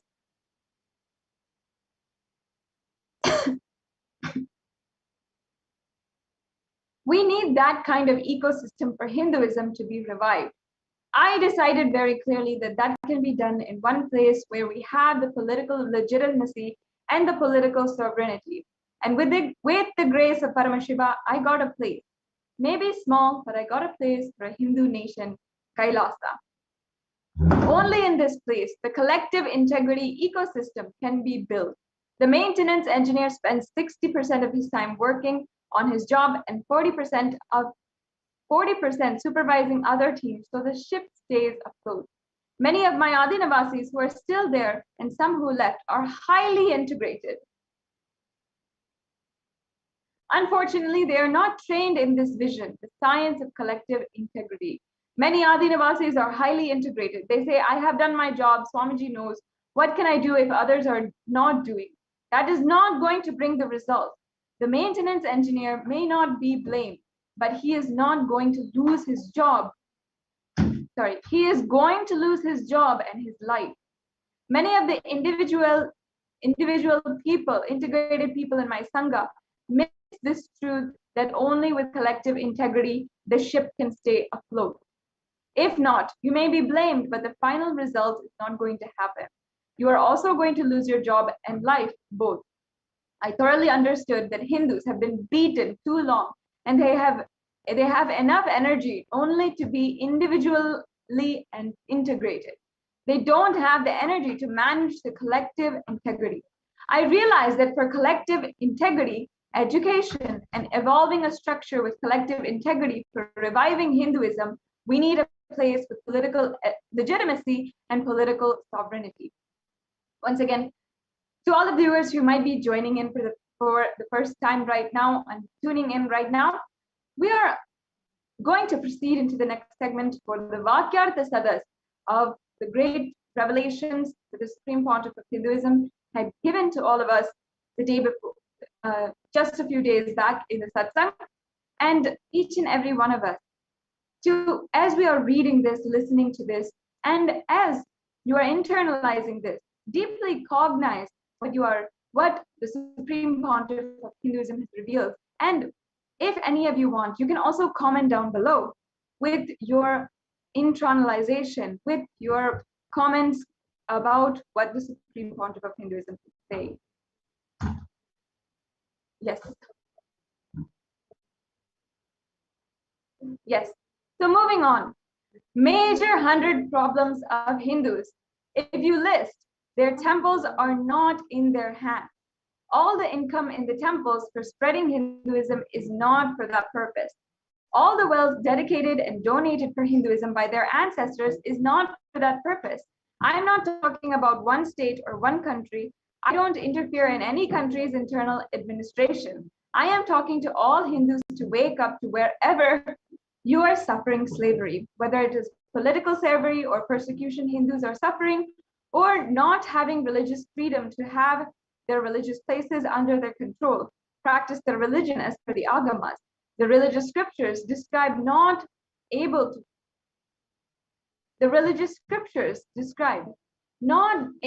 to hold religious wealth under them. You ask any question or any problem to Hindu thinkers, think tanks, common Hindus, and why the Hindu gurus are being attacked through hate speech, and systematically the Hindu organizations are being pulled down and Hindus are keeping quiet. Many of the wealth dedicated by the ancestors to revive and maintain Hindu arts, Hindu medicine, spiritual truths is not being used. Hindu gurus are attacked to destroy Hinduism. Because they promote Hinduism, or they are defending and promoting Hinduism, they are attacked, and Hindus are not waking up. So then the Supreme Pontiff of Hinduism goes further, says, list the top 100 problems of Hindus. Getting cyberbullied, all the major social media orgs are anti-Hindu racist. So much cyberbullying, racist attacks on Hindus. They don't have the Hindu temples under their control. The gurus are being attacked left and right and center. Every day one is pulled down with lawfare, false accusations, hate speech, very systematically. If we list 100 problems of Hindus and ask everyone, they will say, I am doing whatever I can, but others are not doing. What can we do?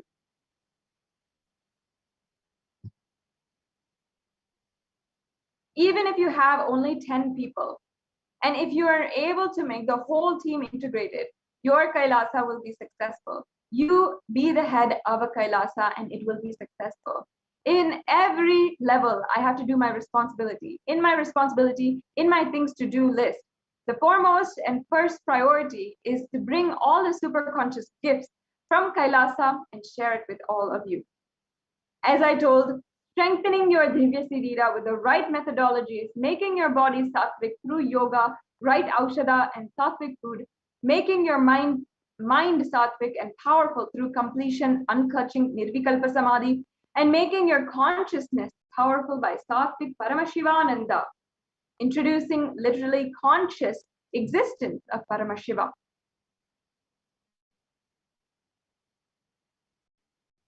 You just know Paramashiva is alive and he is in me and he is sitting alive, blissful, with this Virat Swarupa, Paramashiva, Paramburul. Knowing he is alive in you, making your consciousness sattvic. My first and foremost responsibility and first priority is to bring the great gifts to all of you, share it with all of you, making all of you enlightened and enjoying. My second priority is making all my Sangha people who have given their life to me to understand the great truth of collective integrity. One of the sweetest messages I received in the last few days was from Akhil Kodali saying, Swamiji, please come to Satsang. I miss you too much. I could not control my laughter. I tell you, I have the best people around me, like Akhil, who will give everything he has for me. And he will not even think about if he is given. But unfortunately, all of them need to understand the importance of collective integrity. It is only collective integrity that will keep the ship afloat. Then Swamiji, the Supreme Pontiff of Hinduism, gives us the sacred process. Write 108 times collective integrity, not selective or individual integrity. Individual integrity is good, but it is collective integrity. Only that can keep the ship afloat and successful. My second responsibility is making my Sangha, Kailasa, all the people who have given their life to me, who gave their individual integrity to me, realize collective integrity is important. I think in all our ashrams, in every room, we should put a small board. Collective integrity keeps the ship afloat, not just individual integrity. So the people who are working in accounts department, distributing money, and the people who are working in Goshala, keeping it clean and cows healthy and happy, and people who are doing agriculture, growing the herbs, and people who are doing the pujas in the temple, everyone keeps the collective integrity to keep the ship afloat. I have some people who are highly obedient to Guruvak, but completely cranky, lusu, who cannot even talk to others to make a simple coordination. We have to write 100 times, collective integrity keeps the ship afloat. Make Kailasa success, makes my life success. The next, keep scrolling please. Thank you. If one department fails, then be very clear, everyone is going to lose their job and life because the ship is going to sink. In all our ashrams, temples, monasteries, gurukuls, we should have a clear board in every hall, every room, even in devotees' house, living in like an extended Kailasa. It is a collective integrity that makes your life and Kailasa successful. People who can make collective integrity successful are the leaders working with others. Whatever needed to be done, making it happen. The next, keep scrolling, please.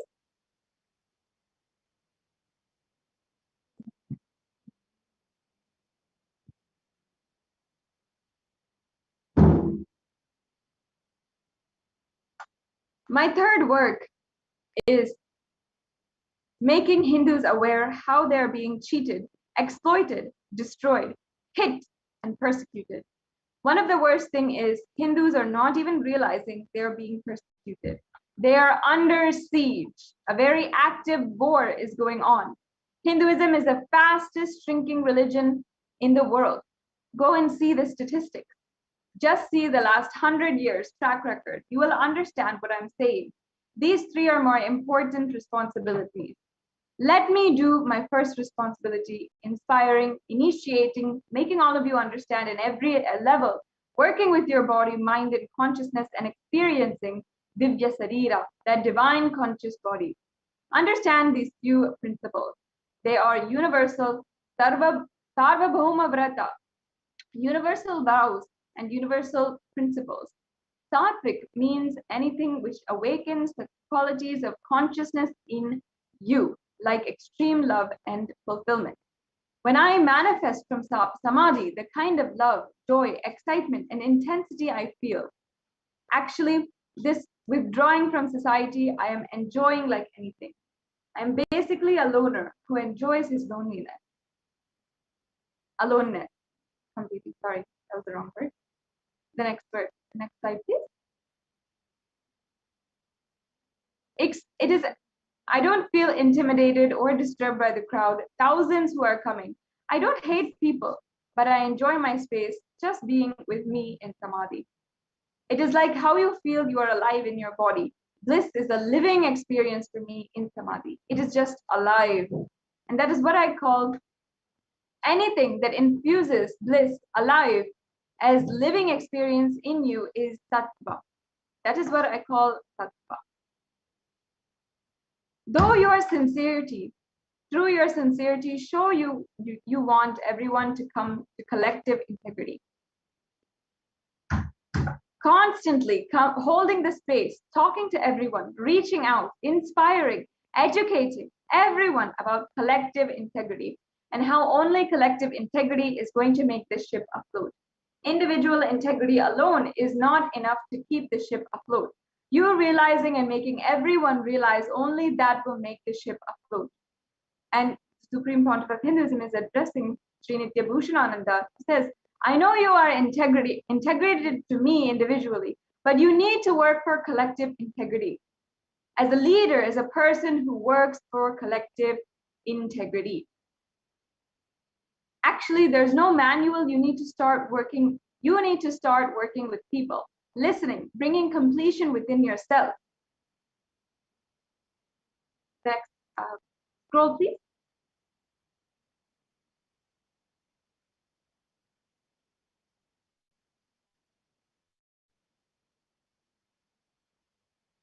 Yes, if you are joining for the first time, if you are tuning in just now or in the last few minutes, what we are entering into is the Vakyartha Sada segment, where we'll be having a live, sacred spiritual process and deeply sharing our experiences, our internal cognitions, our internalysis of the great truth about collective integrity.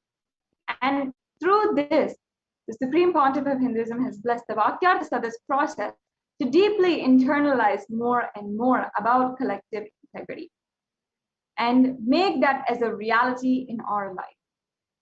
So we're continuing on, recollecting, recalling the sacred truths that the Supreme Pontiff of Hinduism revealed just a few days back during the live Nithyananda Satsang. We have a process manifesting everyone's reality that used to be in the syllabus in the 4th level of the Inner Awakening program, where everyone's vision, ambition is shared and everyone works together for it. That should become the collective vision of any Kailasa ecosystem, any Kailasa where the collective integrity becomes the ecosystem. That Kailasa will be successful. That's all. Maybe you all think about collective integrity and do the Vakyartha Sadas about collective integrity. Not having collective integrity is the sole source reason for all problems of Hindus. Any Kailasa brings collective integrity, it will be successful and solve all problems of Hindus. When collective integrity is brought, everyone will be successful. Simple super determinism to bring collective integrity is enough to bring collective integrity. How much I am attacked, abused externally and internally, but super determinism to keep the collective integrity is making the Kailasa happen, stay afloat and successful. Then the Supreme Pontiff of Hinduism guides. Let us do the Vakyartha Sadas on this. Bring all of your questions. I will answer in the next live satsang. We will also start the Devi Parashakti Akashic reading, the Supreme Pontiff is blessing. And he continues to bless each and every one of us to radiate with collective integrity, authenticity, responsibility, enriching, causing, and Siddhartvaita Sheva, Paramadvaita, the state, space, and powers of super consciousness, and Kailasa of Paramashiva. And with this, the Supreme Pontiff of Hinduism concluded the Nithyananda Satsang. Following now, we will be entering into the Vakyartha Sadas about collective integrity. I encourage each and every one of the viewers who are tuning in right now, make sure that you are participating. Let's take a few minutes. If you want, pen down and write down, or you want to, you can participate in the comments about your experiences with collective integrity. If you are practicing Hindu, or you are a purist Hindu or sympathizing Hindu, let us understand and apply the great truths that the Supreme Pontiff of Hinduism has revealed on the truths and the current status of Hinduism around the world. Hinduism is slowly diminishing in populations across the world. So why is this happening? How is it actually collective integrity? Let us internalize for a few minutes, and then we will continue with the Vakyartha Sadas. And each and every one of you can comment down below on your comments, your questions maybe, or your experiences with collective integrity. And let us have the Vakyartha Sadas going on now on collective integrity. We'll be right back with you in a few minutes and continue this segment in today's program.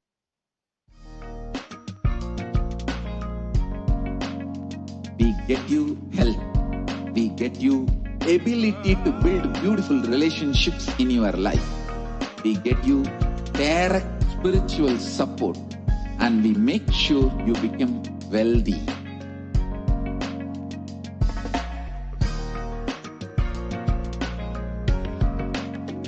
We won't stop giving you just good life. We will literally not stop till you live enlightened life.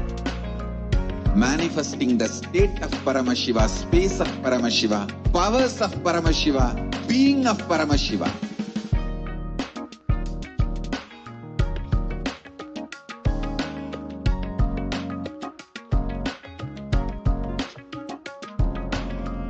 Whole world should become Kailasians.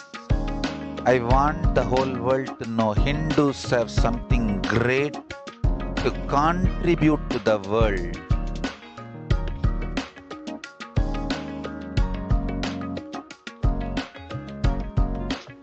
We have something great to contribute to the world. Let us do that.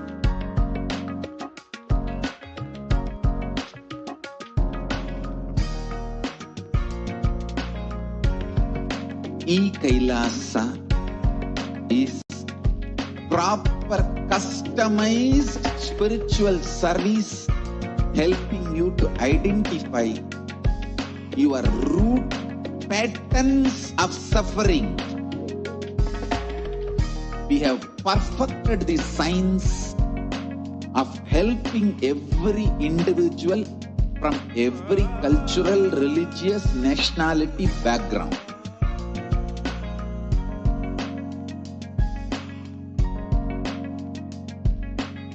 You will have lowest reactionary assumptions, highest awakened response, alive response for life continuously.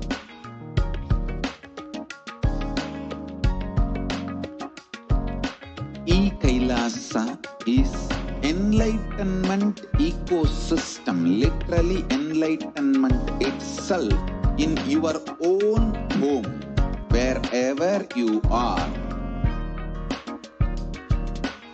Proper customized spiritual service helping you to complete with your life negativity. Withdrawal from life, self-hatred, self-denial, self-doubt, so much of tiredness, laziness. We can support you aligning your diet, your attitude, your aptitude, your understanding about life. We can help you with everything.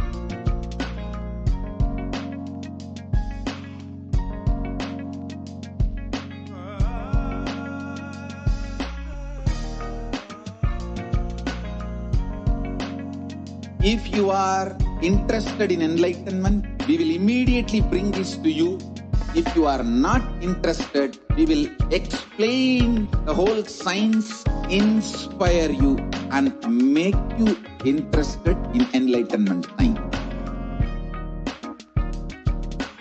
We need to cater this enlightenment science to the whole world wherever they are, because enlightenment is the birthright of all human beings. Kailasa is responsible to provide that to all human beings.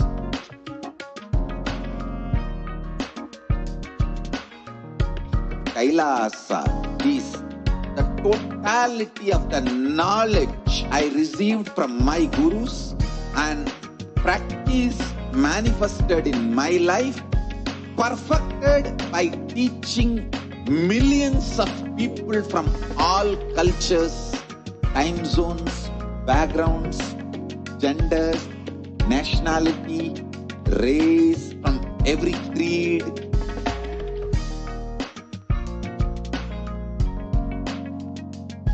So this absolutely perfected knowledge available to you, served to you in your home without even you moving out of your couch, free of cost.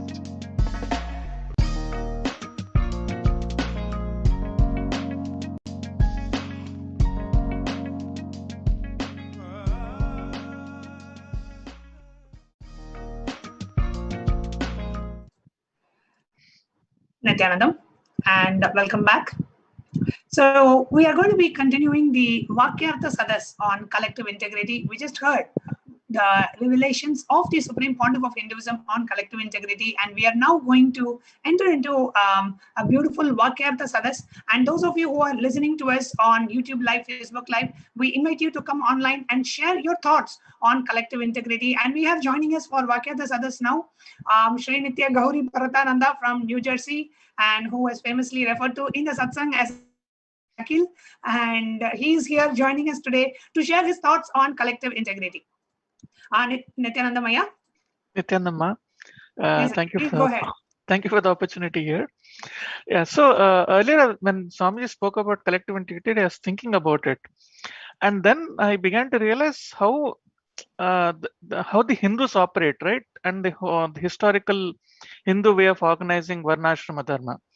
If you look at entire Varnashrama Dharma, it is centered around collective integrity. But unfortunately, if you look at today's Hindus, we are not necessarily centered around collective integrity. Like, we have a lot of personal integrity. And if you look at the achievement of Hindus globally, right, I mean, they are the most successful group of people when you look at them individually. And it is they were able to do all of this based on their personal integrity, individual integrity. Then I started to think about it. What if Hindus elevated themselves to work at the collective integrity level? See, right now, Hindus are the most hardworking people, right? No doubt about it. But if you look at it somehow, their hard work and success are, you can say, are not optimized. Now, if we bring in the collective integrity component into it, for the same level of hard work, they will have much more greater output. That is where I began to map it to what is collective intelligence. Now, if you look at collective intelligence, it is based on, I mean, it's out there in the popular literature. It basically has three components: the cognitions with which you operate, that means your ability to look into the reality and make a judgment call, and then the cooperation between different entities, between different groups, and then finally the coordination, right? So how we are able to have a coordinated action. Now, the problem with Hindus operating globally is we are very good at having cognitions about what works, what doesn't work. A cooperation, yes, it works up to a certain level, right? Like, for example, the way Hindus have built out their own support systems. Like, if you look at different communities, right, the business communities, or even pretty much every community has a support structure. Like, like how like the entire financing of Hindu business is built around the communities, jatis supporting themselves, right? They take the risk for the other jati members, they support them. Like, it's very common, right? If one person does well in a business, he will bring his entire village into success. So they're able to cooperate also reasonably well. The problem is coordination. When one Hindu group is affected, the rest of the Hindu groups are not able to come to the aid of that Hindu group, because there is no coordination happening at the deeper level. So that is the I would say for a lack of better word, a flaw in the way Hindus are operating now. It's not a flaw of Hinduism, because Hinduism is built on Varnashrama Dharma, which forces you to be responsible for each other's success. And if you look at all of this, none of this requires intelligence. Intelligence is the byproduct of collective integrity. So, and even the popular literature doesn't say that it is intelligence. I mean, though they use the word intelligence, but if you look at all the definitions, none of it has got to do with intelligence. Like, you making a judgment call, like if you're in a constant state, I mean, if you have too many patterns, right, your ability to make a judgment call will be suboptimal. You'll not be able to make a proper judgment call. So as your patterns reduce, your ability to make a proper judgment call also increases. And so we have to rephrase in the context of Hinduism, right? The whole collective integrity is very simply your ability to see Paramashivoham in others and patterns in others as separate entities. Now, when you're able to see Paramashivoham and patterns as separate entities, your ability to make judgment call or ability to figure out what is required becomes much more easy. You don't have to go through a lot of pain to figure it out. That's my 2 cents on what collective integrity is as understood by me. Beautiful, yeah, beautifully shared. And one of the aspects that Swamiji had told about is, today Hindus, we do not have Hindu temples run by Hindus, and the education system being destroyed. The money from the Hindu temples is being used for so many other purposes, political purposes, being used for other religions. And all we as Hindus, we know, we feel that this what is happening is wrong. And we see very clearly the next generation is completely disconnected from Hinduism. Whatever is the next generation of the youth, the Hindu youth today, whether it is in India or whether it is in the US, the next generation is completely disconnected from the true core of Hinduism and now becoming more westernized and moving away from the true Vedagamic culture. And we as Hindu parents or we as Hindus realize this. But even though we realize it, we do not want to take that step towards bringing everybody together to make it happen. Why do you think this is the case? Why do Hindus lack in collective integrity as opposed to, let's say, people of other religions? I mean,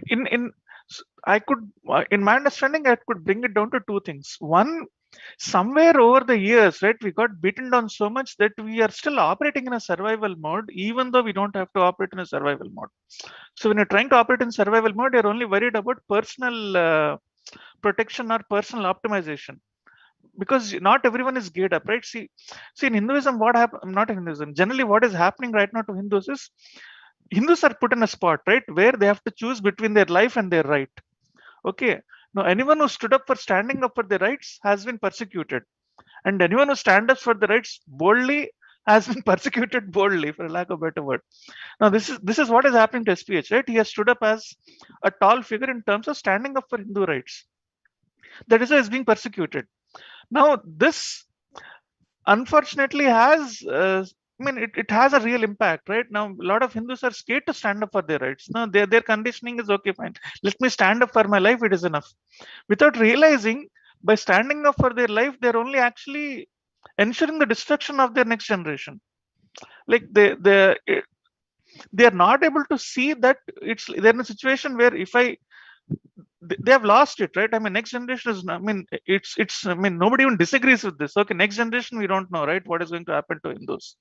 So somehow, but what they also don't realize, because they're stuck in that pattern, they're not able to realize that they can stand up for their rights. If more and more Hindus stand up for their rights, they don't have to make this choice of rights versus life. Exactly. And none of them today, Hindus do not feel that they want to stand up, because they feel like, okay, I'm too busy with my own life and I don't have time for maybe a common cause or a religious cause. Or people who do find time for that, they feel like, okay, I have done my part. If others don't do, what can I do? So, and somewhere there is a lack of hope. Can we even change it? The powers that are against Hinduism are too big. And even if I try to do something, is it even going to make an effect? Or will it make any change that's out there? I'm fighting against government and I'm fighting against government and I'm fighting against so many other huge opponents. And how I, as a normal Hindu, will be able to take this on? How can I be able to achieve this? Even if I do, it's only going to be a waste of effort, and maybe I should not even start. And that's how it is. Everything has been collapsed right now. Yep. A couple of days back, we had discussed about the case of, the death of George Floyd in the US. How the Black people felt that they have to come and stand for their rights, like the whole campaign of Black Lives Matter. But Hindus, we do not feel that. Even whether the two sadhus get attacked or the Supreme Pontiff himself gets attacked, we do not, I'm not saying go and do the violence, but even raising a collective voice, we do not feel we need to do that. Whether the Kanchi Seer was arrested or Swamiji was arrested or recently Shiv Shankar Baba was arrested, whoever it may be, we do not feel we need to stand up and rise and collectively raise a voice. What is your take on it, Aya? So I mean, it's unfortunately a very sad situation, right? I mean, I'm in a tough spot where do I blame Hindus or do I feel sorry for them, right? Like both of them are not very good for the future of Hindus. I mean, I think one of the prime reasons is Hindus have not seen the success of what a few a small core group of Hindus are able to do, right? Like, for example, Exactly. in Adi Shaivite minority education books, they've reached out to UN and they've got some things published. I mean, this is the first time that somebody is showing that, okay, Hindus are actually getting persecuted. Till now, I mean, people think, okay, Hindu persecution is a myth, right? I mean, even though the data says it is otherwise. And unfortunately, what has happened is Hindus have invested their future in a certain small set of political outfits or cultural outfits who don't even know what they're trying to do for Hinduism. I mean, in that sense, they're like, I mean, how do I put it? They're thoroughly confused, and I mean, there is some kind of cognitive dissonance that is needed in them to wake them up. I mean, it's actually a very sad state where you are getting, I mean, the Holocaust is happening on you, and you think by sticking my head in the sand, the Holocaust will disappear. That is the current state of Hindus. I mean, because that gives them immediate comfort. Absolutely, absolutely, yeah. And today, when the Supreme Pontiff of Hinduism has brought out this whole concept of collective integrity, just internalizing this concept, let me just try to understand what is collective integrity. Let me start taking collective integrity. Let us take one step towards collective integrity. Can go a long way, in reviving Sanatana Hindu Dharma, in protecting all the endangered sciences, in keeping alive the science of enlightenment. And what is needed for today, as Supreme Pontiff has so beautifully shared, what is needed for today is every Hindu out there understanding that collective integrity is important. And it is because of the lack of collective integrity that we have lost sovereignty of 56 Hindu nations. We have lost so much of our wealth. We have lost all the temples. We have lost the tradition, the culture, the rich heritage, the rich economy. Everything has been lost. The Hindu medicinal system, everything is dying today because we as Hindus are not feeling responsible for the collective integrity. And if we can just listen to the Supreme Pontiff of Hinduism and just realign ourselves and decide to take up the collective integrity, decide to stand up for collective integrity, that itself will go a long way for us to solve whatever problems that we are facing. Anything else you would like to share, Gauri Bharataya? Yes, ma'am. Actually, there is one thing that I wanted to mention, right? See, today, a lot of Hindus feel proud of their ability to consume. I mean, because they have generated a lot of wealth and all of that. The problem with so much of consumption is that you are stuck in that that loop, right? Like, for example, Hindu way of life, right? Consumption is fine up to a point, right? After which you have to rise above the consumption. Now, because there are no Hindu systems available for an ordinary person to fall back on, he's not able to break out of that. So it's like a vicious cycle, right? I mean, the state entities in a lot of countries ensure that Hindus don't have Hindu system.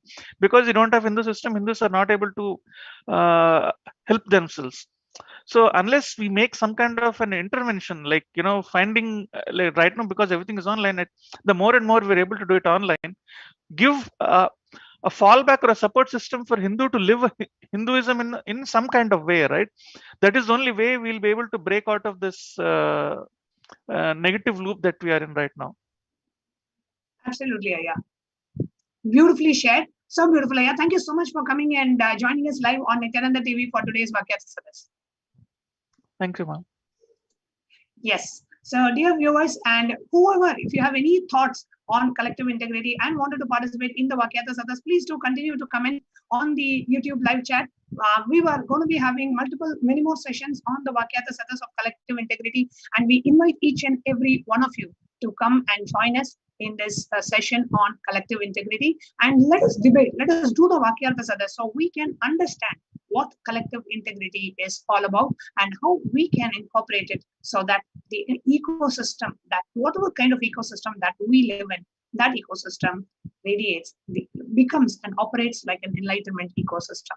I hope all of you understood about collective integrity, got deeper insights about collective integrity. And yesterday, in the same program, we had shared with you about the process to maintain collective integrity. So with that, we are going to be concluding this segment. And the next segment we are going to be having is sharing about the persecution and attack that happened on the Supreme Pontiff of Hinduism and Kailasa as recognized by the United Nations. So we are going to be having that segment where we are going to be having the victims of the persecution come forward and share their personal heart-wrenching stories after a short break.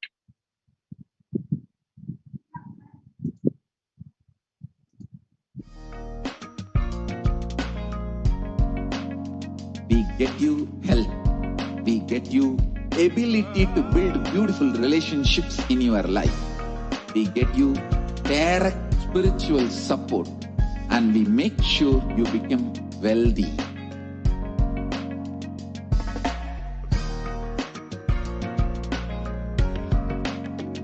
We won't stop giving you just good life.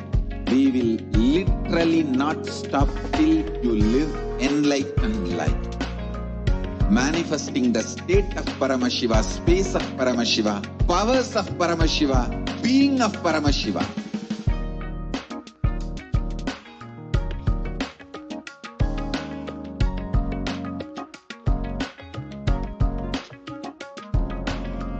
Whole world should become Kailasians. I want the whole world to know Hindus have something great to contribute to the world.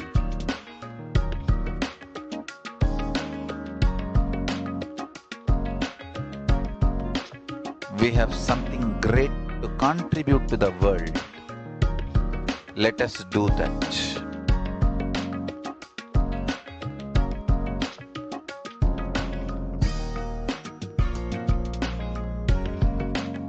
Kailasa is proper customized spiritual service helping you to identify your root patterns of suffering.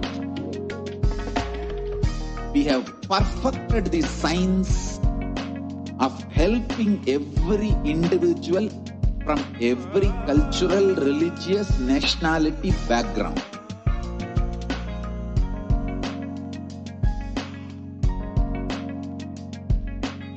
You will have lowest reactionary assumptions, highest awakened response, alive response for life continuously.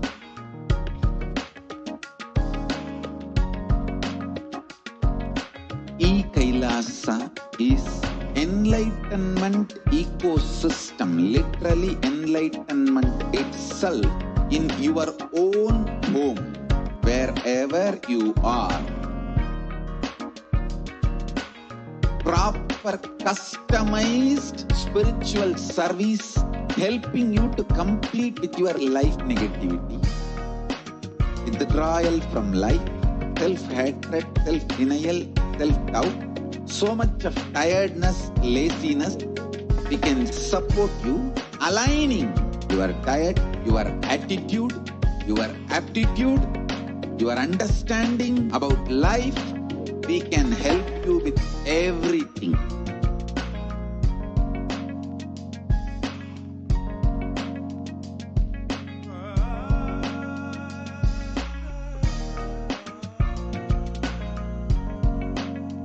If you are interested in enlightenment, we will immediately bring this to you.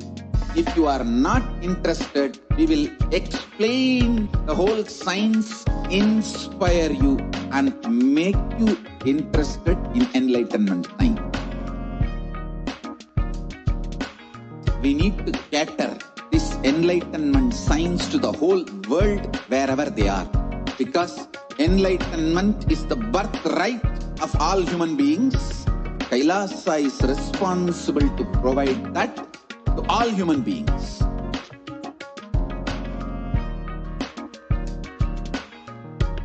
Kailasa is the totality of the knowledge I received from my gurus and practice manifested in my life, perfected by teaching millions of people from all cultures, time zones, backgrounds, genders, nationality, race, from every creed.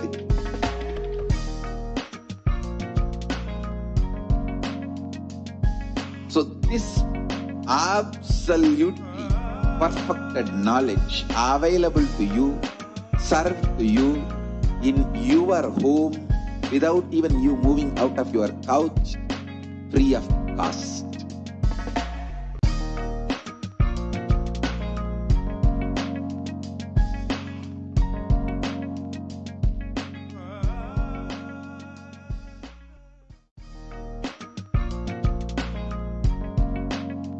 We get you health. We get you ability to build beautiful relationships in your life. We get you direct spiritual support, and we make sure you become wealthy.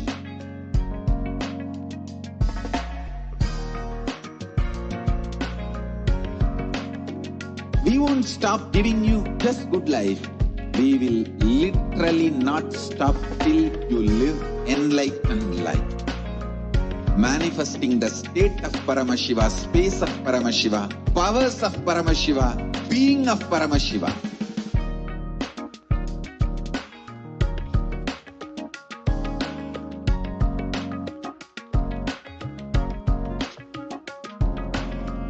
Whole world should become Kailasians. I want the whole world to know Hindus have something great to contribute to the world.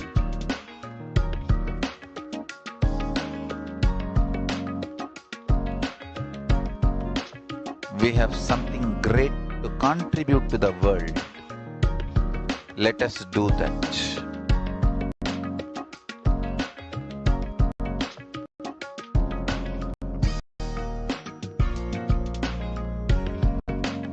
Kailasa is proper customized spiritual service helping you to identify your root patterns of suffering. We have perfected the science of helping every individual from every cultural, religious, nationality background.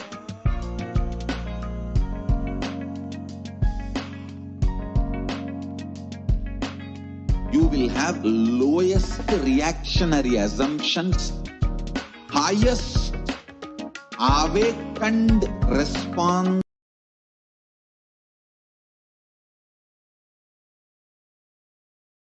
to all human beings.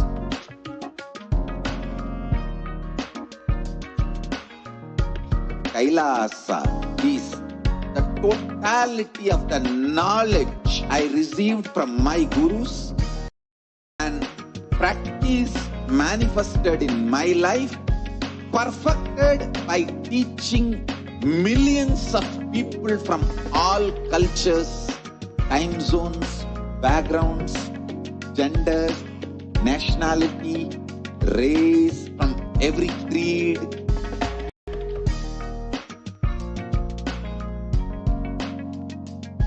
So this absolutely perfected knowledge available to you, served to you in your home without even you moving out of your couch, free of cost.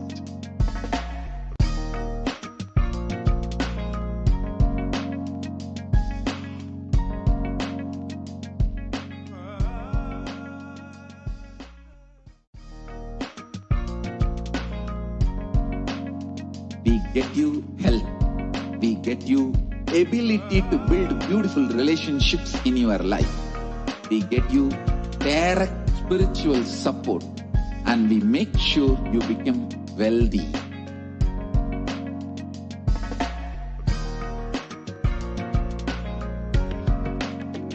We won't stop giving you just good life. We will literally not stop till you live enlightened life. Manifesting the state of Paramashiva, space of Paramashiva, powers of Paramashiva, being of Paramashiva.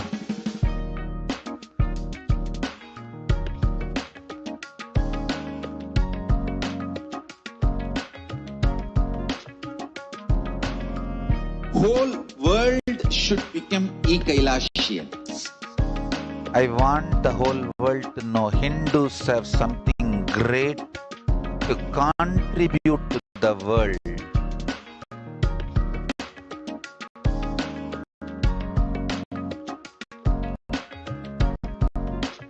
We have something great to contribute to the world. Let us do that.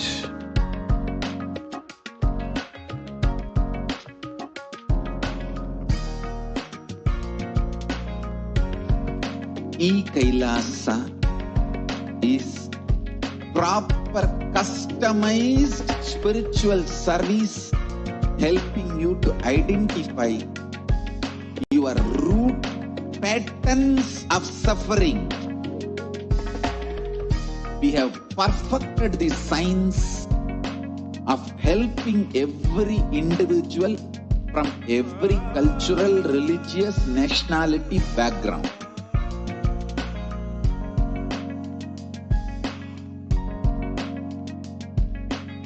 You will have lowest reactionary assumptions, highest awakened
What I mean by the word Kailasa, listen intensely. Enlightenment ecosystem, literally enlightenment itself, in your own home, wherever you are. If you cannot come to Kailasa, it's okay. Kailasa can come to you. Kailasa coming to you is Kailasa.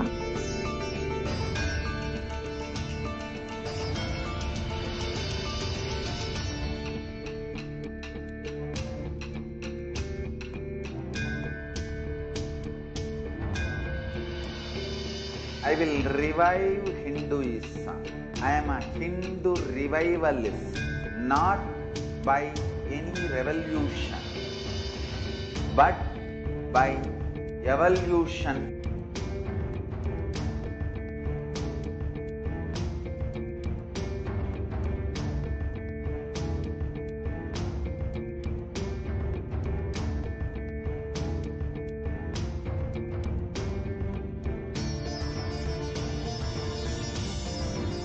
And setting model community.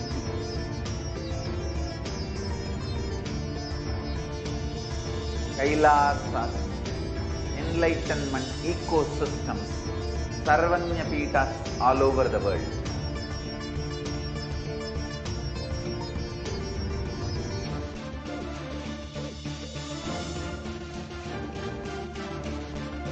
All powerful cognition, knowledge, only when you live, power manifestation and possibilities manifestation happen. This is a fundamental truth.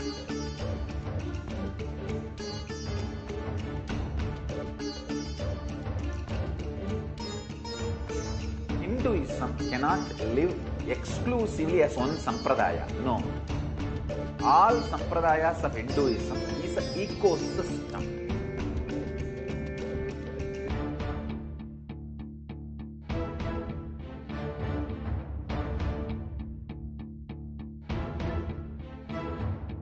So don't keep quiet thinking that if one sampradaya is attacked, only that sampradaya is going to be affected. All of us are ecosystems.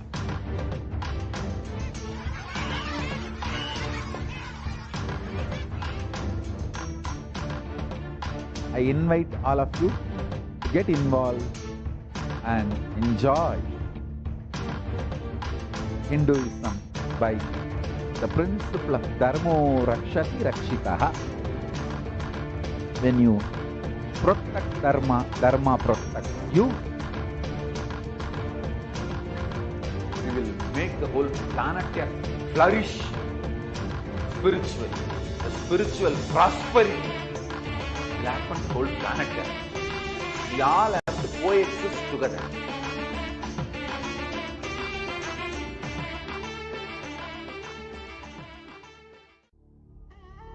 What I mean by the word Kailasa, listen intensely. Enlightenment ecosystem, literally enlightenment itself, in your own home, wherever you are. If you cannot come to Kailasa, it's okay. Kailasa can come to you. Kailasa coming to you is Kailasa.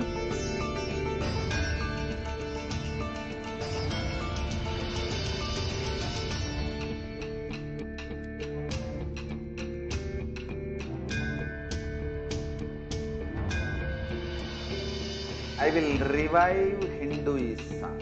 I am a Hindu revivalist, not by any revolution, but by evolution.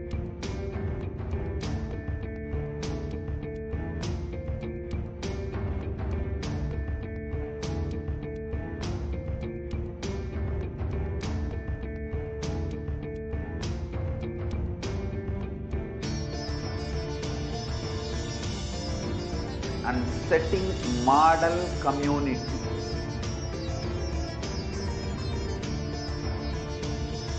Kailasa, enlightenment ecosystems, Sarvanya Peethas all over the world.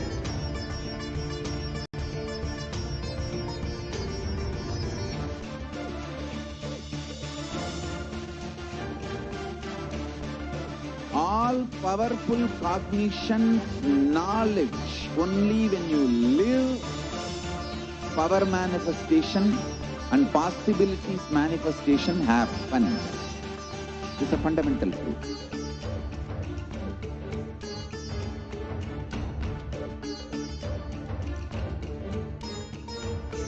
Hinduism cannot live exclusively as one sampradaya. No. All sampradayas of Hinduism is an ecosystem.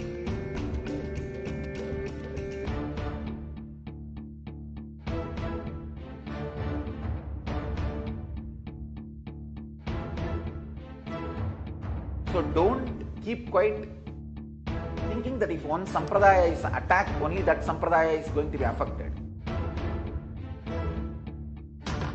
All of us are ecosystem.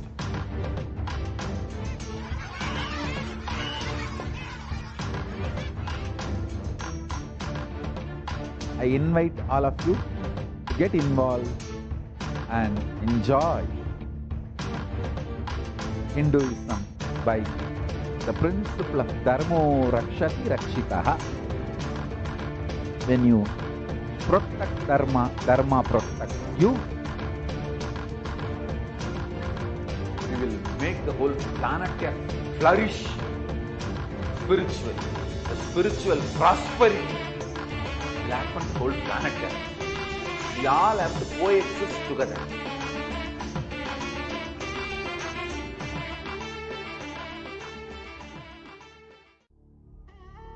What I mean by the word Kailasa, listen intensely. Enlightenment ecosystem, literally enlightenment itself, in your own home, wherever you are. If you cannot come to Kailasa, it's okay. Kailasa can come to you. Kailasa coming to you is Kailasa.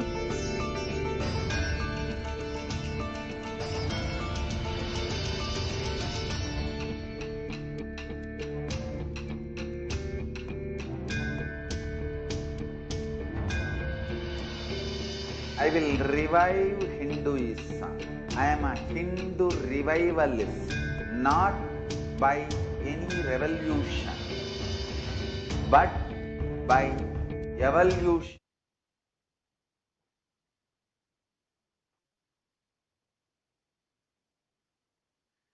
Nithyanandam, to all the viewers, thank you for staying tuned with us. And if you are joining us right now, welcome to Nithyananda TV as we are continuing on in today's program. Over the last few days, if you have been joining us, you know. If you have not been joining us, we have been understanding, presenting to each and every one of you the persecution of the Supreme Pontiff of Hinduism. And just almost 1 week ago, we had a extremely relieving, wonderful news that the UN, the United Nations, has recognized the persecution against the Supreme Pontiff of Hinduism, has given the Kailasa, all the Kailasians across the world, a voice to share the story of the violence, attacks against us, and the pain that we feel to see the Supreme Pontiff of Hinduism undergo 10,000 times more attack, persecution, and continuously still contribute to the world. In this platform, during this segment, we'd like to request all the viewers for your listening to and your time during which I'm sure is your very busy days, just a few minutes to listen to each and every one of our stories, to listen to the stories of Hindu women who have taken up the lifestyle of Kanyas, who've taken up the lifestyle as a Rudra Kanya or a Yogini, who dedicated their lives to the sacred Hindu sentiment, the sacred scriptures of Sanatana Hindu Dharma, living that as it is revived by the Supreme Pontiff of Hinduism, and sharing and enriching that with the whole world. And how, just because we wanted to do this, just because we took this up as a lifestyle and we dedicated our lives to this beautiful, courageous mission for the revival of Kailasa, the ancient, enlightened, macrocosmic, borderless Hindu civilizational nation led by the Supreme Pontiff of Hinduism, how we were attacked, raped, assaulted, manipulated, brainwashed, and so much more. As a victim myself, I thank the viewers for tuning in at this time and allowing me to share my story and allowing me to share the stories of all of the women of Kailasa and share our pain, share the experience of how we held on to Swamiji even in these moments of absolute dehumanization, manipulation by the leaders of the anti-Hindu militant forces. I request each and every one of you who are joining in right now, please make sure that you are sharing the link where the UN, the United Nations, and the ONHCR has recognized the persecution on the Supreme Pontiff of Hinduism and recognized the denial of the rights of the women of Kailasa. The link is provided in the scroll below. Please go to that link, spend a few minutes and go to the link and share with your family, friends, and whoever you think might be interested. If you are a practicing Hindu or a sympathizing Hindu, or you're just curious to know more about Hinduism, please take a few minutes in your day-to-day and go to the link that is provided, that is in the scroll right now, of the ONHCR, how they have recognized the persecution of the Supreme Pontiff of Hinduism. And make sure that you go there. Once you go there, you'll see in the list of nations and indigenous communities protected and recognized by the ONHCR is Kailasa and Kailash Union, which is the movement, is the civilizational nation led by the Supreme Pontiff of Hinduism and revived by the Supreme Pontiff of Hinduism. Today, as we are moving in our presentation, we're presenting to you about the violence that has happened against the indigenous women of Kailasa and how that has been used as a tactic for the cultural genocide against Kailasa. First and foremost, in genocides across the world, and this has been explained thoroughly by the United Nations. First and foremost, it's been recognized how women and children are a primary target, the first target by terrorist forces in all kinds as they come to, because of their inherent vulnerability and because their destruction, destabilization, brings destabilization to the entire community, the entire population, and jeopardizes the future of the population. By first attacking the women, they destabilize the entire civilization, and then by the children, they jeopardize the future of that nation, population, or community. And we have seen these examples in genocides which have happened, which the UN has intervened in, and which have been extremely devastating to see, with atrocious attacks For example,